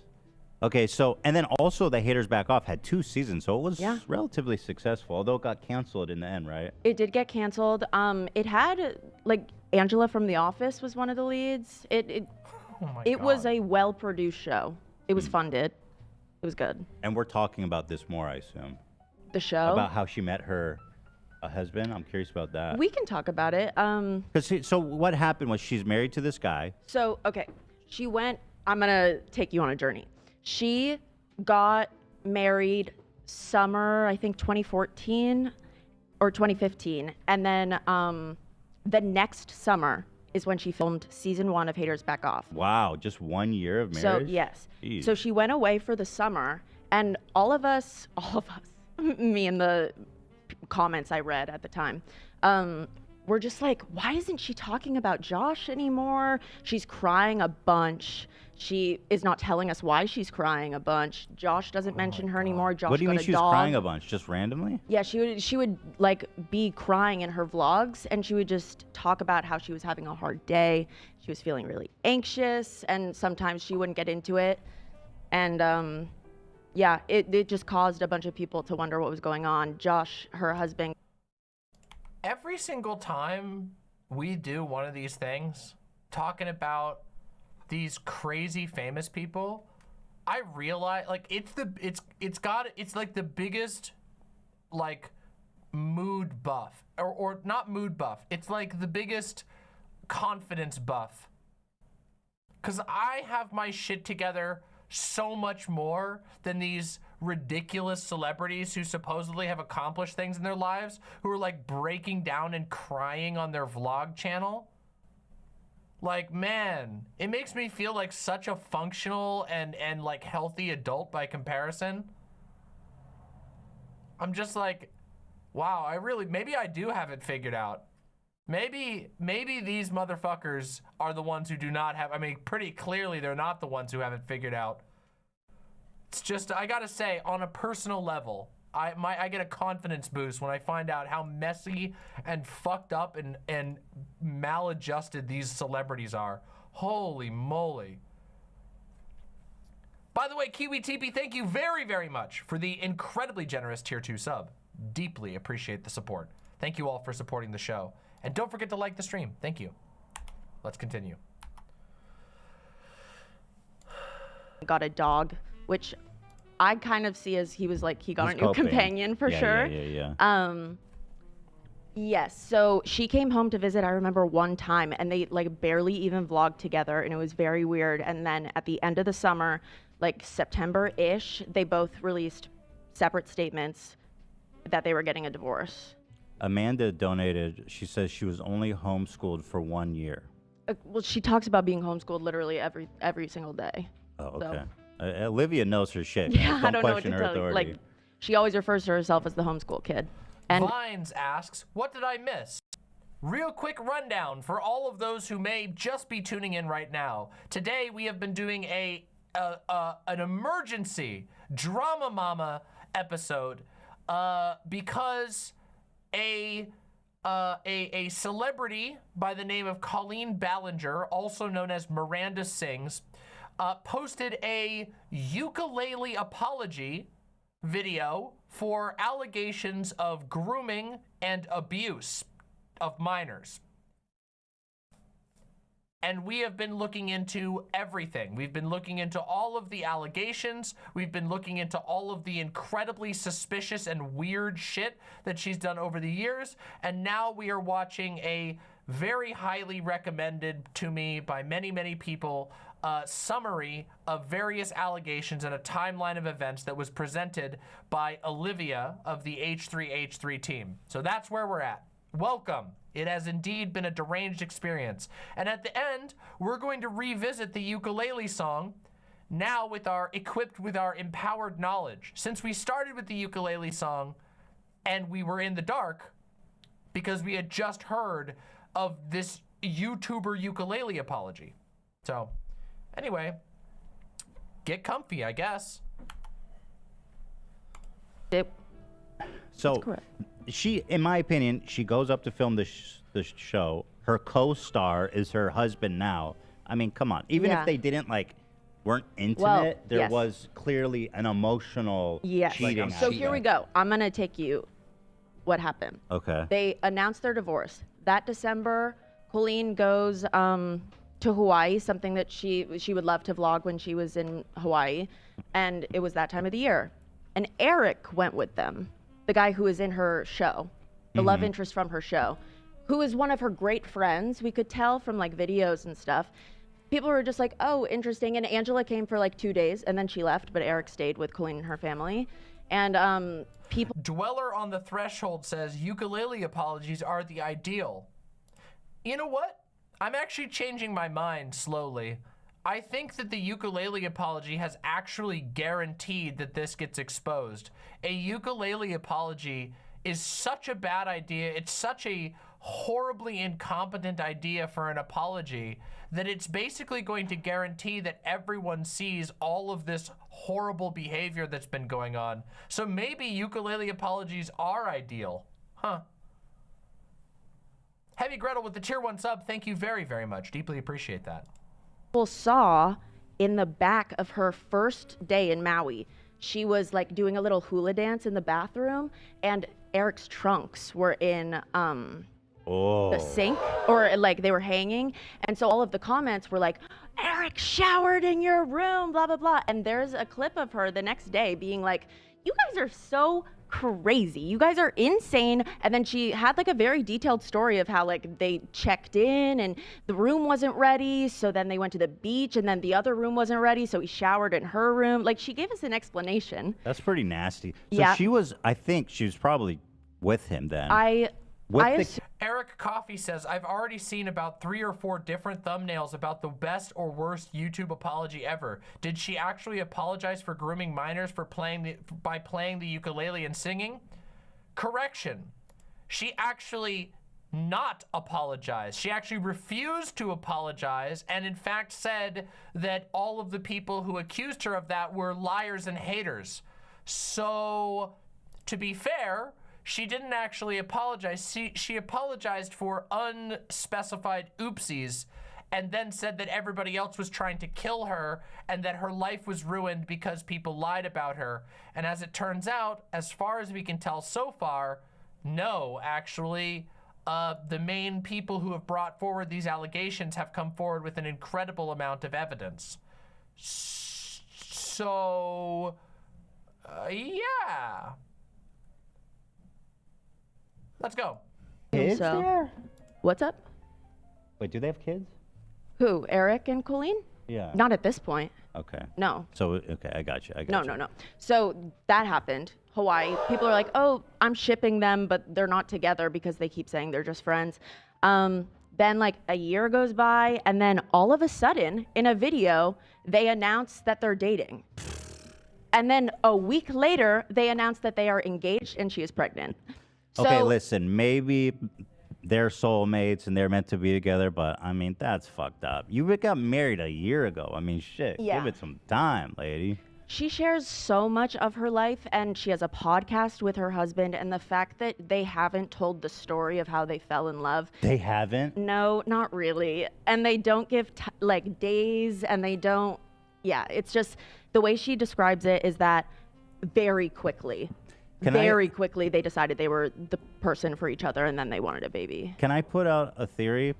I feel in a way she big-timed her ex-husband.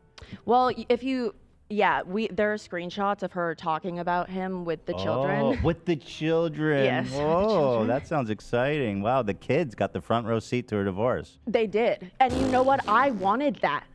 You Like wanted when that. I got my grubby little fingers on these screenshots, I was like, oh my God. The amount of time I spent wondering and trying to dissect videos. So, okay. So the summer after, Josh releases after they announce they're having a baby.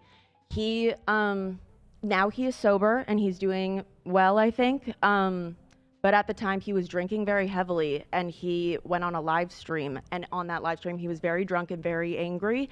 And he did say, quote, I know what Colleen did to me. My family knows what Colleen did to me. Yeah. Why we even speculating? She definitely cheated on him. Yeah, I don't know. Come on. But okay, there it is. Got it. So, does that answer your questions about I think so. husband? Okay. Yeah. Yeah. Moving on. Oh yeah, I was gonna say I think she got caught up in this life of fame. I think she was doing this show. She was amongst all these famous actors. Wait. And she big timed her. She's like, listen, I can do better. I Maybe- need to date. I need to date up. Adam said in the chat she sent videos of Eric in the pool during that Hawaii trip saying how sexy he was. Ew. So Ew. It wasn't that long after they announced their divorce. All right, I don't let's- know. let's I don't move know. on. I don't know. You know too much. Beyond Safe Word says, Josh was abusive to a different kid who was hired to work on Colleen's tour pre-Adam. Yes, we heard about that in the Rolling Stone article. In the Rolling Stone article, they talked about her former husband being abusive towards another literal child that they were extracting free labor from. About this. I know a lot about it. That's right. the truth. All right, here we go. Next slide. Okay, my own personal credentials, great timing. This is a card I made for Colleen in 2014 when I went to one of her live shows. It says, Colleen. Okay, hold on. I've been... Okay, never mind. Let's go. I put all my scrapbooking stickers. Let's be honest, it's ugly, right? I was a little more talented than that. No, this is pretty great for a kid. I don't think this is impressive. For a kid. 2014. I was like How 14. old were you? That's fine. Come on, don't be so Like hard on yourself. 14. Okay, well, thank you so much for saying that. What's Let's the see Taco the inside. Bell? Is that a inside joke? What? Taco Bell? Mhm. And T-Cow is something she used to say all the time. Taco Bell was her favorite food. I'd like Taco Bell. Let's look at the inside. I could eat Taco Bell. We respect right now, that. frankly. Ooh. I mean, I would. You know me. So, Colleen. Hold on. Firstly- This is so iconic photo of you. Oh, it's insane. I don't remember taking that for sure. That was on the car ride home. Go ahead, sorry. Colleen, firstly, I would like to tell you that you have changed my life forever. I am a musical theater geek, and then I X this out because there's absolutely no way I'm showing you what it says. Nope. Too embarrassing. But seeing who you are now, even after you were an awkward teen who didn't fit in, changed who I am, how I present myself, and what I want to be. Aww. I want to be just like you is a crazy thing for me to say. I said in all caps, I want to be just like you. I hope one day, I want to wear your skin. guys, this next line, I hope one day I am able to connect with people the way you do. Ooh. I don't want that. But here's the thing. Don't feel bad. This is actually a really insightful because this is how her fans see her then, and also Ethan's right. they look to her like, oh, she's. Yep, Ethan's right. Yep, Ethan is actually right. This is super illustrative of the sort of parasocial effect. This is the power of celebrity. Very She's the cool parasocial. adult. Yep. Yeah. She's a cool adult The big sister. who because talks. you're a kid, you know. Yeah. But it's real. This is actually super interesting. Yeah, it's crazy. I hope to connect with people the way you do. I hope to find somebody who loves me as much as Josh loves you. Whoops. Wow. Oops. When I got my wisdom teeth out, all I did was go home and rewatch your video so I could smile and get through it. I love you, Colleen. You are my idol. Love, Olivia. So can I ask, how did you meant this at the time, right? You meant all this. Oh, It was yeah. powerful. It I was powerful. obsessed. Yeah.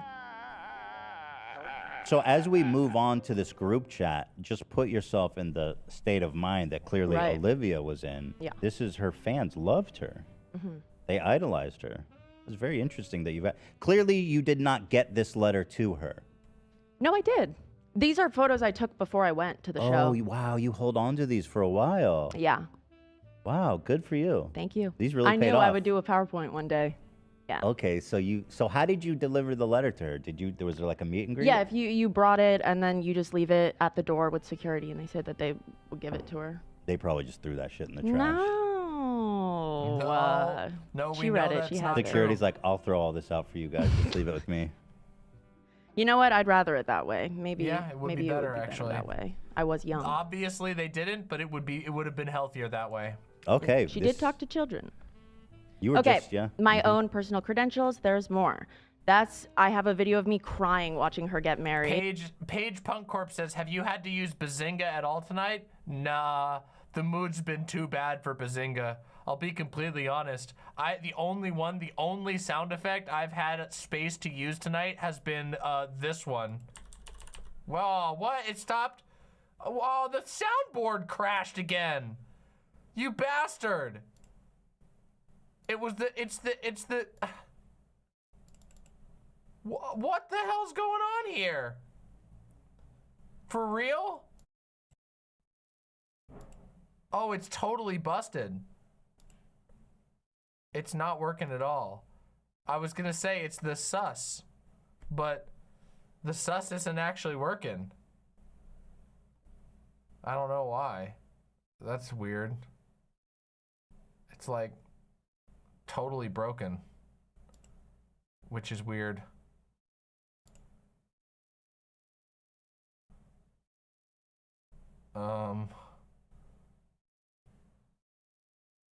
Yeah, that's weird.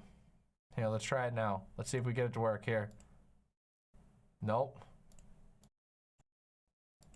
Nope. Nah, it's just broken. Damn it.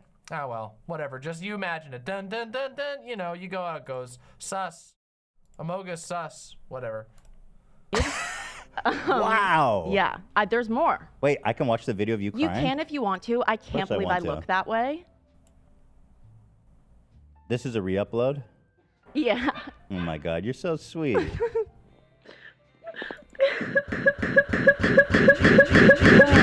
So, like, how did you dig this up? Oh, Snapchat stories. Oh, it saves it? Yeah. Wow. You're Yeah. so sweet. Can Who we cares? believe this? She cheated on him a year later, that man. that was my She had Maybe. just crying. soundboard dying. Yeah. Crazy. Yeah, Insane. this is amazing. Okay, and then next, Yeah, I know. my sophomore year of college. This is 29. Demon Mama, have you ever followed someone that you'd later come to regret following? Yeah, probably plenty, right? When I was like really young, I saw an internet aristocrat video that I thought was funny, and boy, did I come to regret that one really fast. That was like really fast. Trying to think. Yeah,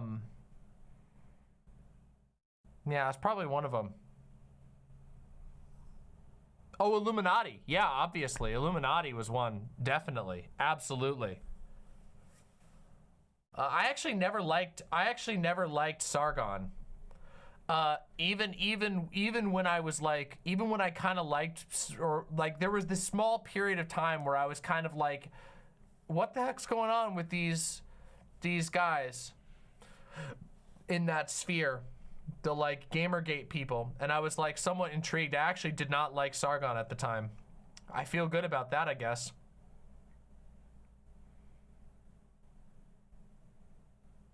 And Sargon thinks he's Jesus now? Is that true? The internet aristocrat was before my time. A giant piece of shit.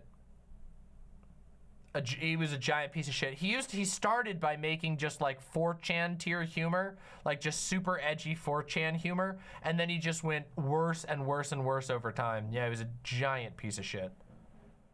Yeah.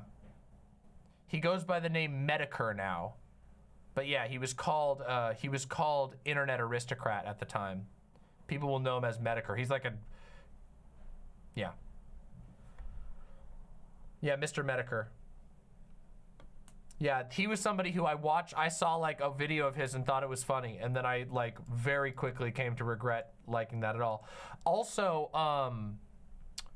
Boogie 2988 is another one. I don't know if I regret following him because it's proven to be so strange and entertaining over the years, but I was a big fan of Boogie.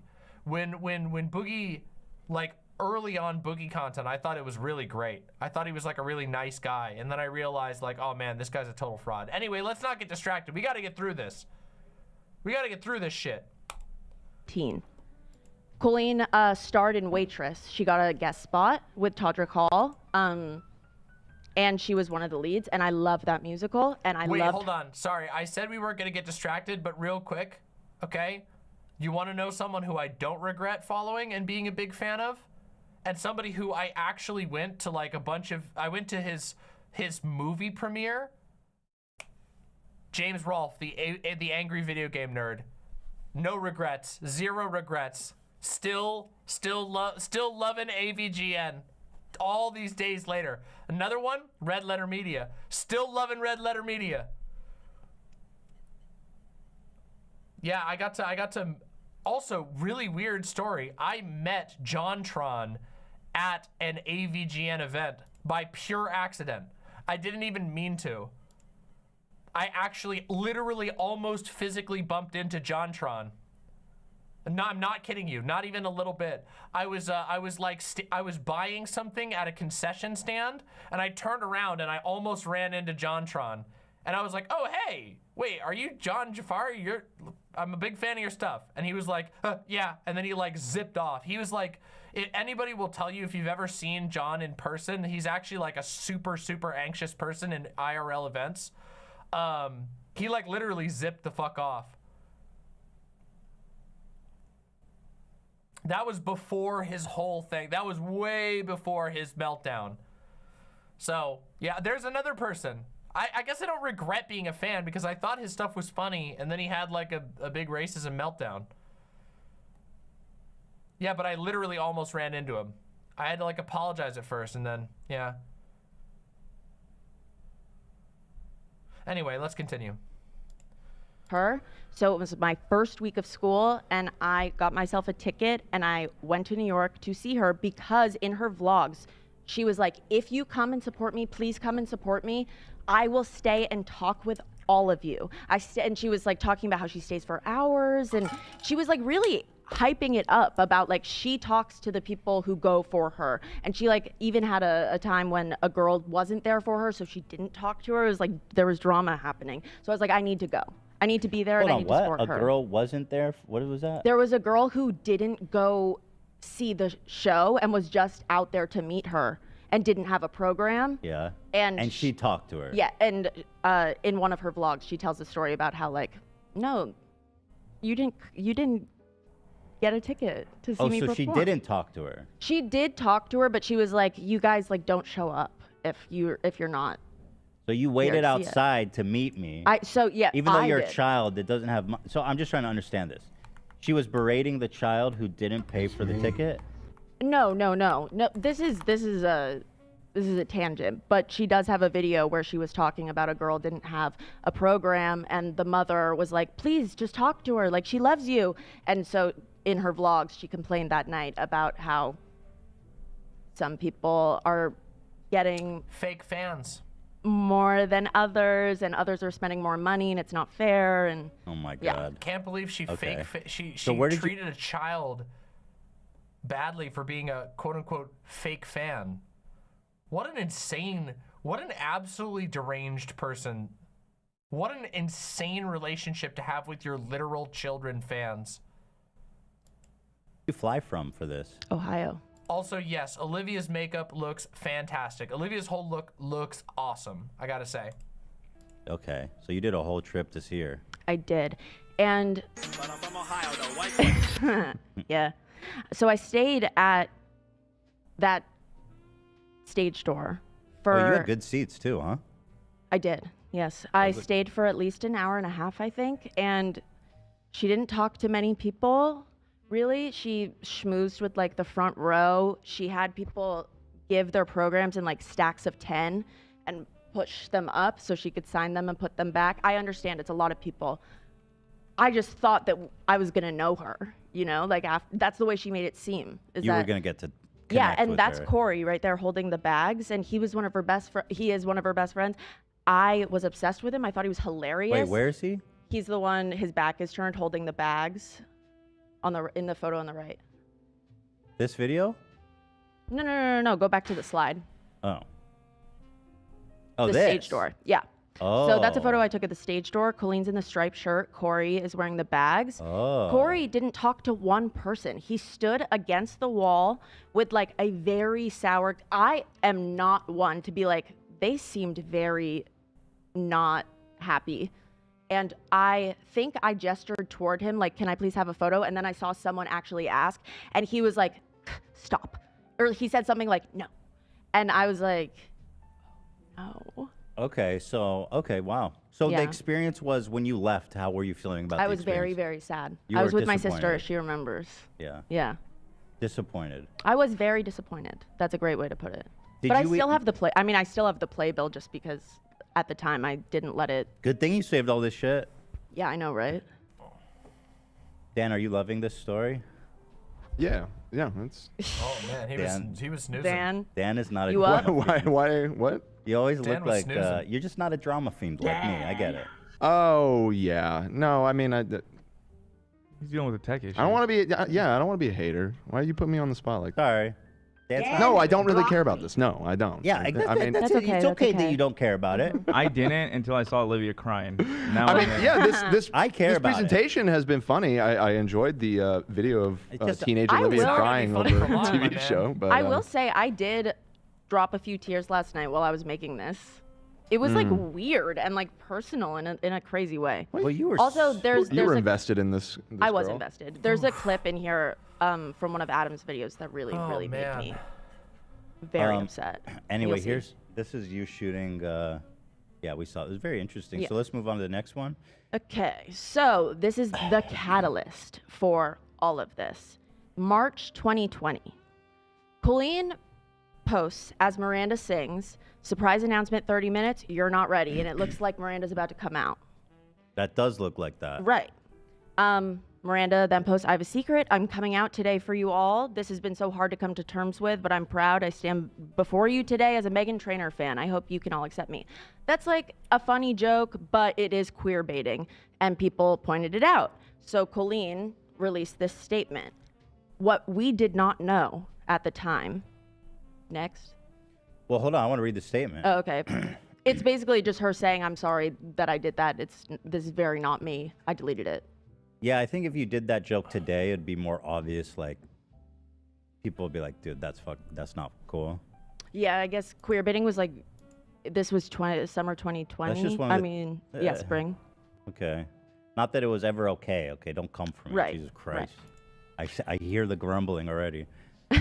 Colleen Ballinger says, I agree with you and I regret it, which is why I deleted it. I'm deeply sorry. Miranda is a character. So this right here is what we now we watched that video, Adam McIntyre's video, where he described what was going on in the background of this. We have the background of this. Oh, I hate that excuse. Just a character. A lot of the time, I base the character on people who are idiots. I'll see people do awful and then do it as Miranda and show them how idiotic it looks. But this shouldn't have been tweeted. Okay, queer baiting is wrong, period. I am the biggest supporter and ally of the LGBTQ plus community, and the fact that I disappoint people in that community is devastating. Okay, good apology. Mm-hmm. What we did not know at the time was Could have done without the it's a character thing. Yeah, Yeah. go ahead, sorry. the person behind those tweets was Adam McIntyre, one of Colleen's most dedicated fans, with the best intentions, might I say. Adam excuse me. The guy, which Adam's tweets? gay. Adam was 17 at the time. He didn't need to know better. Wait, hold on. Wait, no, wait. Which Was tweet? he So 17 what at do the you- time of this tweet? I think he was, 2020. So yeah, he would have been actually like 17 at the time of that Coming tweet. out. I'm coming out as a Meghan Trainor stan. Yeah. So Adam was working for Colleen in those group chats. He would give her ideas, and then they would DM back and forth. And it happened so often that she ended up giving him her login to post Wow. for her. On her Yes. socials? On her socials for Miranda Sings. Fuck. Yes. And Adam So he wrote cleared this. He had cleared this idea with her before he posted it. So he wrote this. He No, wrote I don't this know tweet. if he wrote the I agree with you, I regret it. He made the Meghan Trainor tweets I'm for Miranda. Yeah. Okay. Yeah. So, it did not go over well. She let him know. If you go to the next slide. So she messages him, it's all anyone is talking about. I'm really upset. I never would post something like that. Now everyone thinks I'm homophobic. I'm really, really upset. Okay, hold on. So she's getting shit, and then she talks to Yeah. 17-year-old Adam is like, you fucked She's me. kind of like, it's your fault. She's kind of blaming it on him. I see. Right. That was the When- video we watched, and we know that she also approved of that she basically took it out on this literal kid who was like 17 at the time of this, but had been getting roped into the fandom and had been a part of her private group chats, had been sent lingerie at age 15 or 14 by her. That's what we know from that video. He was a 17-year-old. Yeah, told him to do it and then blamed him for it and traumatized him by not only blaming him for it, but then talking shit about him all over the place. Who did not know better. And did not. Dude, she gave him her logins. Yeah. That's crazy. I wouldn't. Hell no, man. Yeah. I would never give that out to anybody, let alone a child. Mm-hmm. Mm-hmm. And everybody in He this room now. apologized profusely and was like, I logged out. Everything's okay. Like, I'm so sorry. And then she ghosts him. And his idol stops talking to him. And then he begins to hear he was kicked out of Weenies. She kicked him out of Weenies for this? She dropped his ass from the group chat? And Dude, Adam that's was cold. Adam was told that they were talking shit about him. Dude, that is so messed up. Yes. So this in the middle, that is a text that Adam then sent to sent to Colleen saying, I've been told by multiple people that you and Corey have been running around saying I run a hate account for people who support you, which is extremely disappointing that your mind would go to that place. I'm aware, and so are my parents. And I have screenshots of everything from the past few weeks that Corey has said about me and in relation to you about me in these group chats, and also everything else before, but never thought you'd stoop to that level, especially due to the 17-year-old age gap. Talk to me in 16 years if a 33-year-old takes advantage of Flynn for years and then runs shit talking him on Twitter. You want to play that game? Why do you even bother following me? So she was 33? Yeah. Holy shit. Yeah. She was 33 and she was playing a Mean Girls game with a 17-year-old? Yes. Who was working for her for free. Yes. Posting to her social account, which And she gave him the login. mind you, she was talking to him like one day, like, if this works, we'll get you set up and like we'll get you an actual position. Like she was promising him a job pretty much if things went well. And he was one of the chosen weenies, so they And were he was one of tight. the favorites. She explicitly promised him a job. We saw the messages that she promised him a job if it went well. So she got a bunch of huge tweets out of it, which were successful. She said were successful, and one tweet went wrong, and she freaked out on him, and then did like social decimation on this kid. The favorite. And she kicked him from the group. I can't get over how mean girl that is. And so at the top, this screenshot on the right is... All right, everybody. We have to take a small pause right now because I have to use the restroom. If you are here and you're enjoying the show, don't go anywhere. I'll be back in less than 2 minutes. We're going to play the little bathroom song, okay? And you all should press like because we have over 500 viewers right now, but we don't even have 500 likes yet. So please press like on the stream. If you've been enjoying the coverage, consider subscribing to the channel because I do all kinds of cool stuff like this where we dive in deep and get all the information. And of course, without any further ado, please enjoy our bathroom song. I'll be right back. Give me just 1 minute.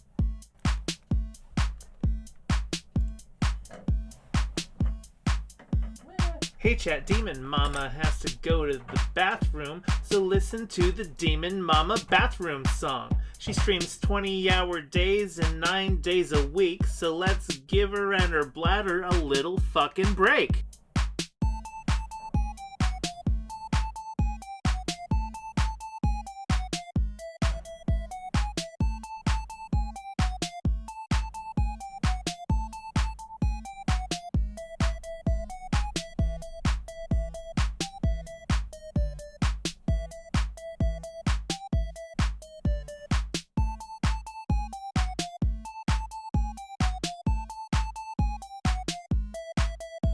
Okay, it's been a minute and she's still in the bathroom. I'm not a math whiz, but I can count to 2.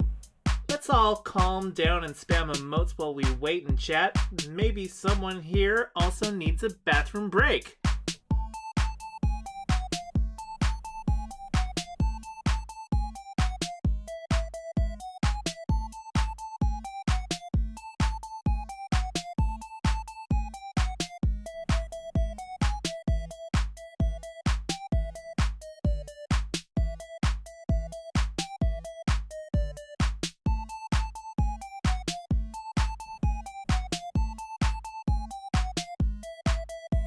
It's been a bit since Demon Mama went to the bathroom. Not like I'm counting, but this track's at 142.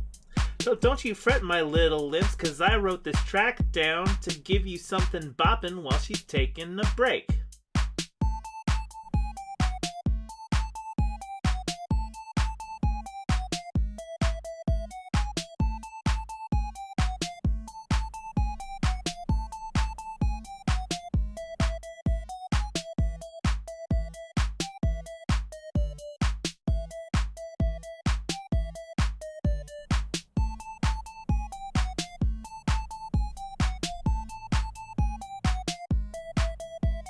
Jesus fucking Christ, can Fawn go check in the bathroom? I hope she doesn't lock the door when she uses it. But if she does, you might need a little running start and hope the door hinge is weak enough to break.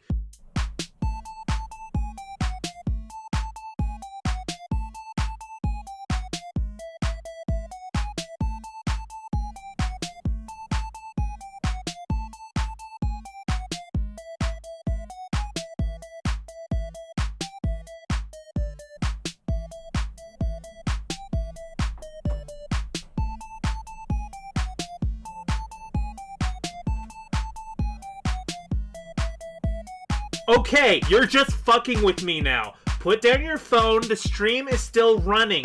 I can only assume you forgot because you were doom scrolling. Jesus Christ, Demon Mama, do we need to call a doctor? Right. Song's over, stop. Somebody help her out. Look at that, just in time. Just in time, no loopy. No loop. No loop. Impeccable timing. Well, I stopped to admire the work that the critters have been up to. The critters have put together a 2 new storage things. We have a new bookshelf and a new chest of drawers that were just assembled, which is cool. All right, everybody, let's get right back into it. No more waiting. Let's do it. I noticed that some people logged off. They're the Fairweather fans. I've been listening to this whole time, but I'm just getting home from a long drive. Demon Mama is the best for listening on a road trip. Well, thank you very much. I really appreciate that. Thank you so much, Piftle Cakes. I'm glad you drove safe. Let's continue. From Colleen's video, so her messages are going to be on the right. She responded to Adam, take advantage of Flynn? What are you talking about? What does Flynn have to do with everything? How dare you bring my son into your drama? I didn't say anything about you. I've never said anything but nice to you. I've never been anything but nice to you. I haven't said one word about you. I'm not going to argue with you or talk smack about you. I just wish blah, blah, blah. Adam's mom then responds to Colleen and says, this is Adam's mom. Yeah. It is not nice when your child is brought into things. But if you have read it correctly, you would have seen that he wasn't, and it was a comparison that was being made. Mother to mother, you may now understand. Never speak my son's name again until your side, kick the same applies to him. Oh, your sidekick. Yeah, Mom got involved. Yeah. Okay, listen. Badass. Let's go. No, if I'm Colleen, which is hard to put myself in this insane situation. But if once you get the message back from the mom, I have a feeling that's kind of a little bit scary because all this. JS Masochist with the incredibly generous Tier 3 website subscription. Thank you so much for supporting the show. Seriously, thank you so much. Been going through a really tough yet exciting life transition, and Demon Mama, your confidence in your principles and ideals absolutely inspire me to keep going. You got this, okay?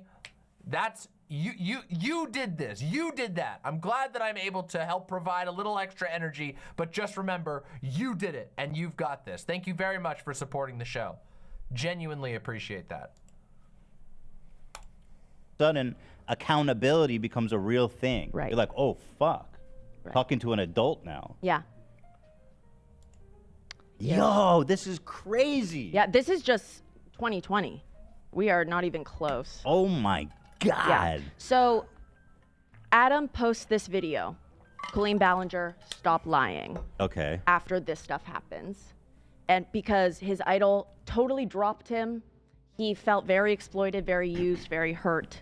And they were talking shit about him. So he posted this video where he tells the story of the exploitative relationship and being dropped. What was the time? What was the time difference between their fallout and this video? This video was posted April 28th, and the Miranda Sings coming out tweets were March 26th. So like a month. A month. Yeah. That's super effed up. Yeah. Like, girl, like, let's be real. Whatever he tweeted, even if he just tweeted something super racist and messed up, I mean, that's a far cry, but like, you gave him your login account. Whatever and he's he a minor. does, yes, whatever he does there is your fault. Yeah. End of story. Also, she okayed the idea. She told Adam it was a good idea. Well, then there really is fucked up. Right. So in this video, Adam doesn't touch on like the inappropriate text messages. He like alludes to the fact that she would talk to him sometimes about her divorce, but he did not include the screenshots that you will see later that are very explicit and weird. Jesus. But he did include this moment from a live stream when Colleen was giving away clothes and she ended up sending lingerie to Adam. Okay. Let's watch. Adam! Oh my god. Super cute. Please give me the dress. Oh my god. Those clothes are nasty. He's so rude. Oh my god. You guys, you're killing me. Okay. Oh my god, he's so sassy. Oh my god, this is hilarious. Adam just donated or left a comment. He said, "No, Adam, a member for 6 months." Aw. Let's Sweetheart. go. He says, no, she approved the tweets 4 times. He said, or maybe he said that before you. Yeah, had and then he said, mentioned "Thank it. you, Olivia." Yeah. Yes. Olivia knows everything, Adam. Don't worry. Thank you. He says he was 14 at the time. Trans Girl Jade with the incredibly generous tier 3 sub. Thank you so much for supporting the show. I feel like my brain is melting, but here's some extra money to help Demon Mama be less broke. I do appreciate that. I'm not actually broke at the moment, but the money does help. It's expensive running a show like this. We have a full team. So thank you. Really means the world to me. This is a viewer-supported show. We basically get very little from ad revenue. So thank you very much. So fancy. When the bra, yeah. Oh, at this time. Yeah. It's 14. When this live stream happened and 14 she sent years him the bra, old. he was Just remember, 14. so now we have confirmation. Adam was 14 when the lingerie sending happened. 14. When's the last time like any of you guys actually spent time with a 14-year-old? Like they are children. Right? You forget how young, how immature a 14-year-old is. It's a child. Yeah. Like really. Look at a picture of you when you were 14. You're like, "Oh my god." 14. Fuck you. Right. That one sounded legit. Your Twitter account is making me laugh so much. Clean boobs are bursting out of every outfit I approve. Corey is just still chilling with lingerie on. Ew, that's an ugly shirt. No, put that shirt in the bin.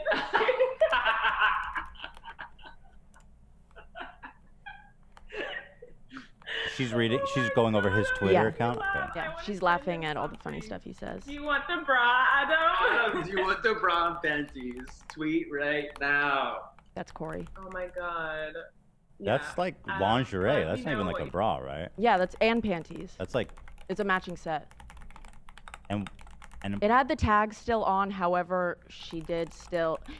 Adam made it very, very clear in his new videos when he's talking about this that Colleen, in her apology video, which is in the next slide, she didn't show the part where she says, "Do you want it, Adam?" She says in her video, "Oh, Adam wants the panties," which came later when Adam responded, was like, "Yes, I want them. Yes, I want them. Yes, I want them. Please send me something." So why it's did an interesting. Why were the panties out, or why was the lingerie out? It was a Forever 21 haul, and they were going over like through clothes that she doesn't want anymore. Okay. Yeah. Okay. You want? He's in Ireland. Hi, Adam. I love you. Okay. I'm sending him something. Oh my god, that made me laugh Dude, so stop. hard. What is he doing? Shade. You said you shaded me so hard. Okay, maybe he'll want the panties. Although then his parents will be like, "You're not allowed to watch who is sending you panties." Yeah, that's actually funny because that's what happened. Yeah. Yeah. You knew that.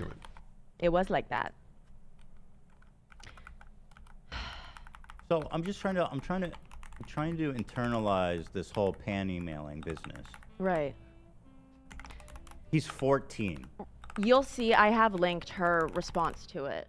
When in her apology, you'll hear her explanation for it. I mean, yeah. But if we want to deconstruct it morally, that's a crazy thing that she did. That's what I'm trying. I'm just trying to understand her perspective. I'm trying to understand. I mean, he's 14. If Adam's mom is like, "Where did you get this pair of lingerie?" "Oh, my favorite YouTuber mailed it to me." An absolutely insane. I'd be like, "Excuse me?" Yeah. Like, you gave your address? Like, I know that that's not dangerous and it wasn't ever a dangerous thing, but like, I would be like, you gave someone on the internet our address. He's a kid though. No, it wasn't his fault. Yeah, it's the adult's fault. Let me send you lingerie. Give me your address. If nothing else, it really She knew he was shows 14. Yes, we confirmed before. She did know that he was 14. They even make a joke about it. If you watch the longer clip from that stream, they even joke, "Oh, your mom's gonna get mad at us." Hey, It's fucked up. It's off the rails level of inappropriate. extremely poor decision-making capacity Absolutely. for her end. On both of their parts, Tori and Yeah. I watched the boy wear them online first. And her ass is 30. Yeah. Oh my. So did we see enough here? Yes, we have seen enough here. Okay. So, Colleen's apology video. This is her response. Well, hold on. So what was Adam? Adam talked about the bra stuff in Just the his bra video. stuff? He talked about the bra stuff and their relationship and how she had worked and how he had worked for her and he didn't get paid. And all the stuff we talked about with the mom DM and everything. Did he say that he was kicked out of the group and all this, or did the tweet come up? The Pride tweet come up? The Pride tweet? Or the Meghan Trainor, that was yeah. the catalyst for everything, yeah. So he talked about Yes, that in his video. Yes, everything we've talked about is out in the world at this point. Okay, and he showed the DMs and everything. Yep. And I remember when this video came out, it was a pretty big deal because Yeah, I it was remember huge. seeing his video. It's amassed over 3.7 million views. So that's pretty significant. Right. Okay. So she responded. Yeah, I linked it's timestamped. Let's take a look. Weeks ago, someone had made a video saying some shocking and hurtful things about me, and a lot of you wanted me to address it, and I didn't. I didn't address it not because I was just ignoring it and hoping it would go away, but because when this person messaged me letting me know they were upset, I responded. Hold on. She's already characterizing this in a fucked up way. She's Yeah, saying this person, Yeah. 14-year-old child. Yeah, who 14-year-old. was Exactly. obsessed with you and you were Correct, their hero Ethan. slash maybe Correct, still Ethan. are. This person, I mean, you're already stretching the truth with even that. Right. Immediately. I was very shocked and confused. I expressed I didn't know what they were talking about, and I also expressed frustration that they were trying to bring my son's name into their drama. Then I received a message from this person's mother asking me to not speak his name. So I was trying to respect the mother's wishes and the parents' wishes of this 17-year-old. But it has gotten to a point. Whoa. 17 or 14? He was 14 when the bra was sent. He was 17 when he posted the Meghan Trainor stuff. He continued to be a fan of hers for Right. 3 years. That is a Coke Zero, yes. And then shit hit the fan. Excellent choice. I love Coke Zero. After the Meghan personally. Trainor tweet. Yeah, a very dedicated fan. Got it. Where there are so many rumors and lies and speculations going around, I feel like I need to address it. I do have receipts proving the things that I'm about to tell you. However, So she's saying the reason she kicked him out of the Weenies group is because of the mom's message? No, she's saying that she didn't want to address this because the mother said in her message, "Do not speak my son's name again." Yeah, I'm sure that's why you didn't talk about it. Right. I feel uncomfortable sharing them because he is a minor. So I'm only going to be showing you the things that were between adults or things that were already public. The biggest issue that came from his video is that I sent a child's underwear. Wow, how fucking convenient that you wouldn't fucking send all the times you were telling a minor, I love you, oh, I love you, you're so good, yeah, yes, queen, work for me. Let me see pictures of your ass. Holy fuck. Holy fuck. Wow, anyone who heard this out of context and was offended. No, what do you mean out of context? It's fucked. I completely understand because I would be too. But in this situation, context is everything. So I would like to give you some context to this situation. 4 years ago, I did a live stream, and in this live stream, I did a giveaway. I was giving away clothes that were unused, tagged still on, brand new, that I had just bought but I did not want. One of the items that was in this box was a really ugly pair of underwear. As soon as we pulled them out, Corey and I started laughing and joking around about how ugly they were. Why did I buy these ridiculous underwear? It was so stupid. I just got big old box from Forever 21 and I want to open it up in front of you guys. Maybe I'll send the ones I don't want to you guys. I got a bunch of crop tops. The panties from And people started asking for them in the live stream. Everyone wants that bra. You want the bra? Everyone wants the bra. At the end of the live stream, I was done giving away clothes, and then this boy who made this video about me recently, he asked for the underwear. Yay, we picked people. I think that's enough. Did that boy win these or not? I don't know. He has to tell me what he wants. What do you say? Is he being mean? He said, hi, you have ugly clothes, but I want those ratchet panties and bras signed by Corey. She didn't include the clip of her going, "You want the bra, Adam?" Okay. Which is what the first thing was. Right. Which is just an interesting edit. So, yeah, a little selective Yeah. for sure. Yeah, incredible fucking save. And I'm saying this ironically, obviously, What an incredible save to say that the 14-year-old was asking for it when you sent them your fucking panties in the mail. Jesus Christ. It was so ridiculous. It doesn't really matter who initiated it. If she's 30 and he's 14. True. She should have said If he no asked for always. it, if you offered it, There's this magical word you go called no. I will not fucking do that. And again, keep in mind, it would have been one thing. It would have been creepy and inappropriate if she made a joke about sending it. But she didn't just make a joke about sending it. She actually fucking sent this shit to a minor. A minor who she proceeded to build an incredibly inappropriate, unbalanced relationship and then asked for continual, intense free labor from. Again, as I have said this entire time, we are galaxies away from an oopsie doopsie here. This isn't just an oopsie, I made a stupid decision. This is a literal years of deliberate decisions to pull this extremely young, obviously extremely obsessed fan closer and closer for her own benefit. It's so far beyond an oopsie doopsie.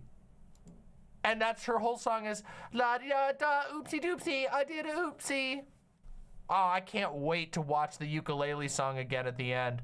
Man, reviewing the ukulele after going through all of this is gonna be a trip. Doesn't matter to me. I mean, you still did that shit. Okay, so the reception was really great on this. Well, so I remember I was lightly following all this stuff as it happened. And I watched her video, and I was like, "Oh, okay, that all makes sense." Yeah, it was really. People forgave her very quick. The two top comments: "This is a good apology video. She isn't crying over dramatically or blaming anyone else. She is taking responsibility for her mistakes, which is very mature. Good job, Colleen." In this video, she also addresses old clips that surface of her being very insensitive and racist and fatphobic. So she addressed that also in this video. She addressed everything, hence the title. Addressing everything. Right. And is there any more worth watching this or no? No. So she's basically just like, he wanted it, and that's what happened. Right. So, okay, so why was that misleading in a sense? Or why was she... Ultimately, she still sent panties to a child. Right. So. But the whole concept of her exploiting a relationship with a minor, she really minimized. That hadn't come out. It was the closeness. Right. Yes. And everything that was really, okay. Right. So the responses to Colleen.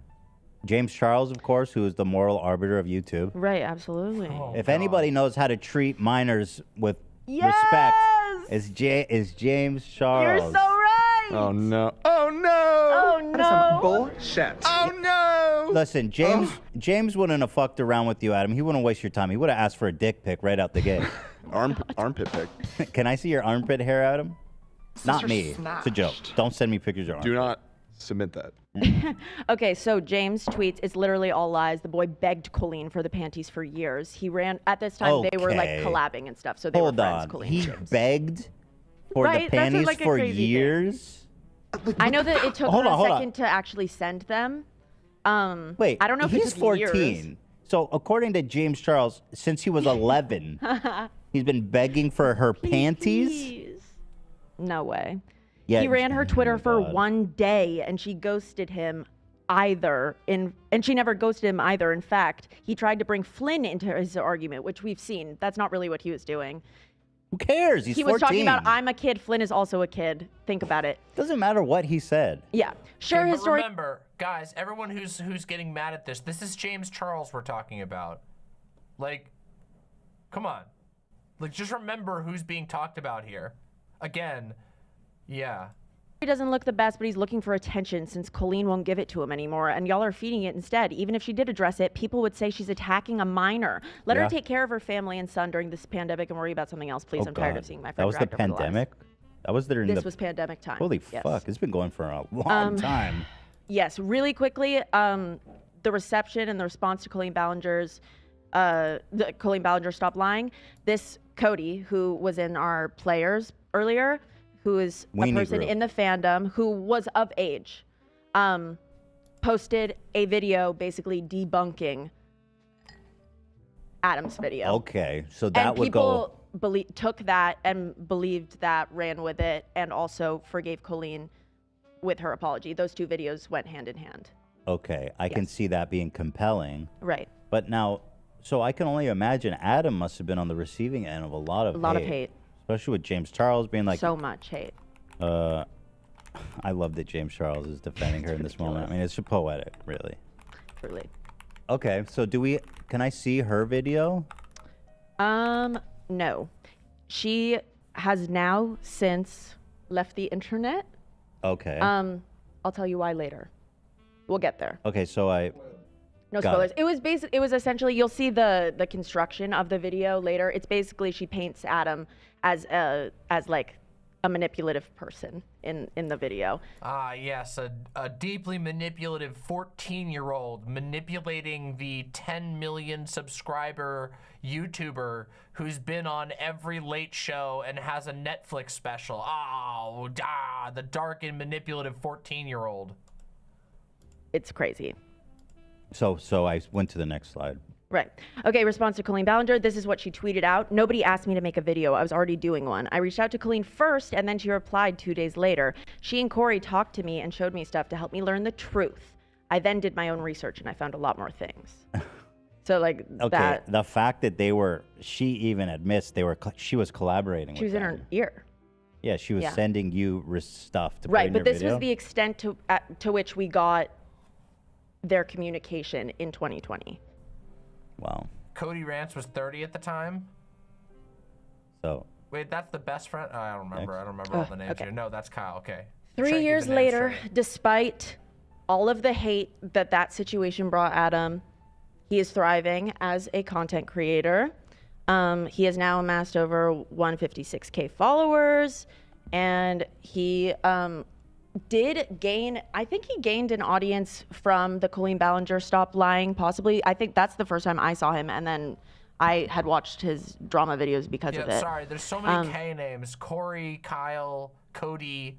I'm mixing some of these people up. I apologize. I didn't really say anything meaningful, but I got their names mixed up.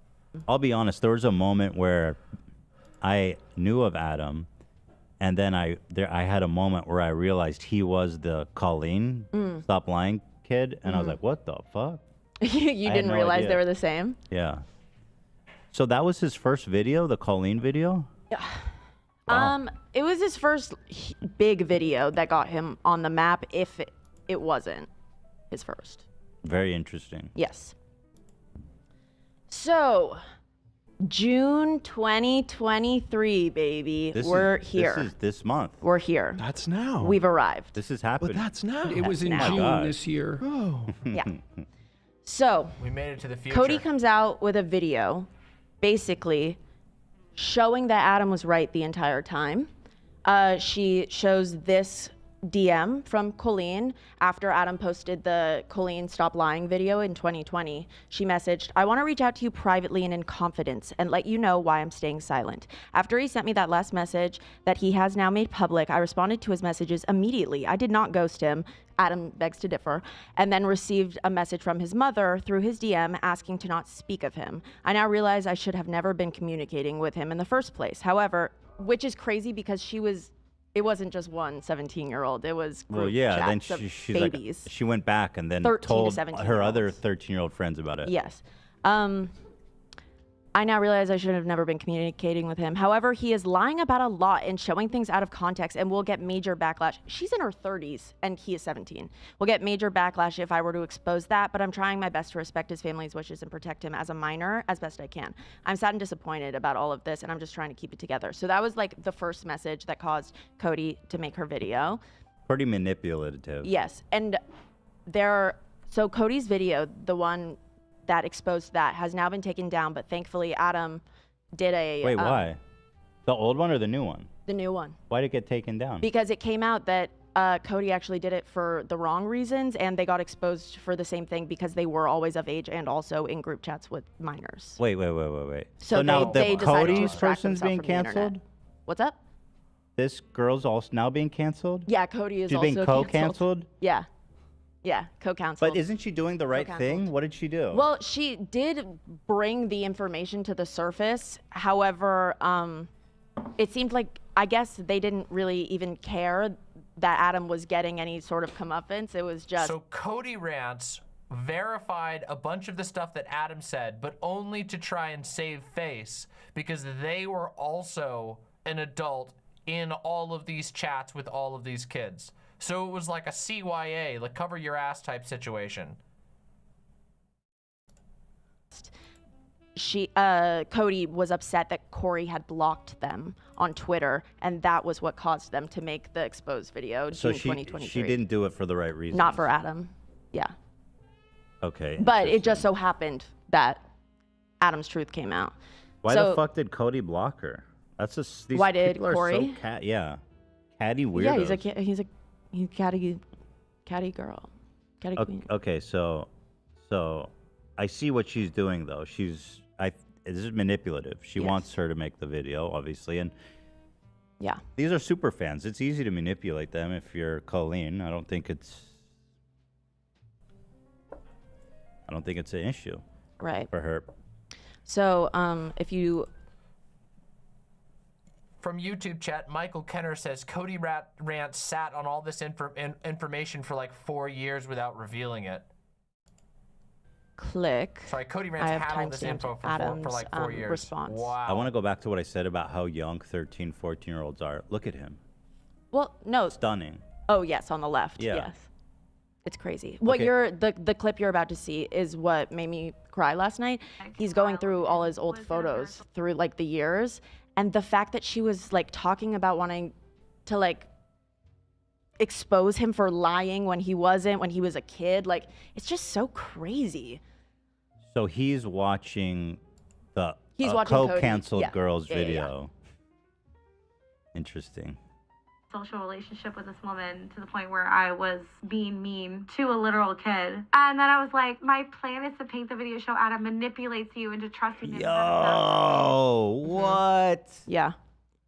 My plan is to paint the video to show Adam manipulated you. He's a child. I know. He's not. What the fuck? And they're both of age. Like this isn't a minor talking with Colleen conspiring. These are people of age conspiring. Two literal adults trying to fuck over a child. To bring down a minor. Whoa. Take you down. Who was Would have been 17 at that age. At that time, 17. pretty much correct, might I add. Random thing. Like, girl, you don't have that. Be quiet. No, he's a kid. I just like, you have no idea how awful that period was. And to literally see messages that Colleen is like texting with someone being like, we're going to frame this as him being manipulative. We're going to frame this as him being I mean, the premise is laughable that this Yeah. kid is manipulating a An adult. 30-year-old woman. A famous adult. Yeah, exactly. I mean, it's.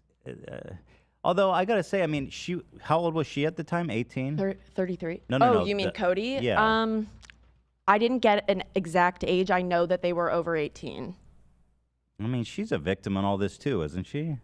Sure. Yeah. I mean, in terms of power dynamic and talking to someone you're a fan of parasocially, absolutely. You'll have to explain more why she got canceled. I need to understand that better because I don't get it. Okay, I think I understand. I think I understand what Olivia was saying. Cody had the information, helped, worked alongside Colleen as an adult in order to try and shut down this kid who was not doing anything wrong. A kid who was just literally hurt and confused and had been manipulated by Colleen. And then also sort of made a previous video to take down this kid, and then only now is coming forward with sort of selfish intent to sort of save face. I think I understand why people would be mad about that. Maybe that's unfair though. I don't know. I don't know enough about that person. I don't know enough about this Cody person. Honestly, don't know if I know enough about. Beyond Safe Word says, initially Adam forgave Cody, and then a different YouTuber called out Cody for hiding all of her own bad behavior, and then Cody deleted all of their videos after melting down on a live stream. Oof. About that. Okay, fair enough. Yeah. Fair enough. Well, we're gonna frame this doing all this.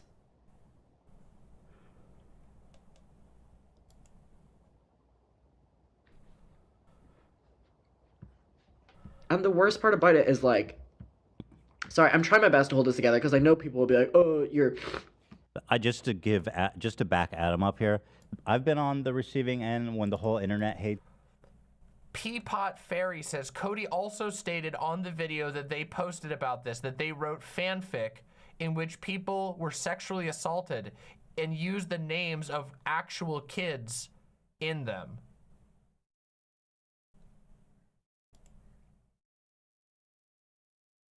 That is, okay. I can see why Cody would have deleted their entire account. Cody, the person, okay, I know this is getting a little confusing, but this is, this person, hold on. The person who did that is Cody Rants. The person who recently, who corroborated a lot of what Adam said years after working with,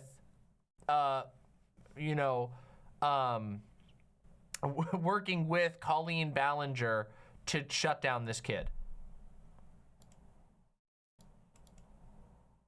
And apparently, by their own admission, they admitted to like writing fan fictions about real people who were in these group chats, which is just really fucked up.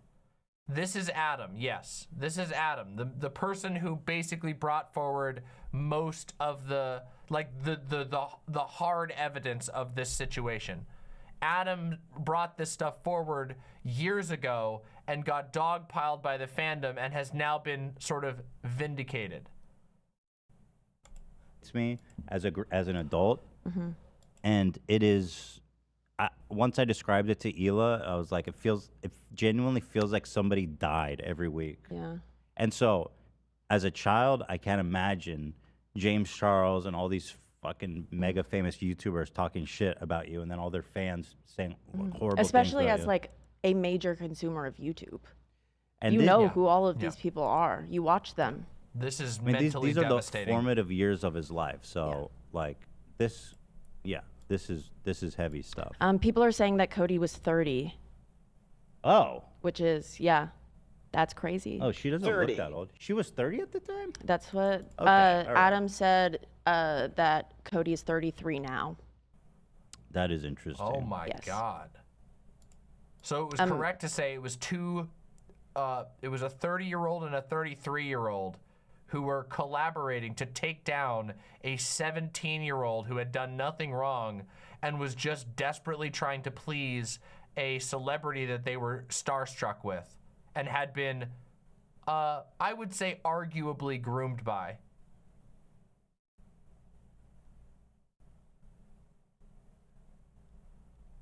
To clarify further, according to and this is apparently, allegedly, by Cody's own admission, the person who was assaulted in the story used the real name of an adult from the fandom, but other characters in the story were names of actual teens from the fandom. Okay, that is deranged, and it isn't really immediately relevant to this story, but that is fucking deranged. That is fucking, there is so much deranged behavior in this situation. This is absolutely fucking deranged behavior.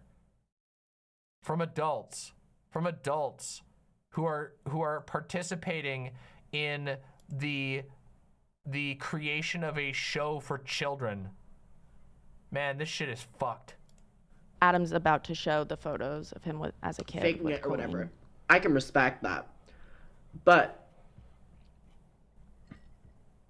hold on, I just want to a literal kid. And then I was like, my plan is to paint the video show Adam and And again, Cody is a victim too, so this is not against Cody, but This is before also the Manipulate. Cody drama happened, where Cody wasn't doing it for the right reasons.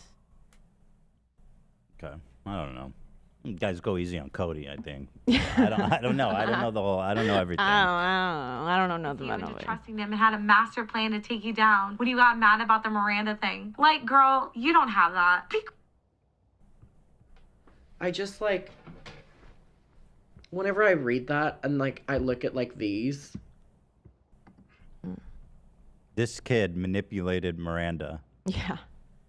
Dressed up like Miranda And I'm before a like, live oh, show. I'm so excited for the Miranda show, and it's like me as like a kid, or like me at the meet and greet or something like that, or like just like the countless times that like whatever, and it was like, Oh my god. to know that like one day like these were the things that she would be doing to me, or you know.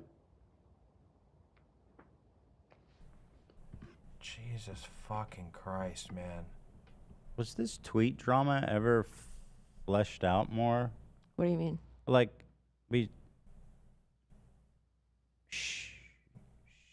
she approved the tweet. She did. But And was that ever talked about? No. Colleen hasn't talked about the fact that she approved those tweets. Interesting.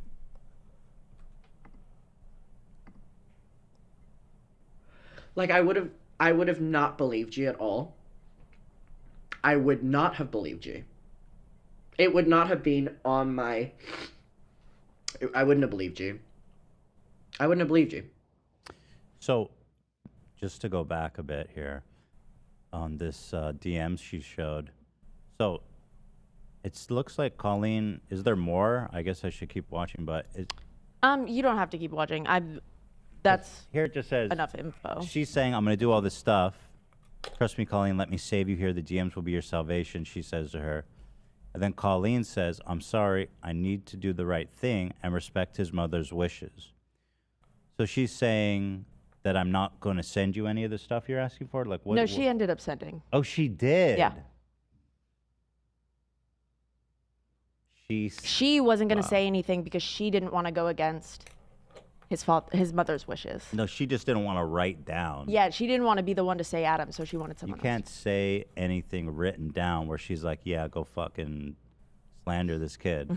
Because at this point, YouTuber some DMs hitman. have already been shared. She got a Mhm. little taste of that. And so she's like, I can't write anything out anymore. Mhm. And, but the fact she sent the screenshots and everything to him says it all. I mean, in terms of her involvement. Okay, interesting. Next. Yes. So, Cody's new video, in this video, Cody raises new allegations. Cody talks about the Weenies group chat. Adam hadn't talked about the Weenies group chat before. As we talked about earlier, 23 people were in it, including Colleen and Jessica and Cody, who were all of age. And children. All of this started from a tweet? No. All of this started because Colleen Ballinger basically targets superfan children to rope them in and gets them to contribute to her project for free generally.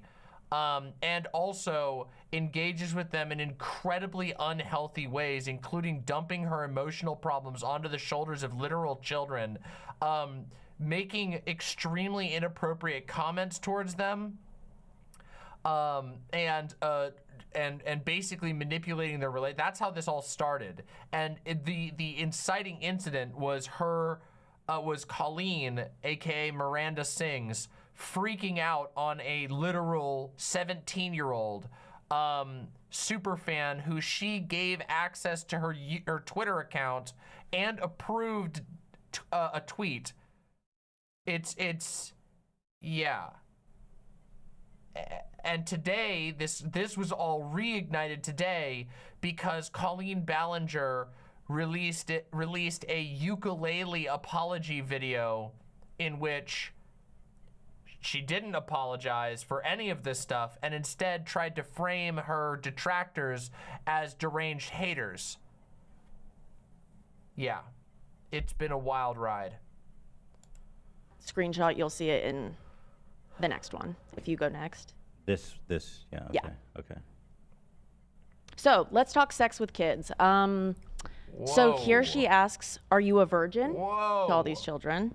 She also asks, "What's your fave position?" She says, "Are you a virgin?" Right here. And then she says, "What's your favorite position?" Yeah. Seems like even the kids were a little bit like You'll see in speechless. In one of the ones coming up, Adam basically is like, "Ew, stop it." Why would she ask that? So inappropriate. Why would you ask that question? A group of like 13 to 17-year-olds To children. asking them shit about their sex life. What's your favorite position? Man, what? Yeah. There's more. Here she says, "Tell me all the thoughts you had when you first got your periods, please and thank you. Example, I thought I shit myself because the blood was so dark in my underwear." Just like that's weird. Please tell me. That is a weird thing, but I don't think it's. Intimate. I don't think that's. She wants to like She wants to really know. have a. I think that I do think that's weird, but I don't think that's the same as asking kids about sex. I'm just gonna be completely real. I don't think talking about that. I do think that's extremely weird to do with random kids in your fan base, but I don't think it's the same thing as like the last one. I think the last one is way worse. Like, this is definitely inappropriate. It's definitely like not a thing you should do with your extremely weird Colleen's Weenies kids fan group. But it is not even close to the asking kids what their favorite sex positions are. Relationship with these people, kids. Okay, so in this next one, Adam with the blue arrows here, he says, "My ass looks so good today, Wait, y'all." what's this profile? I think it's a photo of Miranda Cosgrove. It was probably just a funny meme profile photo. And then Colleen responds, "Pics, Adam." Ew. And then Adam responds, Bruh. "Go away, bitch," which is a pretty good response. Adam said, "My ass looks good," and she asked for pictures. Yes. That is, which is weird. Again, beyond inappropriate. Be so beyond inappropriate. This is asking a minor for pics of their fucking ass. This is so beyond inappropriate. And how old was he during this one? I think like 14. What the fuck? So these screenshots now are her, if you go to the next one, Operation Bully My Ex with all of these children. She says, "He's lied to everyone and said I cheated. When would I cheat when I was working 24 hours a day?" Yeah, you were 24 hours a day with the dude you fucking ended up with, dummy. It's also just like all the responses of the kids being like, "I've never hurt a soul, but I'll kick him in the balls." Like these are Children. kids that you're talking to. She says, again, this is another one where it's just insanely inappropriate. Absolutely deranged to be dumping your marital issues into a group chat with a bunch of kids.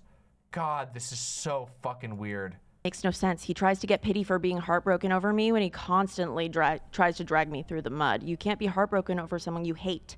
So which is it? Yes, that's you such an can. immature. Yeah, that's such an immature You can mindset. be. Which Of course it you makes can sense. be. Yeah, but if you read the responses from the kids, he will regret it. Yeah. "I'll never hurt a soul, but I will kick him in the balls."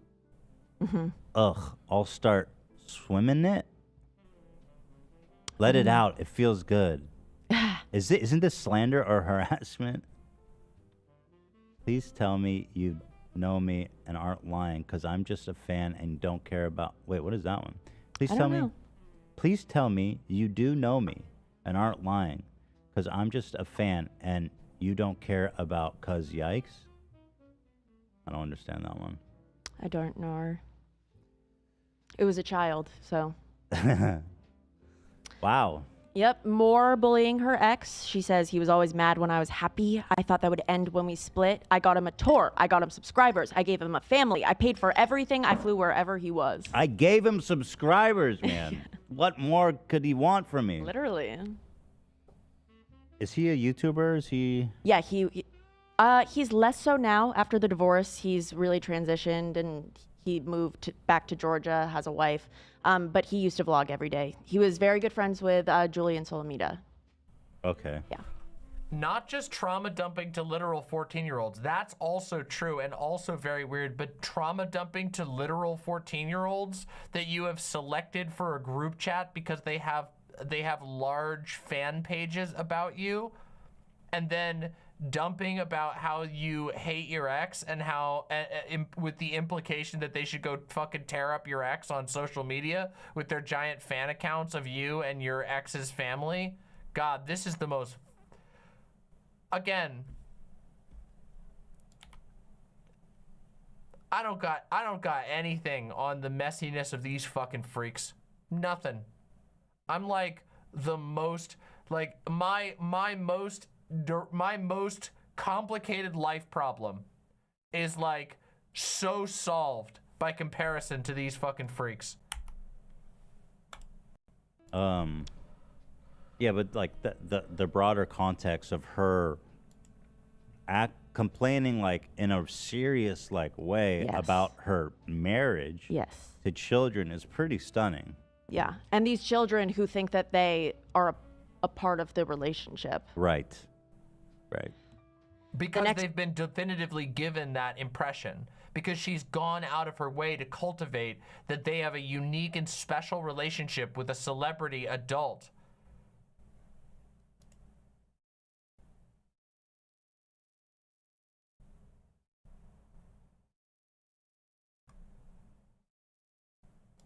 Next one, tampon in mouth. This is a video that Colleen sent in the Weenies group chat, and then she encouraged the others to do it as well.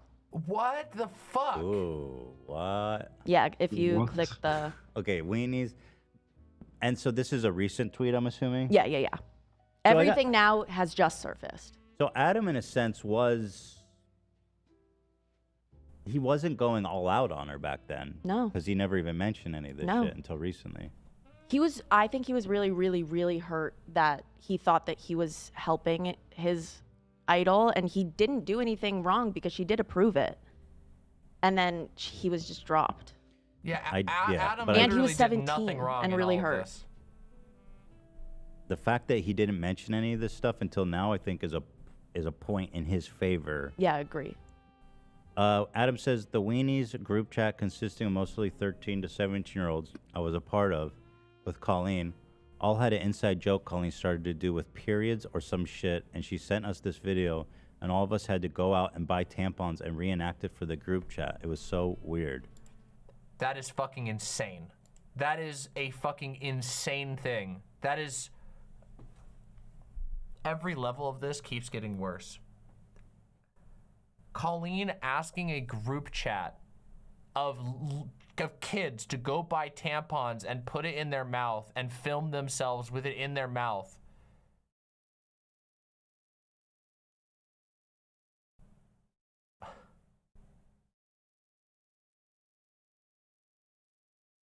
All of this, especially with us knowing where it goes for so many of these kids, this is all grooming behavior. This is all fucking grooming behavior. And remember, Rolling Stone confirmed that she was giving out her personal information. Her husband was giving out his personal phone number to some of these kids. Holy fuck. Okay. Oh, we have the video. Oh my God, they have the receipts.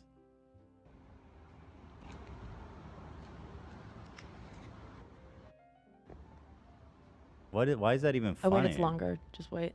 Oh, there's more? Mm-hmm. It's not. Unironically, this is like kink shit. It's like weird. What's funny freaky... about that? I swear I'm it's not funny.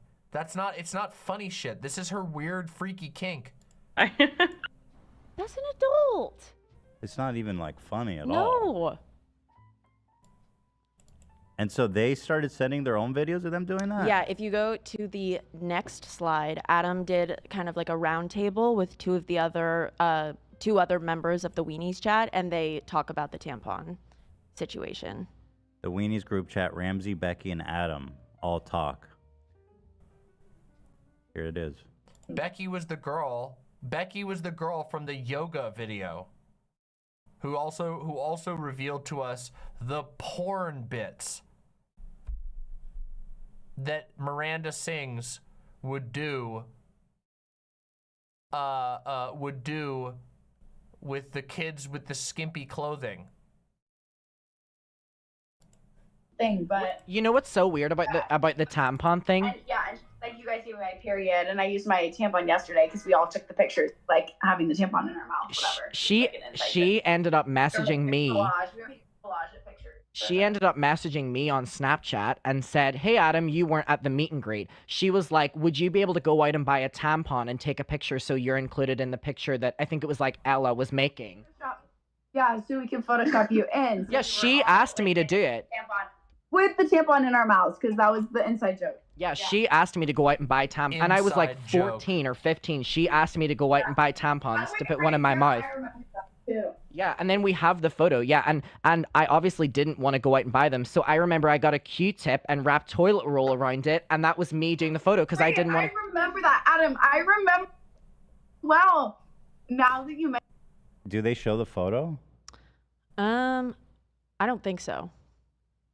Wow, that's really weird. Yeah. That's super weird. Yeah.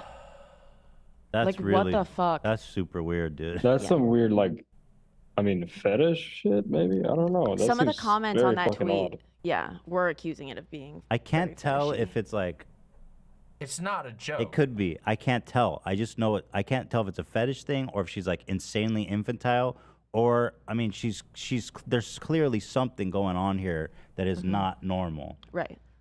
Yeah, But- she's building up like these weird reasons for them to do. No, weird- making them do weird, vaguely sexual behaviors that they have to send the picture to you. That is, okay, guys. Grooming. The actual meaning of grooming is basically when a perpetrator targets a young person and tries to get them used to doing certain things with the goal of making it easier to exploit them, with the goal of making it safer for the perpetrator to exploit the victim. That's what grooming actually is. And yes, making literal children take weird pictures that you model for them, how to put a tampon into their mouth and then move it around with their tongue, and having kids do that for your personal private group chat as an in-joke, especially given the context of everything else we know, absolutely seems like grooming behavior. It's basically making it normal for these kids to expect to be taking pictures of themselves to send to her and her friends. It's making it normal for these kids to take weird requests from her and send them to her without asking any questions. It's building up a social expectation of participating in very strange and very weird requests. And yes, it also does seem like a weird fetish thing.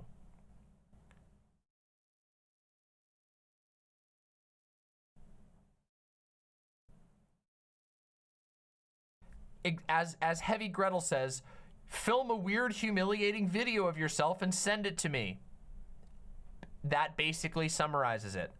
It's getting a bunch of kids to do a weird, to film a humiliating and weird and potentially even somewhat sexual video and send it to an adult with a huge position of power.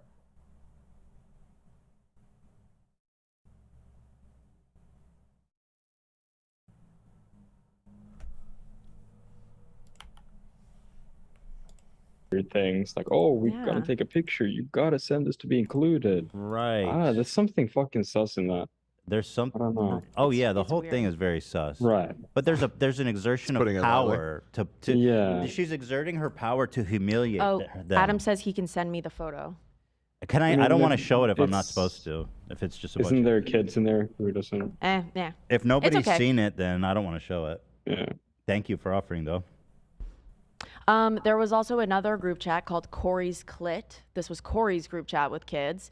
Here, Clit? Yes, with a K though. So I don't know. I don't. That he makes it for says- kids. Right. He sends actual porn to them. Okay. He said, No. "What the fuck is So- on my timeline?" No, he does not. Cheers, my dude. So wait, are they okay? So their Are they relationship. You go ahead. Sorry. Okay, so their relationship, her and her friend, who lived together for no fucking good reason, and are both at this point like flirting with kids. So this is the best friend, the live-in best friend, who has a group chat with minors called Corey's Clit, where he allegedly did send porn.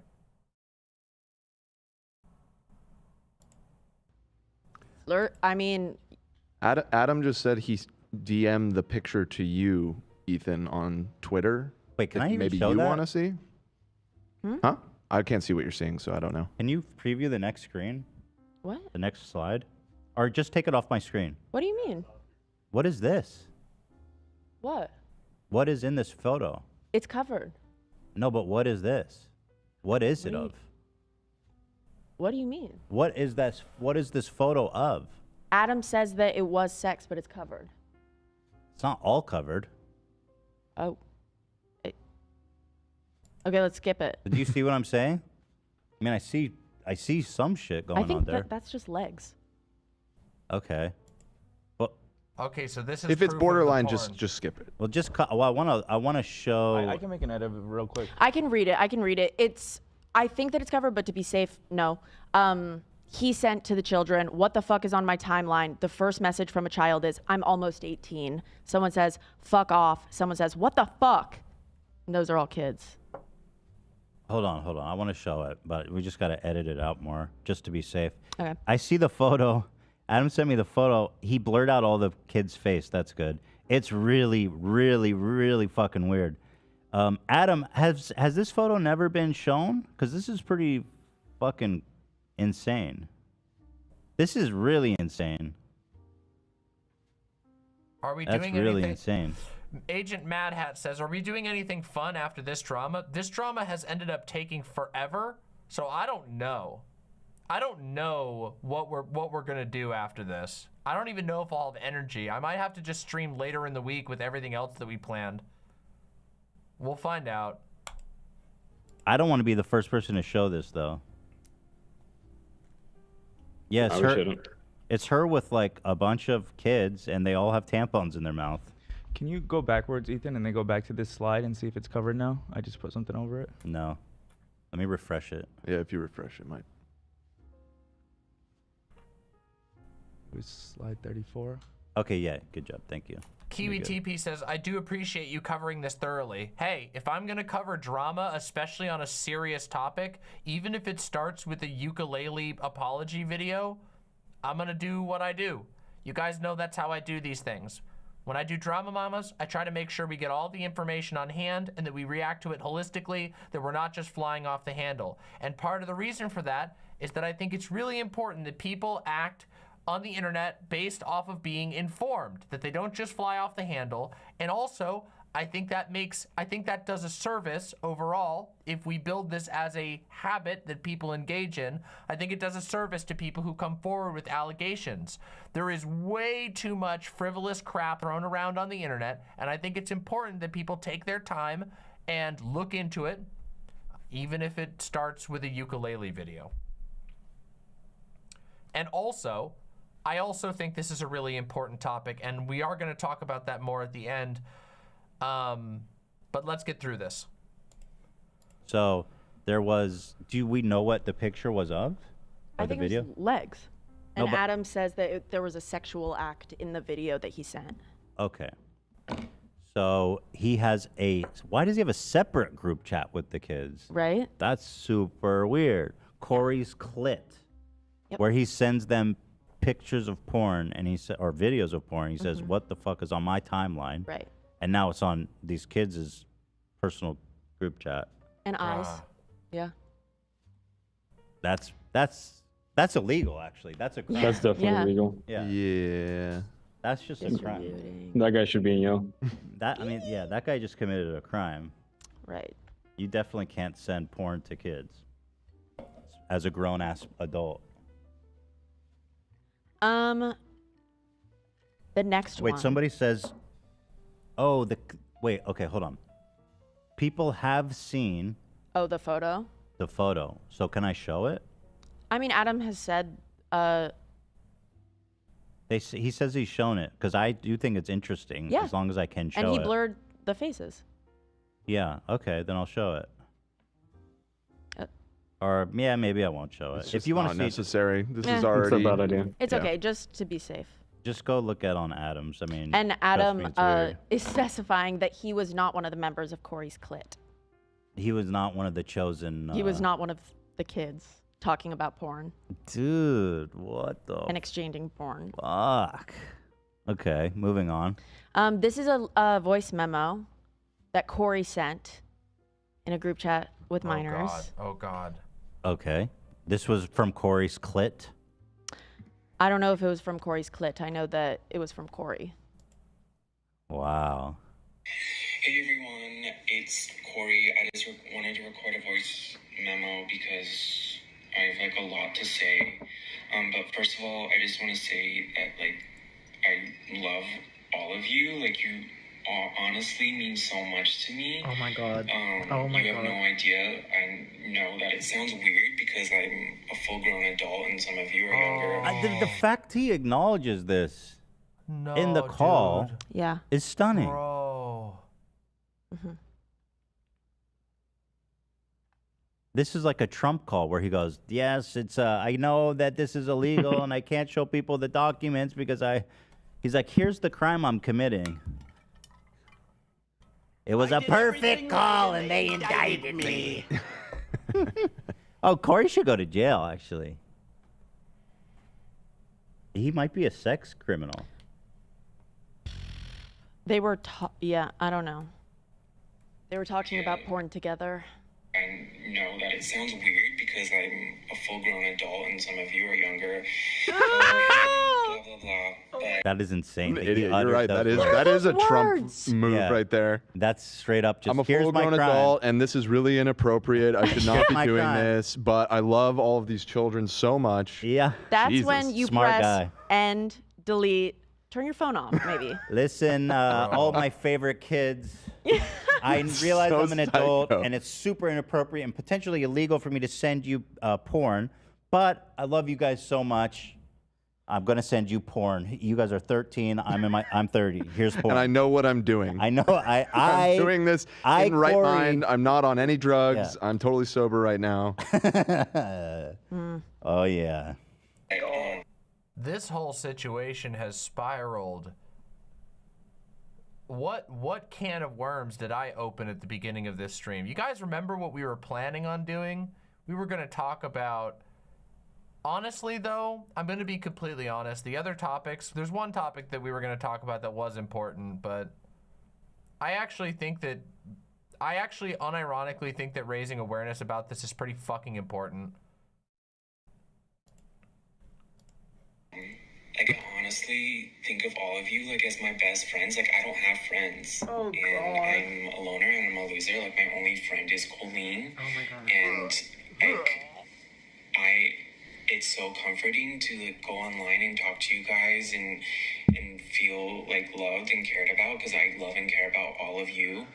And I trust you and like I like with all my friends I vent to you and when I'm angry and I feel better and I feel comforted by you all and I hope that I can do the same for you. But like this whole thing with Krista has just escalated into something really bad. That he was just Oh talking my about God. drama at the time. That was when Adam posted his first video in 2020. So what's interesting? Notice that both Colleen and Corey do this thing where it's like, I trust you so much, I wouldn't tell anybody else about this. I only tell you all about this. Notice them both doing that same behavior. That's another thing. Oh yeah, this is between us. It's our little secret.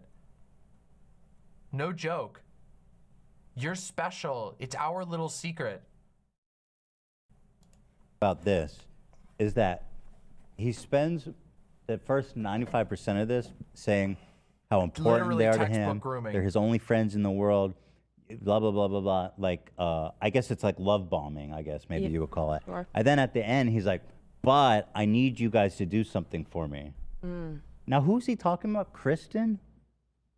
What is he I don't know who that is. I think that it's another person from the fandom that was in some drama at the time. It was Lem- years ago let me hear that this that was again. taken.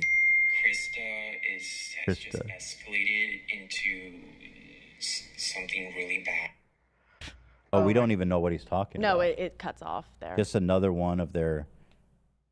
He's like, this girl Krista, I've been sending porn to. She's 11. Jesus fucking Really Christ. bad, you guys.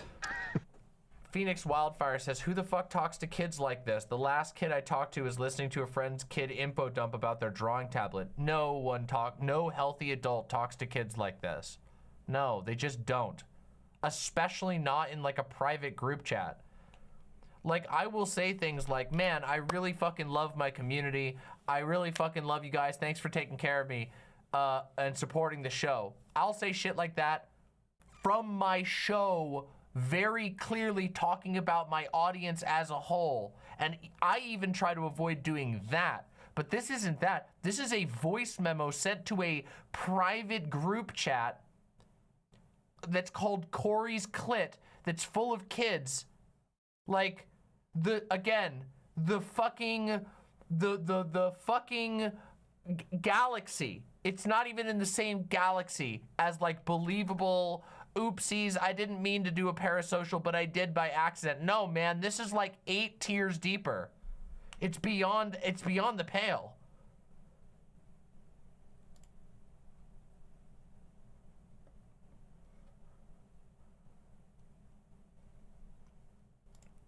Vermin says, it'd be one thing, still weird, but one thing if it was like a group chat of over 100 kids just spamming messages and memes, but it's like 8 to 20 handpicked children. It's fucking insane. There's no explaining this past grooming. Yeah, and also, again, all of this is in the context that they're directly benefiting from these kids. They're using these kids to cultivate their social media presence and to grow their brand directly.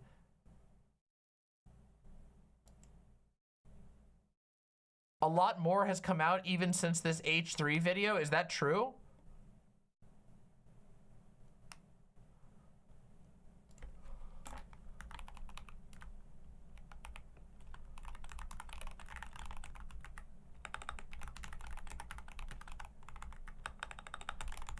All right.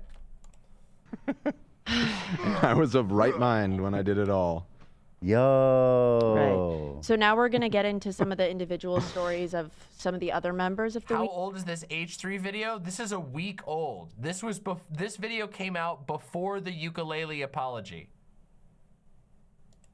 Weenies chats, because they have also come forward and told their own personal stories. This is like the worst coming of age movie of all time. Crazy. The Weenies. Like the Goonies. The Weenies. But they're all just groomed and The abused Weenies. by Yeah. a YouTuber. Weenies never say die. So, this is Johnny. Johnny was a diehard fan from the beginning, from when she lived in New York. And he continued on in the fandom and went on to work on tour with her. And he tells his story about what it was like to work for her. And he looks like he's grown up now. He was this of is age modern. when he was on tour. Okay. Remember when Corey made my life a living hell the entire summer of Bus Tour 2018 and no one did anything about it? How many points for that? Tell me more. This guy Corey seems like a real right? winner. Yeah. There's something really odd when you consider in totality both of their behaviors, and Corey's is even potentially worse. Although he's doing it in service to her. They're living together. It continues to come back to me as something really weird. Mm-hmm. You want to read these? Yeah. Like when he aggressively backed me into a corner in Omaha and said, "Look at how many followers you have versus me. I'm your superior." I was 22. Dude was like 30 plus at the time. One morning, he barged into our hotel room and screamed at me until I cried. He told me the night before he wanted to sleep on the bus. The morning after, he tried to make it seem like I took the hotel key without him knowing and locked him out. Straight up traumatic, dude. Once he started seeing that I was good at my job, that's when it all went downhill. He didn't like when I got praise or recognition. It would only put more of a target on me and make the bullying worse. Oh my He's literally God. the reason I was not asked back. There's What a more. Weirdo. Morning after he tried to make it seem like I took the hotel key without him knowing and locked him out. Okay.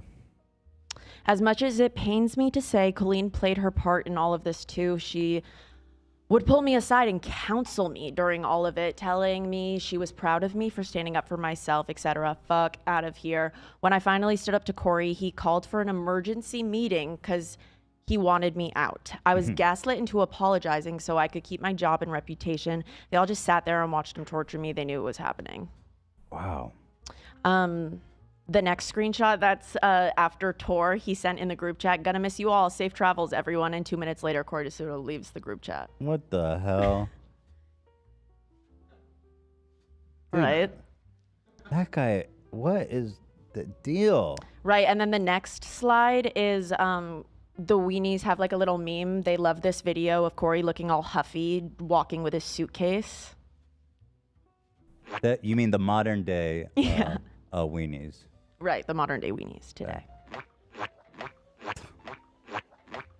Okay, so this one's just funny. I see. This guy really is odd. He's getting like his whole purpose and self-worth from being Colleen's sidekick that sends porn to kids and blackmail, or not blackmail, but manipulates kids into doing their dirty work. Yeah. Oh man, he is one weird dude. Yeah. So that's Johnny's story. This is Becky's story. She has a TikTok that she posted where she tells it. Oh wait, this one is, I made just a little bit over $3,500 for this entire tour. I was taxed about $1,500 of it at the end of the year. I worked this entire tour. My 5-day trial run shows the Netflix special. I performed in the show on top of my duties, 12 plus hours a day, no shower, no bed. Worth it? That's insane, How long was the man. tour? Yeah, how long Talk was the about tour? I don't know. exploitation. You can see the dates, but it's And covered this up. is just exploitation of a adult. Although, if I remember correctly, in the original Rolling Stone article, they mentioned that he was a fan before he like worked as an adult on the tour, that he was a fan when he was younger.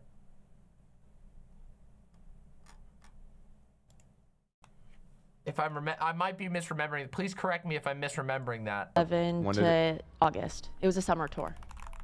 Didn't I see a tweet of him saying that they didn't want to pay, they paid him hourly, but they didn't pay him when he wasn't working? I saw him tweet something like that too. I can do research on that, see if I can find it. He was like, they specifically told me that I wasn't going to get paid unless I was on the stage working, which is crazy because he's traveling with them. Yeah. Yeah, I recall seeing that on Twitter.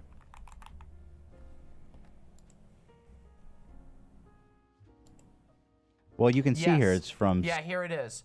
Here it is from the original article. Johnny. He tells Rolling Stone that in 2012, when he was just 15, he and other fans would spend hours video chatting Ballinger, first on Skype and then in another public chat room called Tiny Chat. Silvestri says that Ballinger and DeSoto cultivated personal relationships with the fans, talking to them about their emotions, feelings, and experiences. They treat us like they were our older siblings, like they cared about us. It was a weird dynamic, but it felt like a very tight-knit family. So then later, he then was brought on, paid almost nothing to work really hard, and verbally abused by one of the Ballingers. Or not by one of the Ballingers, by Corey DeSoto, who lives with the rest of them. Johnny reacted to the ukulele video.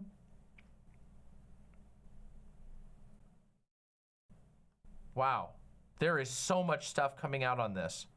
Oh my God. We got to finish this or else we're never going to get this done. 7-11 to... Looks like it was just over 1 month. Based on, I don't know how deep this goes, this picture. Oh. Yeah, I mean, live touring is a 24-hour job, so... The pay should be... Yeah. $3,500 for a month of that is $3,500 to work on a Netflix special, to help with a live tour, to be lugging shit around and working as a stagehand on a live store. That's slavery. That's insane. That's insane. Bad, I would say. Yeah, That's you should beyond- right. that's You should be getting paid unbelievable levels of 24 hours a exploitation. day. I do not see that tweet, but I will keep looking for it. Okay, good. I don't know what I saw. Maybe AB, you can search for it. Well, all right, moving on. Becky's story. Another weenie. This is the one you were talking to me about. This is a crazy story. This is the yoga one that we watched. Oh, this girl. Yeah. And was she a weenie too? I don't think she was a weenie, but okay, she was a prominent figure in the fandom. Okay, I see. Traumatized. And now is helping my to name is pioneer Yankee. this. I'm a girl in this video, and this video has over 1 million views, and that is a lot of people to be seeing this story without hearing it from me. So I want to explain this. Yeah, we can watch this part at 1.5 speed because we've already watched this video. So we're gonna speed through this one. So I was a fan of Colleen and all the Ballinger family for a very, very long time, and I think in this video I was about 16. If you've never been to a Miranda show, Colleen frequently has segments where she calls people up on stage. One of those segments was the porn bit, which I'm not really going to be explaining in this video, but that's why I was kind of trying to dress skimpy so that I would... Do you know what the porn bit is? I do know what the porn bit is. So Miranda thinks that Oh wait, okay. Actually, I don't want to go fast for this because I want to hear them explain it because because we already watched the porn bit, so I want to hear an actual former fan of Miranda Sings explain it because we watched a clip of the porn bit. Thing is sinful. She's very religious. And yes, as Somniostatic points out, she says that she was explicitly trying to dress skimpy so that she would get picked for the porn bit. That's what I was talking about. That's why I was saying that whole thing seems sus. You've created a bit for your show that incentivizes children to dress as skimpy as possible so that you'll bring them up on the show. Not only is it sus for Miranda Sings, the artist, but also it creates an incredibly fucking weird and predatory environment at the shows, which are designed for children, which are targeting and marketed to children. And she had this bit where she would bring someone on stage and point at them and be like, you are porn, like you're dressed inappropriate, if they were wearing like a dress or like shorts. So she definitely would look in the crowd for who she could call porn. Okay. And so it would subliminally make kids be like, oh, maybe I'll wear shorts. So it was like some tongue-in-cheek slut shaming. Sure. bit. Yes. Slut shaming, quote unquote. I mean, not really. Or whatever. Not my words, her words. You got it. Would be called up on stage and basically get degraded by Miranda. But I did not get called up for that. I got called up for the yoga challenge. Now, as soon as I stood up from the audience, I saw Colleen's eyes widen because she realized I was not wearing pants. But for some reason, that didn't stop her from continuing. In fact, no adult at any point stepped in this situation. Much, but she did explain it exactly like what we saw. So I'm going to go back to fast speed because we watched through this part already. So I don't want to repeat too much. I get to the point in the yoga challenge where I am laying down and Colleen is spreading my legs basically as far as she can. She spreads them so far that you can see the spandex I was wearing under my romper, which thank God I was wearing. Now, the original video posted by Xandar, I'm sorry if I pronounced her name wrong. Remember that we have the original video of the yoga challenge bit that I sent you earlier. Yeah, I know. Somewhere here, yes. Yeah, we saw the screenshots of it. I mean, if we want to see what the original video looks like, this was posted by It's Becky. I'm just going to add some context here. This is what actually happened. This is what she's referring to right here.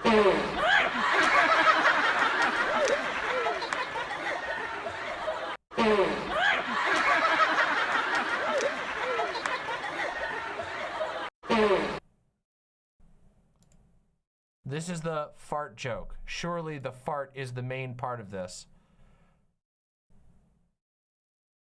This is posted by Becky, the person who's talking in this video. This is a child. She encouraged her fans to wear revealing clothing so we would get called on stage. Then she exploited us in our bodies for her own gain. So yes, I'm okay with calling her a predator. That's what we were watching here. Maybe I should just play it at normal speed. You know what? Fine. It'll be a repetition from earlier, but whatever. It's only a screenshot, but there is a whole video of this. But that screenshot is the most important because that is the moment I will never forget where I was laying under Colleen and she was smirking down at me while thousands of people were laughing, and I was terrified that my body wasn't covered up enough by the spandex or the romper. I basically felt naked, so it felt incredibly sexually violating. I was younger and my body was still developing and I was still becoming comfortable with myself, so for her to use my body as entertainment on stage really set my confidence back quite a lot. And not to mention, after all this, after the show, I had to walk back to my car where there was many men staring at me in a very predatory way that they were not looking at me before because of how exposed I had been on stage. So that was the other thing we were talking about before, that it creates an environment of other predators to go to the shows because they know they're going to be introduced to potential targets. Really did not feel safe leaving the venue. And I'm not saying And this. yes, this is indeed the fart joke that she referenced in her non-apology. Remember how I said listening to the ukulele video is going to be a real trip when we go back through this? A sexual assault, although people are debating that in that comment section. But as someone who has been sexually assaulted, this situation gave me that same feeling where it feels like you need to purge and like clean out your insides. You know, just that nasty, gross feeling. There's a couple comments on Xander's video being like, oh, she signed up for that. Why is this such a big deal? Blah, blah, blah. Colleen exploited my minor body for entertainment and money and did not protect my safety at this show. As an outsider looking into this situation, it may seem like this wasn't a big deal, but this was really pretty scary for my teenage self, and especially as someone who loved and looked up to Colleen. And I could never say anything because everybody loved her. But this is who she really is. She uses kids for her own gain. I was a minor, and again, she did not protect me. So if you're watching this and you're thinking about taking your kids to a Miranda show, I would advise you to think twice because you may come back with years of trauma, and I don't wish that on anyone. This is definitely okay. I mean, that's horrible. Yep. The continued theme is her. Yeah. She doesn't understand. She doesn't appreciate that she's dealing with children I and the don't way know. she uses them and interacts with them. Johnny was backstage and he tweeted out that everybody was very mad at her, even her husband. For that. Yeah. Oh. Yeah. I was wondering that. 'Cause Yeah. as she was telling that story, I was like, there had to be like a An stage intervention. manager or a producer or a touring manager who was like, dude, this is going to come back. Yeah. This is a Apparently it disaster. caused contention. Okay, that is interesting to know. That's crazy. Right. Poor girl. I know. That's crazy. I know. I promise you guys on our live show on Friday, I will not be making you Yeah. spread eagle. Serve. Promise. We'll do it. Well, I can't promise you won't be traumatized though, because once again, we are planning to show everybody the prolapse. Right. But I will warn you before time, and there's no minors in the audience either. Thank you, 18 only plus. Thank you. If you're a minor, do not come. Mm-hmm. You're not allowed. Do not come. 18 plus. You're not allowed. Do not come. Listen to Kamala. Is this another video? Becky later posted the video. Yeah. Oh, the whole video. Becky did end up posting the video. If you want to see it, it is on her account. I don't know if we should watch it. I mean, if she posted it. And again, let's just remember the context in all of this. This isn't just a comedy show that has raunchy jokes, that there were some kids in the audience that heard raunchy jokes. This is a show targeted at kids, directly targeted at kids, where kids are brought up on stage as a regular part of the show, and then are also brought in afterwards to all kinds of fan meetups and fan events and potentially selected for group chats. This is so much more than, oh God, it's not even in a galaxy of okay. Yeah, she posted it publicly. I mean, you get the idea in the picture, though. Yeah. I mean, you get it. Yeah, you know what I mean? Fuck it. This is Ella's story. So Johnny posted his tweets. Okay, Colleen, you want to play? Let's play. Look what I found. It's you bashing one of your biggest fans at the time this was sent. We used to make fun of them for editing fake freckles on their face, remember? Then you made fun of them for being trans and gender fluid. In those, it basically just says Colleen sent a photo of this fan and said her freckles are gone, and then also said, and she's using she, her again. And so that was those were those she's texts. Gossiping with About other kids. weenie Yeah. members about fucking kids. other kids. Mhm. That okay. That's fucking nuts. Right, and Ella Insane was very behavior. sick through their love of Colleen, and Colleen knew that. And that comes back into play in the next slide. Dude, but that's like evil. yeah, Ella posted. You're fucking shitting on your fans, your super fans, Yeah. gossiping with other kids. Yeah. What are you doing? That is so fucking vile. Why? So Holy she, yeah, was tweeting a bunch. She never liked me. This is so sad. I can't believe it. I honestly don't know what to say. What the fuck? Why did she pretend to like me? I want to die. Colleen is a fucking asshole. I'm literally shaking. So, is this recent? She Yes, just found out yes, about this. Yes, this was like last week. And I'm assuming, I know he blurred it, but she found out that she was talking about her for sure. Yes. And then Johnny sent Ella a message because in the text they were like, wait, you didn't tell Ella beforehand that you were posting that? So then Ella posted, Colleen said this about me, and it's a screenshot of a message Johnny sent to Ella. I'm still stuck on this. I mean, it's so obscenely mean. It gets worse. This alone is enough to be like, nah, you're done. Yeah. Yeah, I'm with Ethan on that. Like, utilizing your gigantic platform and a group chat of parasocially attached kids that you're actively roping into all of your things and you're leaning on and dumping emotionally to, and having them send all kinds of weird pictures, having all of those kids and your giant platform and using it to like bully kids that you don't like in the group. Insane, unhinged, just horrible, life-ruining behavior, psychologically damaging to these children. Off the rails. Off the fucking rails. This is, I agree with Ethan. This would be bad enough in and of itself. So Johnny says to Ella, I just genuinely want you to know this is 100% hand on my heart. Things she said to my face on bus tour. I remember it clear as day. We were sitting in front of the hotel waiting for an Uber. She told me she believed you were faking your illness to get closer to her. I know. And she was in the works of writing a movie about a girl who fakes illness to get close to celebrities and then gets exposed as the villain. She was writing a defamatory screenplay about you with her brother Chris. This feels so wrong telling you. I genuinely do not want to hurt you with this information. She's diabolical. I'm so sorry, Ella. Chris, her brother, denies this. However, one of the characters in Haters Back Off, her mother, has fibromyalgia, but it comes out that she is faking it for attention. So there's definitely that exists. Why is she so mean? Yeah. And then this is the last, this is really, really bad. Oh boy, here we go. This is Oliver's story. Another weenie? Or just a random fan? And he would message with Trent Ballinger, who is one of the Ballinger brothers. He is hard of hearing. He has a cochlear implant. Colleen never really showed him on her channel. She said that he liked to stay private. And then a lot of people were like, why are you keeping him hidden, blah, blah, blah. And after enough comments were made, she then did like a coming out talking about my brother who's hard of hearing, and then which obviously got him more attention from children, I imagine. And these are messages that he would send to a 13-year-old. Oh, no. I know. No. I know. No. I know. I'm not ready to click I next. know. It is it's so much. 13. And it's so bad.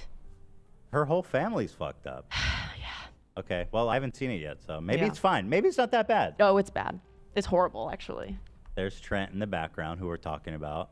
Yes, that's well, Trent. let's review. He looks wholesome. Yeah. Let's review. These two started a family channel. So they're Oh, no. exploiting- Rachel in the middle is Colleen's sister. She is also a YouTuber, but she's not married to Chris. Oh, I thought this. Okay. Jessica is Chris's wife. She's not in this. I'm not even gonna try to untangle it. Is anyone in her family a good guy? A good I don't clean know. hands? I don't know. Maybe a cousin. Yeah, maybe a cousin. Second cousin. Maybe. Second cousin. We have to go back pretty far. Yeah. So Trent says, just don't share our conversation with anyone. Anything we talk Always a about good stays start. between you and I. That's literally. Yeah. Love ya. The fucking pedophile opener. It gets worse. It literally like it just. That said though, these are just sort of contextless screenshots. I don't know if we have any proof that these are. Hold on. What's this? I want to see if we can find the originals here. Mix Oliver L. Hold on. This one wasn't mentioned in the Rolling Stone, so we don't know if this has been verified. Not that H3 is bad or anything like that, but I think we should be careful.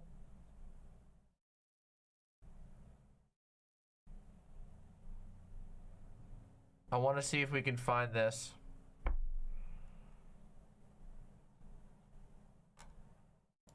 This is this person's account. I want to see if we can find the originals and see what type of like give me a second here. I want to see if we can find the originals.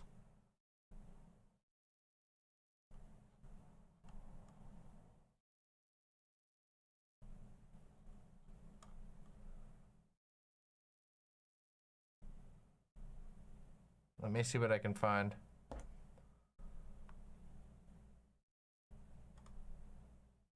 Okay, hold on a second. So a lot of Wait a second. All right, give me a second. Did they did mention Oliver in the article? I'm sorry, did I miss it? Maybe I'm misremembering. Sorry, this has been. Oh, they did mention Oliver. Oh, sorry, they did. Okay, sorry, I was confused. They only did the first. Okay, I then maybe they did. I guess they did. Let's take a look though here. people have been asking for proof, and while obviously I'm not going to go back and find every single message and show you, because that would be a lot of messages, here's proof that we messaged, and this was one of the more alarming messages, I guess. Yeah, and then I can click here, and it's him right here. Implanted gamer. Sorry, not here. Hold on.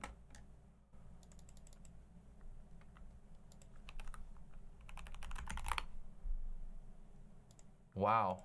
Well, okay, I guess that solves it then.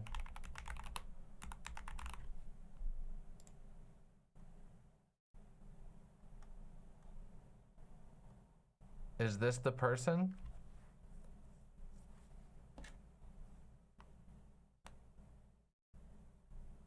I don't know like how we would verify that this account belongs. Oh, wait. Never mind. Here's a photo from September 2021. Trent's left cochlear implant.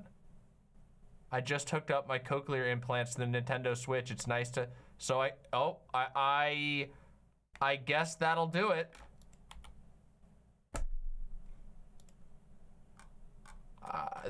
Trent with the cochlear implant and the big account. Well, not huge, but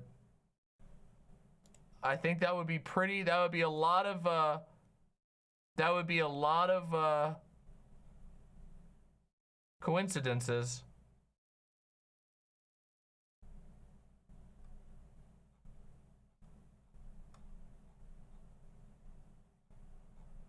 Oh, wow. This is a whole thread of all of these, plus the video proof, plus the account.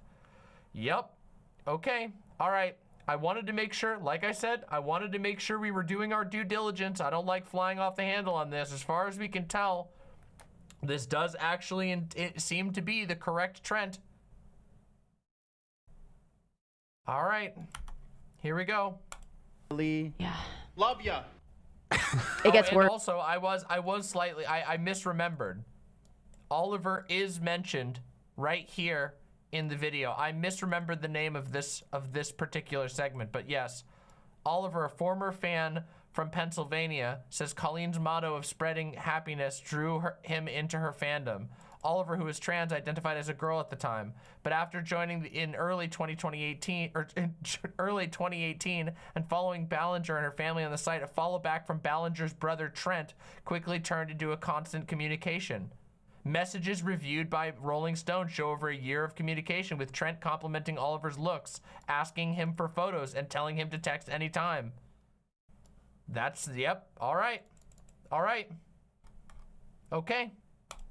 It literally, like, it just gets worse. Okay. I'm so uncomfortable just yeah. from that first line. That's like from the groomer's handbook. Yeah, nothing ever good Yep. follows that sentence, ever. The next one.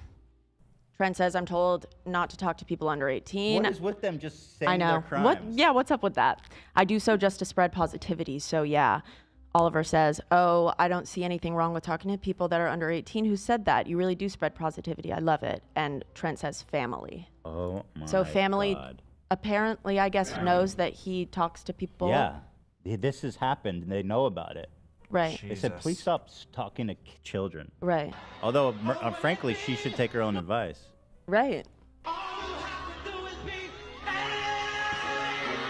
mean, if she didn't talk to kids, there'd be no story. That this would all never Sorry, have happened. Yasmin, I know. This got pretty real. It's a good rule. Yeah. For influencers to follow. And R. Kelly, incidentally, too. Although that wasn't really what he got. I should definitely put up a. I should definitely put up a CW. So next one. You don't look bi, so I'm like head tilt. Oliver says, oh, I don't? But yeah, I think I am. Trent says, why do you think you are? You don't look bi. Yeah, what the fuck is that all What does that about? even mean? I didn't know that they had. I didn't. I don't Doesn't know. have the bisexual lighting just glowing on his Literally. face at all times. You don't have that special hair. Yeah. The baby bangs. I don't know. I just think I'm straight, I guess. I just don't think I'm straight, I guess. And then Trent says, just be honest with yourself. You're young. You don't have to label I should yourself just yet. put child abuse Oliver, you're very generally. right. Yeah, but I don't want to completely label myself. I guess the closest thing I am is being bi. Trent asks why. Trent is curious why. I don't know. Guess why would I think I'm straight? At what point? I don't know, but I'm questioning. And then Trent says, how old are you? And Oliver says 13. And Trent says, yeah, I wouldn't question it yet. Peapod, which is what he called Oliver. Why did he call? I don't know. It's just that's what he continues to call her. Yeah, pet name is like call them. another pretty standard grooming thing, is it not? My little Peapod. Yeah, I don't know, bro. Yeah, so I mean, this is fucking insane. Yeah. This is like straight up insane. It's really bad. Insane. This is just 2018. fucked. This is just prediction. 13.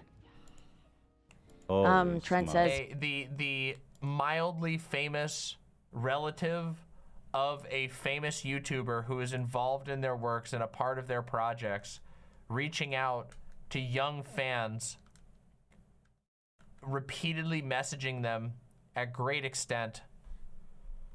Yeah, I know. All I've been saying is that this is deranged. This whole situation is just a giant mess of people, of them all protecting one another, looking the other way, helping each other get more access to kids. Night, don't let the sexuality 13. bite. It's okay. You're gonna grow up doing what you love and probably fade away from me. Holy That's a really incriminating text. Holy fuck, dude. Oh my God. I know. Guilt tripping kind of.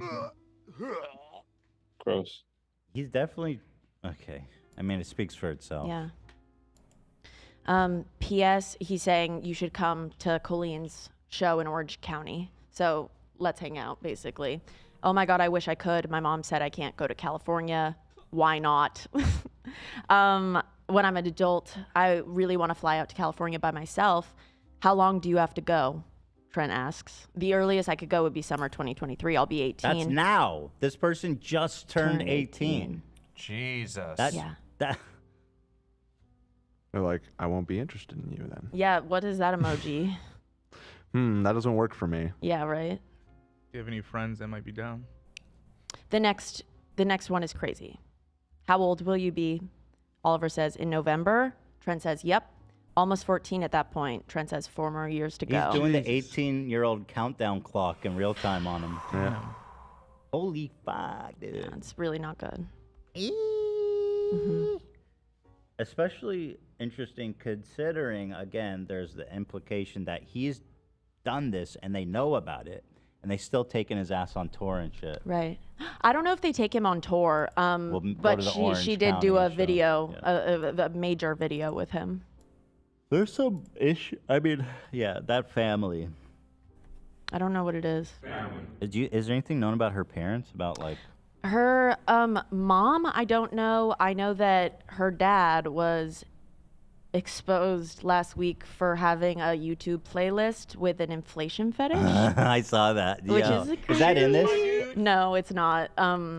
It was running a little bit long, so I took it out, but he does. Not too That part's just funny, okay? Don't hate on the inflation fetishists just because some random person involved with these people accidentally boomered out and showed their fetish. That's completely different. These people are targeting and roping children into their weird shit. Don't rope the random inflation fetish person in there. Because he's not done anything wrong. It's just very funny and very embarrassing. It's titled Want. Just Want. We got to show that. It's crazy. Let me grab it. It is But, funny, but let's continue. the We'll inflation do that person, after. as You far can as pull we that know, up, has done baby. nothing wrong so far. We have no evidence they've done anything wrong. Next slide. So next slide. That is funny as fuck, though. Trent sent Oliver a video of themselves and said, "You kind of look like my last girlfriend in that pic," when Oliver was 13. Oh, boy. Okay, so hold on. Hmm. What did he send? What is this? It's a picture of... That's a picture of Oliver at the time. Okay. And Trent says he accompanies it with, "You kind of look like my last girlfriend in that." Dude. Yeah. And then Oliver says that Trent would always send this photo of them to them that Trent would edit. So Trent sent this to Oliver and said, "I think I made you pop out more, Peapod." And then he sent it later, a totally different month, and said, but. Bruh. Like he would just accompany it with text, I guess. Mamma mia. This is when Oliver was talking about taking a Twitter break. Trent is like, "What? Why? It hurts. I'm very worried." Just basically like guilting Oliver into staying on Twitter and talking to him, I assume. He says, they said, "I'm taking a break." And some friends, he said, "What? Why not? Yeah, I just thought it wouldn't hurt to take a little break from Twitter. That's a good idea. I think it's good for anyone to do." Then he Healthy. said, "It hurts." And then they said, question mark. Not leaving for long or anything, just a small break. And then he said, "I know, but not having you tweet is like not having leap of faith taking over for you. I'm What? very worried." Yes. Why? Because your tweets are fun. Wow. And then this is Oliver said that Trent would never want them to go to sleep. So these are messages of Oliver trying to go to sleep. Are you? Let's see. "I'm back now, but I'm going to sleep. Good night." "Oh, really?" "Yes, good night." "No." "It's getting late. My sleep medicine's about to make me fall asleep. Good night, Trent." And Trent says, "Stop taking meds then, LOL." No, don't leave me. How old is he at the time? God. In his 30s. His 30s? Yeah. To a 13-year-old. This is all just back and forth. She's messaging enabling over and so over many again with a weirdos. Her success, her proximity to all these kids. Yeah. Because, like, her brother, and then also her bestie, Mhm. the access they're getting to kids is nuts. Oh, Adam said, "Ethan, I DM'd you a clip of Trent performing on stage with Colleen." He did go to some shows. Whoa. Well, So yeah, he Trent clearly was did at because he said, shows. "Come meet me at the Orange." Yeah, the Orange show. Here, let me see if this is worth showing or not. And all of this, keep in mind, all of this is directly enabled by the fame and the access to kids facilitated by Colleen Ballinger. All of this. Literally all of this. I sent that link about Colleen's father. Yeah, I mean, yeah, it's fine. Thank you, Adam. Yeah, and again, I'm just showing this because it's funny. I mean, my dad's done embarrassing shit on the internet, okay, and we've talked about all of it. But this one is pretty funny. It's pretty good. Colleen Ballinger's dad has a feeder fetish, and he made a playlist he doesn't realize is public. This is good. Okay. I'm sorry. Called Want. So here's Tim Ballinger. He has a playlist Want with 78 videos that he's made. It's his playlist. You title it Want? Yeah. And then look at these. What the fuck? Helium belly inflation Valentine's Day special. Obsessed. Forced belly inflation. I don't even know what that means. Gain up. I think it's like you pump your body up to inflate. With what? How do they inflate it? With what? I don't know. Okay, well, Why he's in. couldn't this be the drama? Why couldn't this be the big drama? Okay, this is just some old boomer with a fetish. He's not doing anything wrong here. Why'd this guy have to be tangled up with all the fucking pedophiles? Watch his playlist, figure it out. It's gone. Yeah, I think he figured it out. Mentos bloat. That's awesome. Mentos bloat. Again. Again? Oh, I wonder, is that Mentos and Coke? Yeah, you they know must. how that, yeah, Mhm. it has a reaction. Well, so this Ouch. is pretty. I mean, you learn something new every day on the internet. I didn't even. They determine. Fat furs and anime girls weight gain. By comparison, Colleen Ballinger's dad, so far as we can tell, is the least guilty in this entire thing. Colleen Ballinger's dad is just boomering out with his internet fetish, while his fucking family is targeting children and ruining the psychological futures of these kids.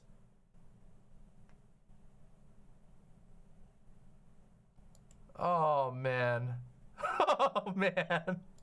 It was his account because there were some old childhood videos on there that weren't posted anywhere else. Oh my God. You can't hide on the internet, boy. You cannot hide. They will find your inflation fetish playlist called Want. Want. It's so like Liz Want. Want. Want it. Well, he was typing with one hand. So he didn't have a lot of. Thank God there wasn't a need playlist. Want, need. Need. Must have. Yeah, so At least they were all adults. This is the first thing tonight I feel like I've been able to laugh at without feeling horrible. The grandpa's inflation fetish playlist is the most innocent thing we've encountered this entire night. It's literally not problematic at all. It's just funny. In the midst of all the other depressing crap we found ourselves wrapped up in. Agree with That's that. frankly. He didn't do anything wrong. That's frankly the least disturbing thing Correct, Ethan. Yes. Look at that. Oh, I knew it. Thank God. you've shown us so far. 100%, It's just that's funny. why I didn't. Frankly, He didn't do anything. Yeah. have. Yeah, so At least they were all adults. agree with That's that. frankly. He didn't do anything wrong. That's frankly the least disturbing thing you've shown us so far. 100%, It's just that's funny. why I didn't It's just put funny, it in. yeah. He didn't It's do not anything it's not wrong. incriminating It's or fine, you know. It's embarrassing, but It's embarrassing. It's funny. He's you know what I mean. I want to make that clear. He yeah. Yeah, didn't do so anything. It's just this funny. next screenshot. Cat Lord, thank you very much for the tier 1 sub. Thank you very much for your support. Deeply appreciate it. Chug Diet Coke, swallow Mento, worst mistake of my life. Trenton. Did you end up on that guy's playlist? Is that what you're trying to imply here? Oliver speaking. Trent says that it sounds like Oliver and their friend had sex in like a song that they posted, and then Oliver says no, it's one of Tim's lyrics, and Trent says, but she says she couldn't it without you and thanked you. Sounds like you two are a couple, lol. Oh my God. Apparently guy's Trent weird. is getting Yep. possessive over We're just this really good friends. literal I'm just saying it child. sounded like you guys were gay Getting together. possessive in DMs over a literal child. The next one, he says, if you're doing California, come hang out with me. I'll probably be in a couple years, but I'll be going with my dad. How old did I will go you too be? fast? Wait, where? I lost my spot. Oh, sorry. He says, "What are you like in person?" Oh, yeah. Kind of similar to how I'm on the internet with my internet friends, but But if it's with people at dance or just kids I don't know, I'm usually anxious. And Trent says, with me, how do you think you'd be around me? If you're doing California, come hang out with me. How old will you be? I'd be at least 14. He keeps asking, how old will you be? There's a lot of how her old are you? age, It her doesn't birthday change ever. doesn't change. No. Yeah, her birthday. I wonder why you would keep asking that if you were a pedophile who was obsessed with age. I wonder why you would keep asking someone for their age. Huh. May Bun with the tier 1 sub. Thank you very much for supporting us through this horrific endeavor. Yes, indeed. The Monka W is an appropriate emote here. Absolutely. Thank you for supporting the show. This has been a mess. Static. LA or San Diego or San Francisco, somewhere in Southern California. And then Trent says, hey, you are cute. And there it is. Dude, the next one's really bad. Come on, man.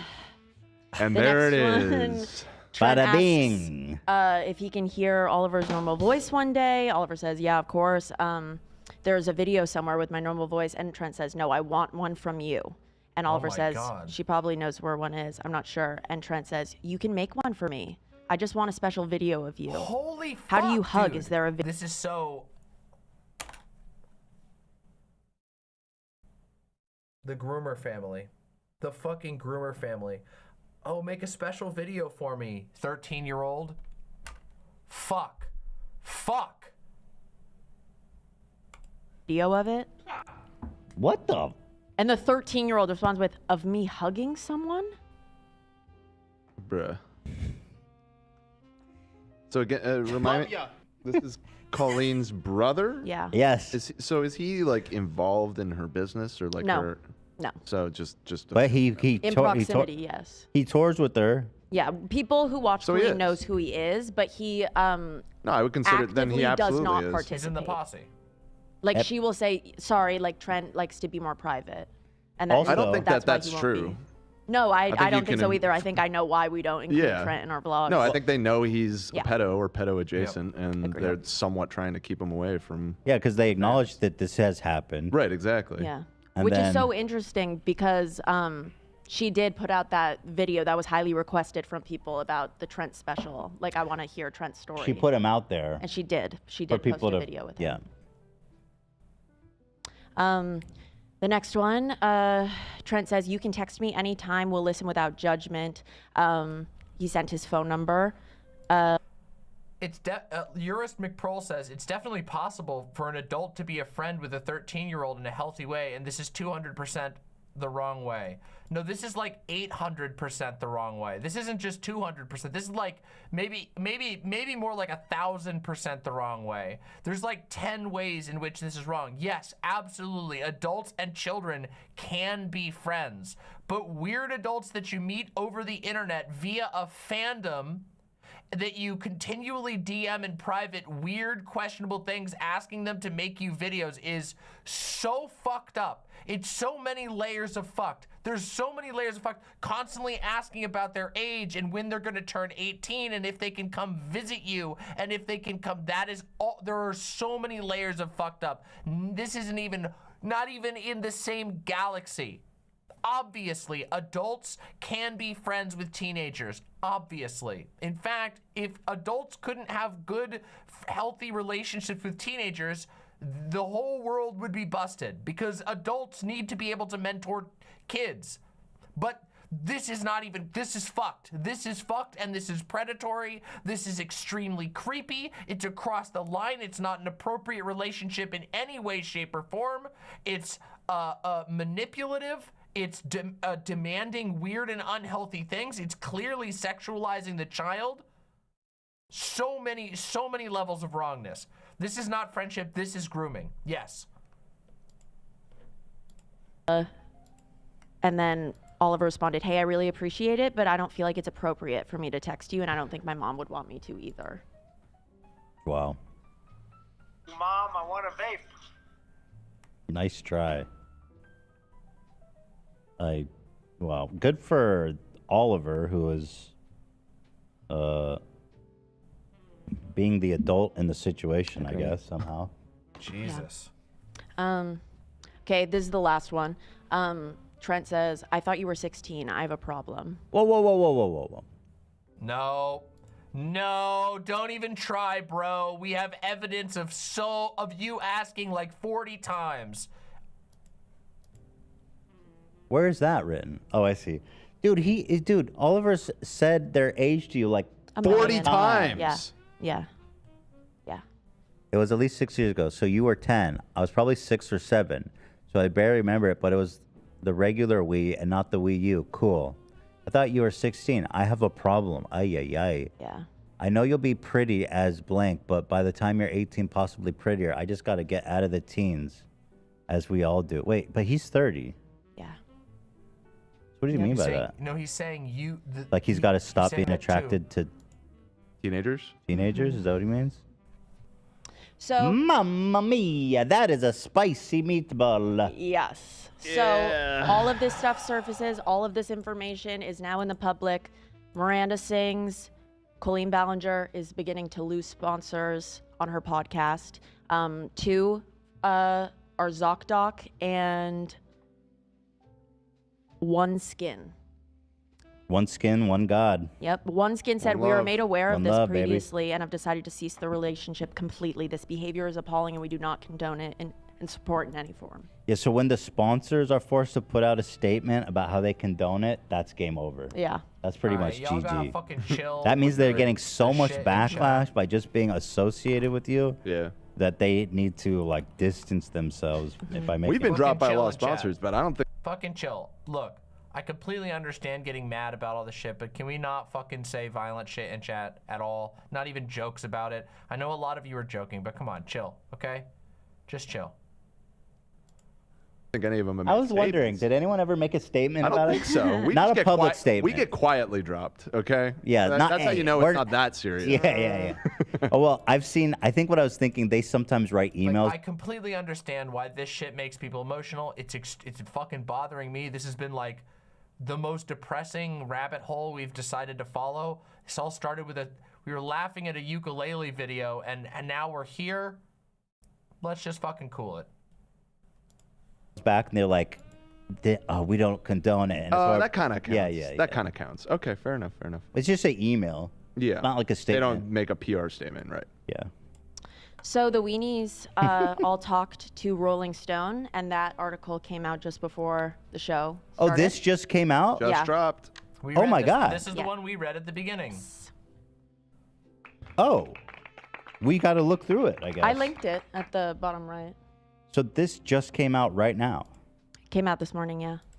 Fans built her an internet empire. Now they're tearing it down. 4 former fans of Colleen Ballinger tell Rolling Stones the same access that made the comedian famous opened the door for interaction they describe as toxic, exploitative, and hurtful. Yeah. Ay. Did they? I wonder if they saw the text with her brother. This is what you get for not listening to the Bayonetta 3 soundtrack at the beginning? Yeah, I guess you're right. Let's see. They talk about Adam McIntyre. Beyond Safe Word says, I'm so sorry you're learning about this all at once. It's a lot. People told me I needed to see the ukulele apology. And this is where it ended up. And I've done my best. We'll have the conversation portion in a second. We got to keep going. We know about that. We got to finish this. We talk about probably all the shit we just talked about. Yeah, honestly. it's in the individual stories too. Bruh. This is a lot of backstory about her talking about everything. Is Oh, there, okay. what else do they go over here? This is the real article, what we're doing now. So The genuine so article. real. Yeah. This Yeah. is so comprehensive. This is next. So Becky tweeted out, I can't believe this went from a Twitter thread to share with former Colleen fans to a Time magazine interview tomorrow that I mostly accepted to validate myself, which is totally valid. Are you kidding? But yes, Time magazine is coming out with an article interviewing the Weenies. Oh, man. Yeah.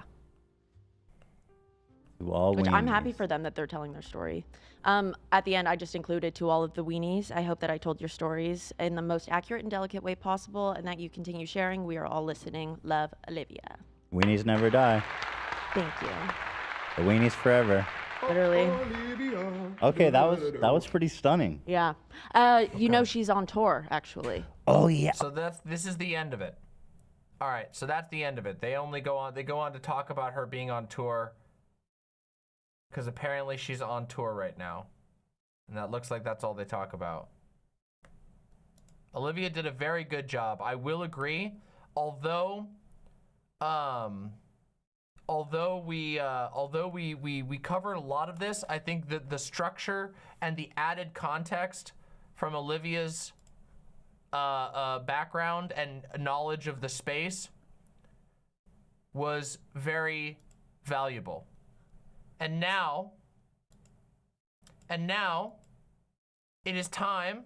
We've reached the point where we are going to go and review the ukulele video. It's time. Now, after all of this nightmare, after going through all of it, we started with the ukulele apology video, which was an odd way to begin this. We watched all of the different claims. We read the articles. We have seen the evidence laid out. We're gonna listen back to the ukulele video. Then I'm gonna talk about my conclusions and we'll go from there. It's time for us to do the ukulele. We have to re-listen to the ukulele with the new context.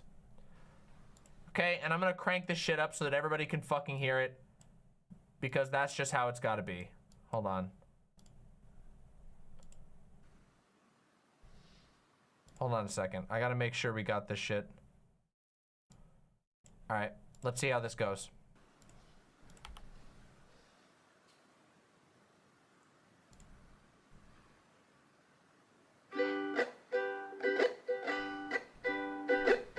Hey, it's been a while since you saw my face. I haven't been doing so great, so I took a little break. So a lot of people are saying some things about me that aren't quite true. Doesn't matter if it's true though, just as long as it's entertaining to you. So, which part of the things that we looked at today weren't true? I wonder. Right? You guys having fun? Notice how All aboard the toxic gossip train. You're chugging down the tracks of misinformation. The toxic gossip train. You got a one-way ticket to manipulation station. Toxic gossip train. Tie me to the tracks and harass me for my past. 'Cause rumors look like facts if you don't. Your past. Tie me to the tracks and harass me for my past. Your past that is like literally within the last few years of you deliberately fostering extremely intense personal relationships with literal children to get them to do free work for you, while also sending extremely questionable requests for videos and photos, and also exposing them to your extremely inappropriate associates and your brother, who directly engages in inappropriate sexual flirtatious relationships with a 13-year-old.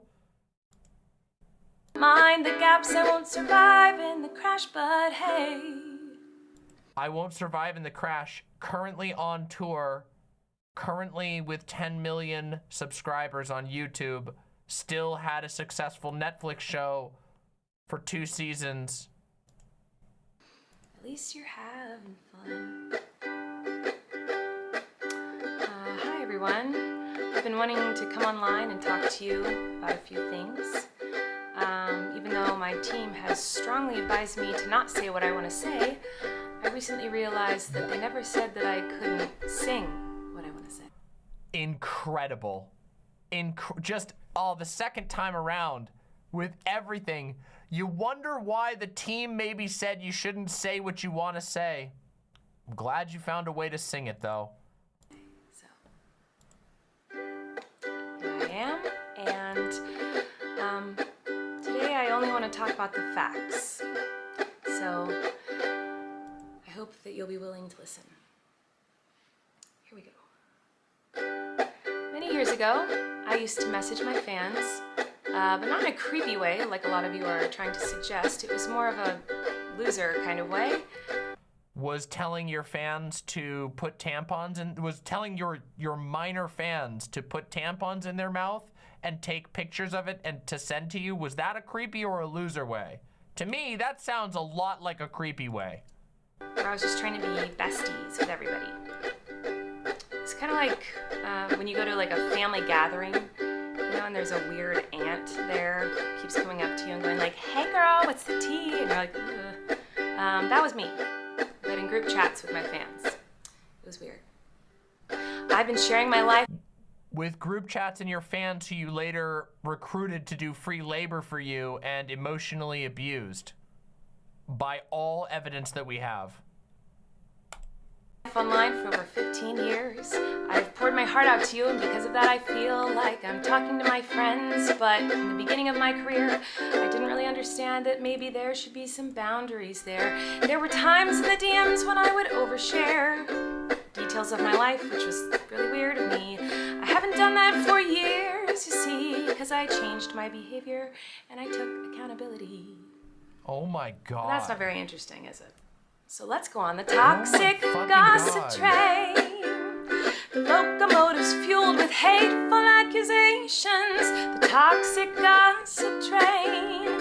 Steamroll over someone's reputation. Toxic gossip train. Hop on board but close your eyes, otherwise you'll realize that the train is made of lies, and that person you despise maybe didn't deserve to die, but hey. You're not dead.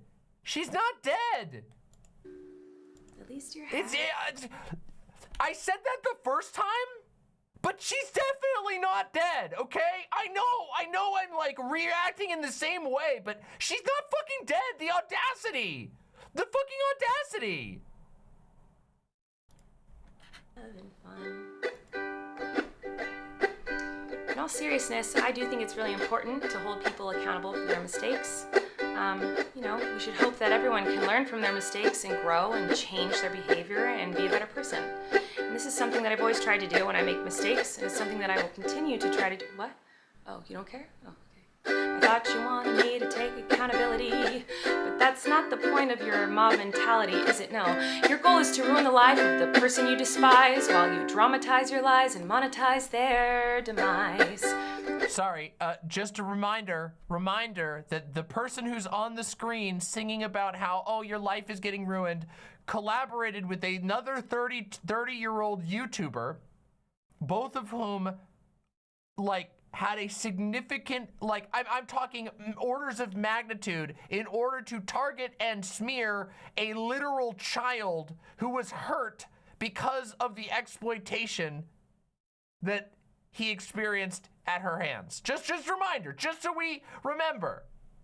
She sent a hate mob against a teenager and deliberately collaborated to make that teenager look like shit on the internet. Yeah. I feel like I can already hear the comments on this video. She's gaslighting, manipulating. Oh, she's a narcissist and a rat. I would never make a mistake like that. Oh, I'm sorry. I didn't realize that all of you. Actually, yeah. You are perfect, so please criticize me. Bring out the daggers made from your perfect past and stab me repeatedly in my bony little back. I'm sure you're disappointed in my shitty little song. Yep. I know you wanted me to say that I was 100% in the wrong. Well, I'm sorry. I'm not gonna take that route of admitting to lies and rumors that you made up for clout. Yeah, I'm sure that the kid that you repeatedly mistreated, who literally lived their entire young life, just made it all up for clout. Sorry, but I don't buy it.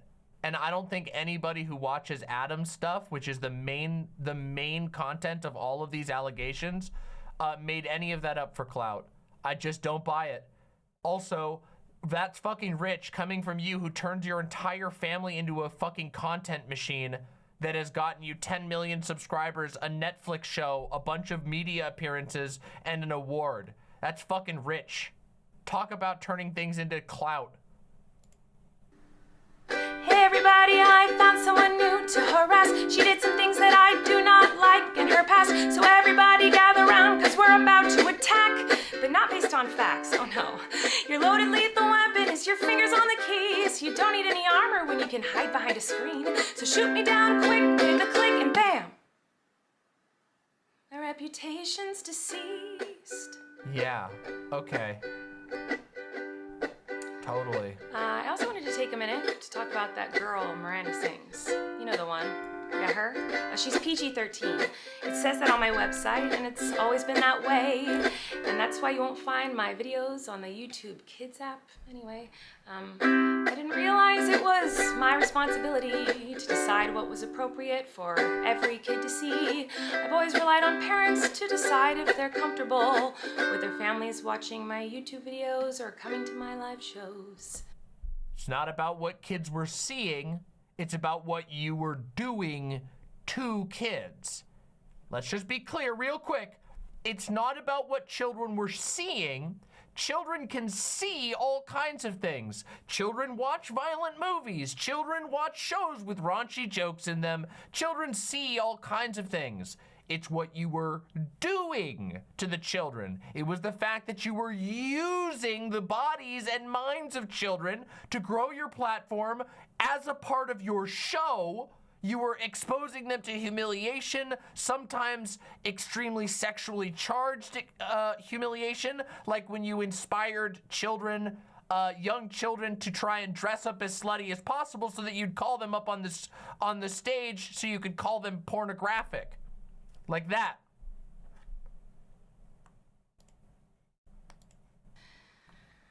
Now, have I made some jokes in poor taste? Yes. Have I made lots of dumb mistakes? Yes. Am I sad that there are some fans who feel betrayed? This is the worst. But was my intention to manipulate? No. It doesn't really matter what my intention was, because it seems as though everyone's already decided on that. Let me tell you, it's not very fun to have millions of people all over the world call you the most vile, horrendous, disgusting, life-ruining words that a person can be called, in my opinion. Yeah, what about way more people doing that to the little children that you directed them to in your audience when you beefed with children and used your enormous, ungodly 10 million plus viewer platform against the children you didn't like very much? What about the times when you did that? How do you think that felt for those literal children? I'm sure it's very hard for you and your fucking money stack and your family of content creators. Must be super hard for you. It doesn't matter that these things aren't true. Everyone just believes that you are the type of person who manipulates and abuses children. Yeah. I wonder why they think that. Do you think maybe they think that because there is sufficient evidence of that, which we have now seen, which now even journalistic outlets have now seen evidence of? Do you think maybe that's the reason they think that of you? Say that, the only thing I've ever groomed is my 2 Persian cats. I'm not a groomer. Oh Just a God, loser. it's even worse the second time. With everything, it's, oh my God. Why? Oh God, why? Who didn't understand I shouldn't respond to fans, and I'm not a predator, even though a lot of you think so, because 5 years ago I made a fart joke. Should we just bring up the, should we bring up the fart joke again? Do you guys remember what the fart joke was? The fart joke was because you selected a child wearing a dress and made them spread their legs on the screen or on the stage, and then you pretended that they farted and they got made fun of in front of everybody? Is that really, it wasn't just a fart joke, and people weren't mad about a fart joke. They were mad about literally everything else to do with that, and it turns out even your own team was mad about that.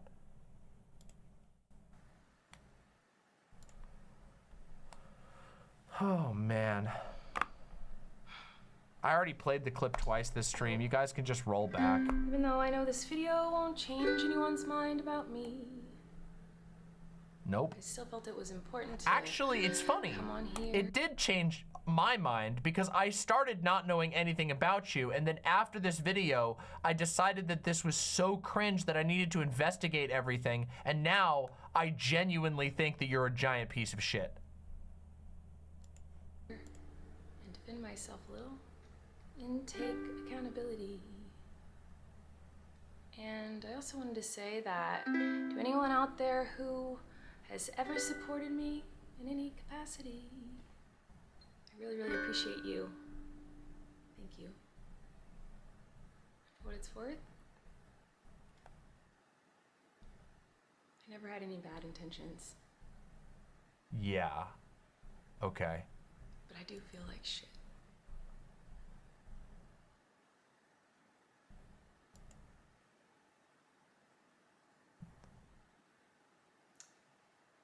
The toxic gossip train, chugging down the tracks of misinformation. Toxic What gossip misinformation? train. You got Make a a claim. one-way ticket to manipulation station. Toxic gossip train. You tied me to the tracks and harassed me for my past. Rumors look like facts when you don't mind the gaps. I won't survive in the crash, but hey, I hope you had some fun. She's done it again. 2 times in this song. Like, I'm not gonna say, I'm dead now. I'm dead. You killed me. Actually, you know, I feel like maybe I should let you guys know something. It seems like maybe you're confused about something. I don't know. Let me try to help. Sometimes people make a mistake and it doesn't make them a horrible person. Whoa. Sometimes people can make a mistake and they're still a good person. Crazy, I know. Sometimes people can make a mistake and you don't have to take that mistake, oh no. And twist it up and grind it and add some lies to it and pulverize it and stab it with knives and ruin a life and oh no. Sometimes people can make a mistake. It doesn't mean you gotta send them hate, oh no.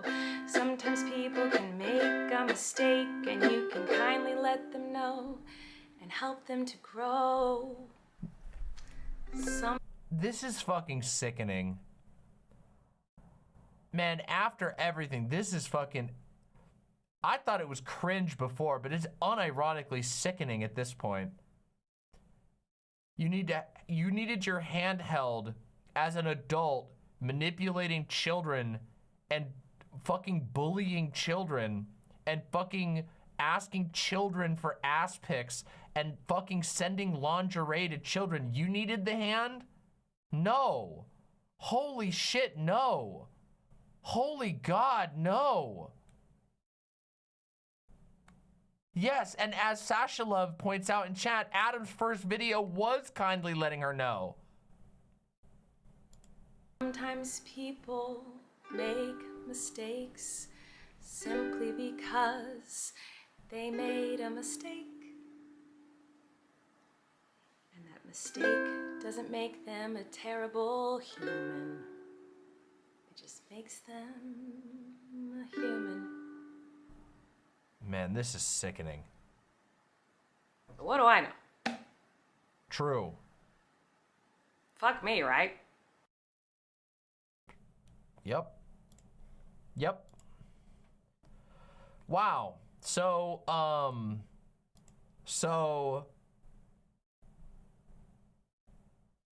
holy fuck. The second time through, watching this after we've gone through everything, dear God, Dear God, what an absolute horrible nightmare.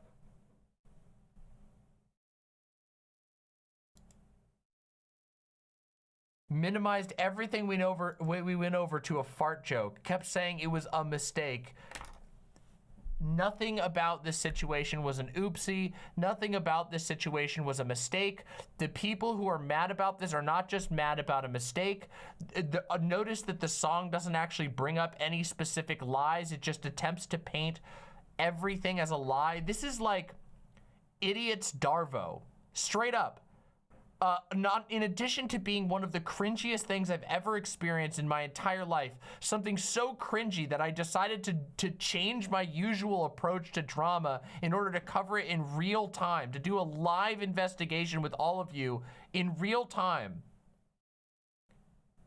In addition, oh God, in addition to all of that, it's just so stupid. It's such a pathetic and embarrassing attempt to just literally, if you guys don't know what, for those who are watching who maybe don't know what Darvo is, deny abuser, deny abuse, reverse victim, and offender. That's what Darvo means. It's a term that that abusers will use when confronted with their abuse in order to make it seem like actually they're the victims. They will deny that they ever did the abuse. They will reverse the victim and the offender. They'll say, oh no, actually I'm being abused. Even when the evidence is directly in your face. Even when we now have seen that not just us here today went over all of the receipts, but that actual journalists have verified this stuff. And we know that the people in question are literal kids, that some of them were 14 or 13 at the time of this stuff happening. These are children, but no, somehow we're supposed to believe that the giant YouTuber with a TV special and $1 million is actually the real victim here. And that they're just being canceled by the cancellation mob over a fart joke.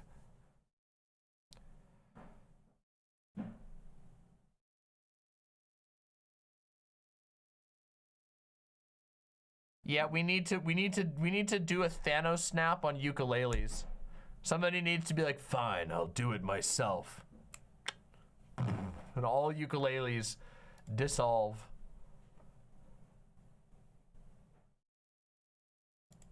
I can't even believe it. Okay, let's talk about conclusions real quick, okay, guys? Because that's what we do at the end of every DramaMama investigation. By the way, if you've enjoyed this deep dive, this very deep dive, if you found it informative, please press subscribe down below. Make sure you ring the bell and press the like button. What I do when I do a DramaMama is I try to pick dramas that are important and or interesting, and we watch all the receipts that we have available to us. We try to get as much evidence as possible before we come to a conclusion. Now we are entering into the conclusion portion, okay? What's the conclusion? Miranda Sings, aka Colleen here,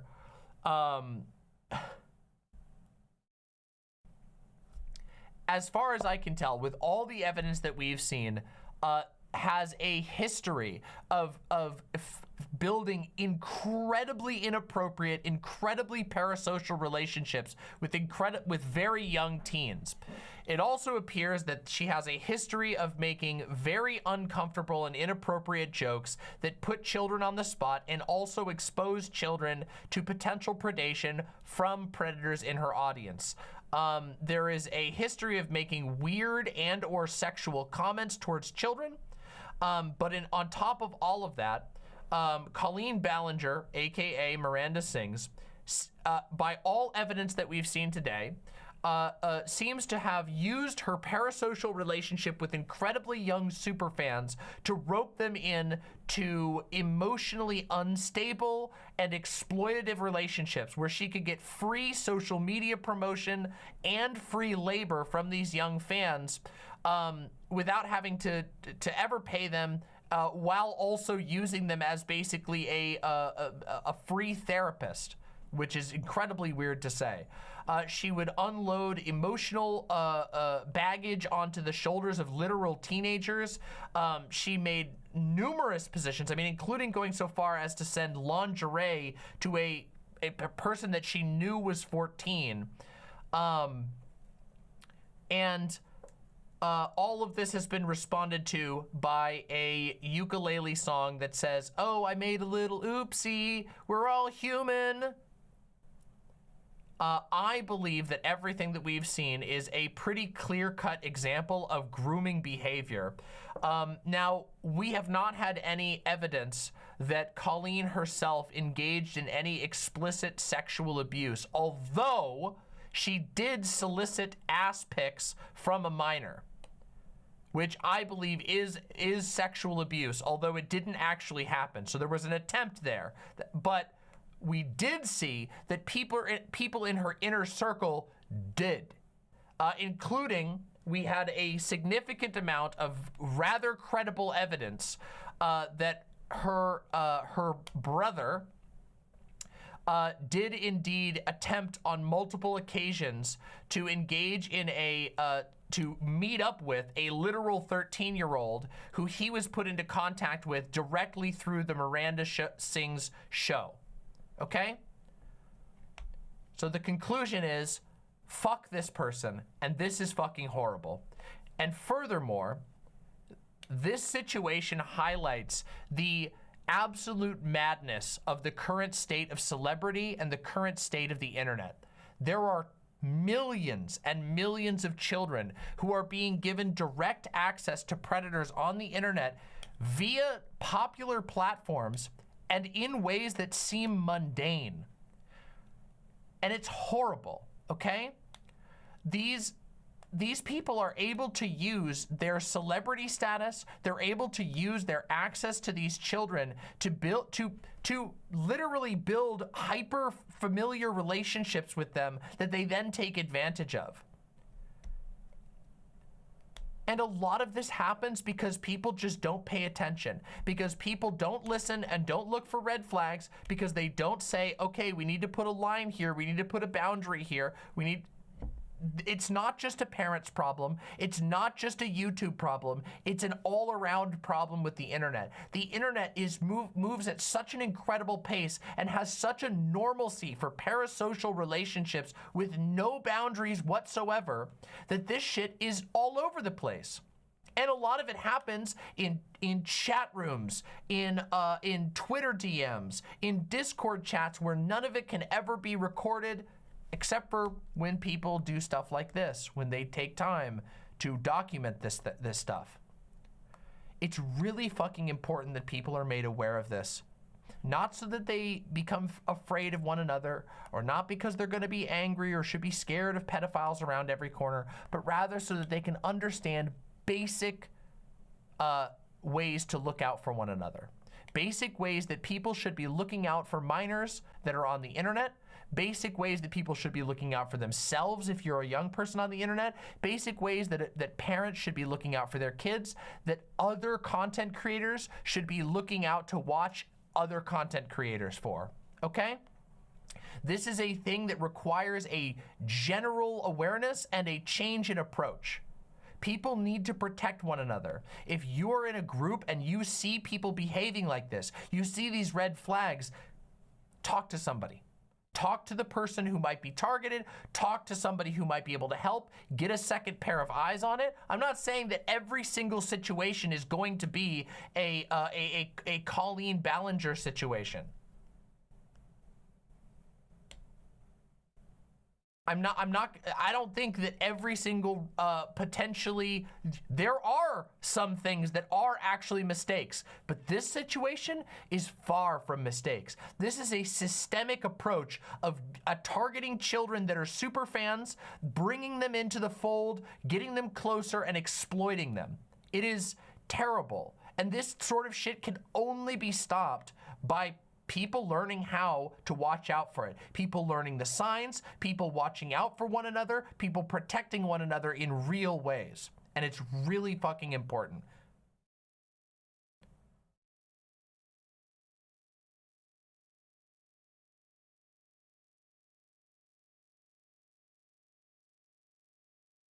I really, really want people to take this type of internet safety seriously, and also to take the parasocial targeting of children, seriously.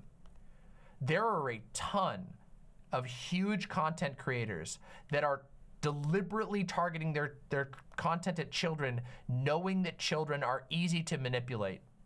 And by the way, it's not just on YouTube either, because I could also point out a side issue that's slightly connected to this. Things like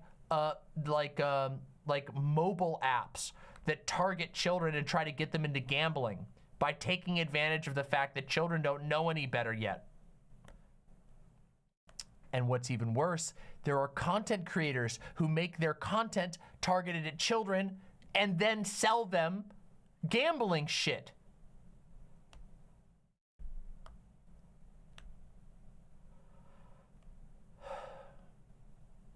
What a horrific and shocking situation. I am glad that we talked about it, although I will admit that this has been incredibly, incredibly draining.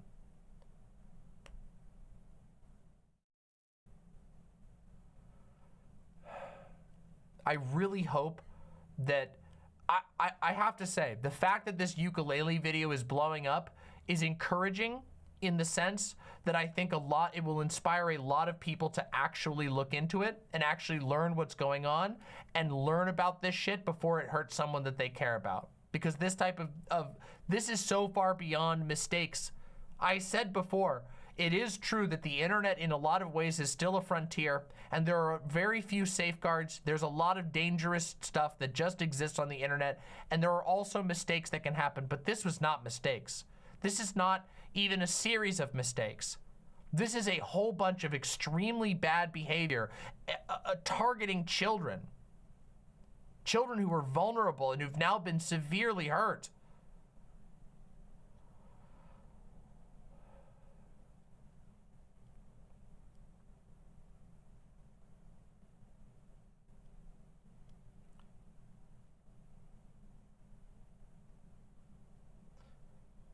I hope this is used by the left to demonstrate what actual fucking grooming is. Yeah, it should be. This is an illustration of exactly the type of stuff, and it's not from some random person reading a book at school. It's not from some random person just performing a show. It's from a famous celebrity who has Netflix shows and is a child star and has a Teen Choice Awards, and a bunch of people looking the other way. A bunch of people looking the other way while they manipulate.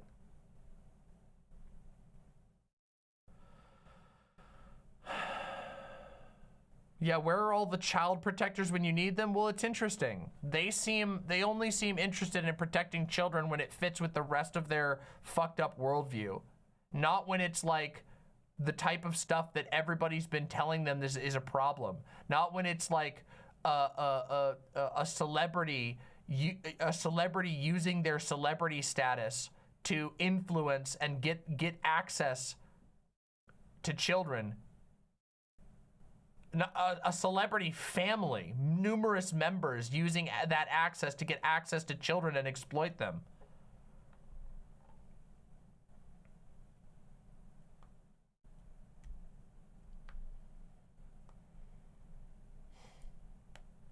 It's funny because the mechanism here, like I mentioned earlier, is the exact same one that we see in most child abuse cases.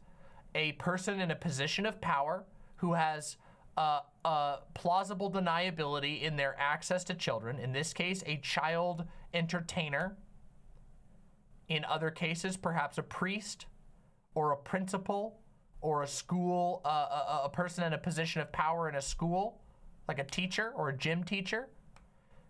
People who have familiarity and plausible deniability in their access to children, who target and get to know their victims over a long period of time. That is the actual way that child abuse happens most commonly. It's not through fucking random advertisements or satanic magic. It's not through a secret group of magical elites.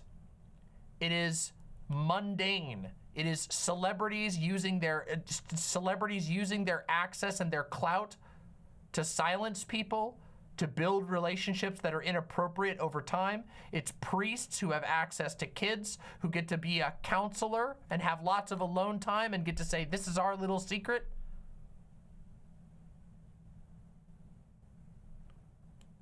Most child abuse comes from friends and family. And if you'll notice in this case, Colleen went out of her way to make these kids her friends. She used her massive reach to create little friends groups of children.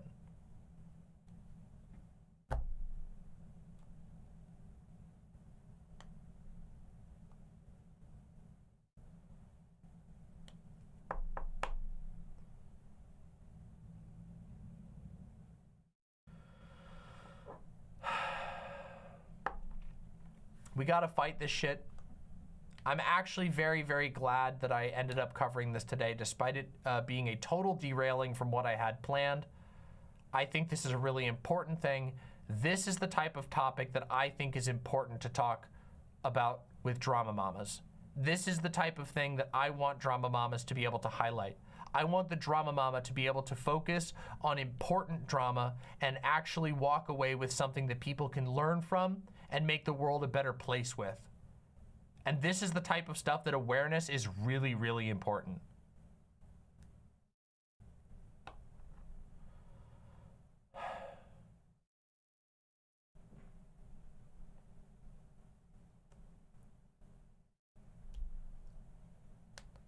Killjoy says, this is a really good example of child sexual abuse and grooming, which is something that requires time, access, and influence. There is zero statistical data on it just being out-group degenerates. Yeah, of course, there's a ton of people who want you to think that that all abuse happens from the scary foreigner or the scary gay person or the scary whatever, when in reality, it's incredibly mundane things like a celebrity.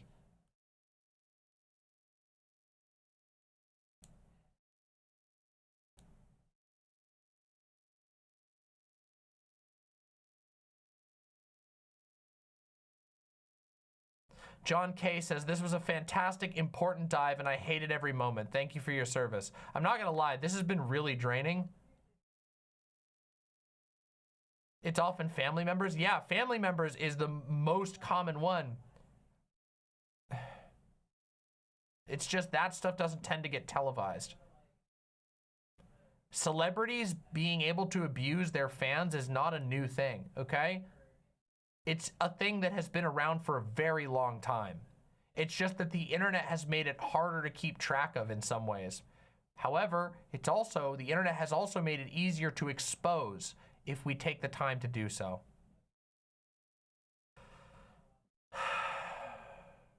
All right, everybody. I can't do any more of this. I gotta stop. I gotta go get some rest. The stuff that we were going to do today otherwise, we'll do another time, sometime very soon. I need to go get some rest, and so do you. Today's been a very dark topic, okay? So please take some time to chill, be with your loved ones, hang out with your pets, play some video games, and relax, please.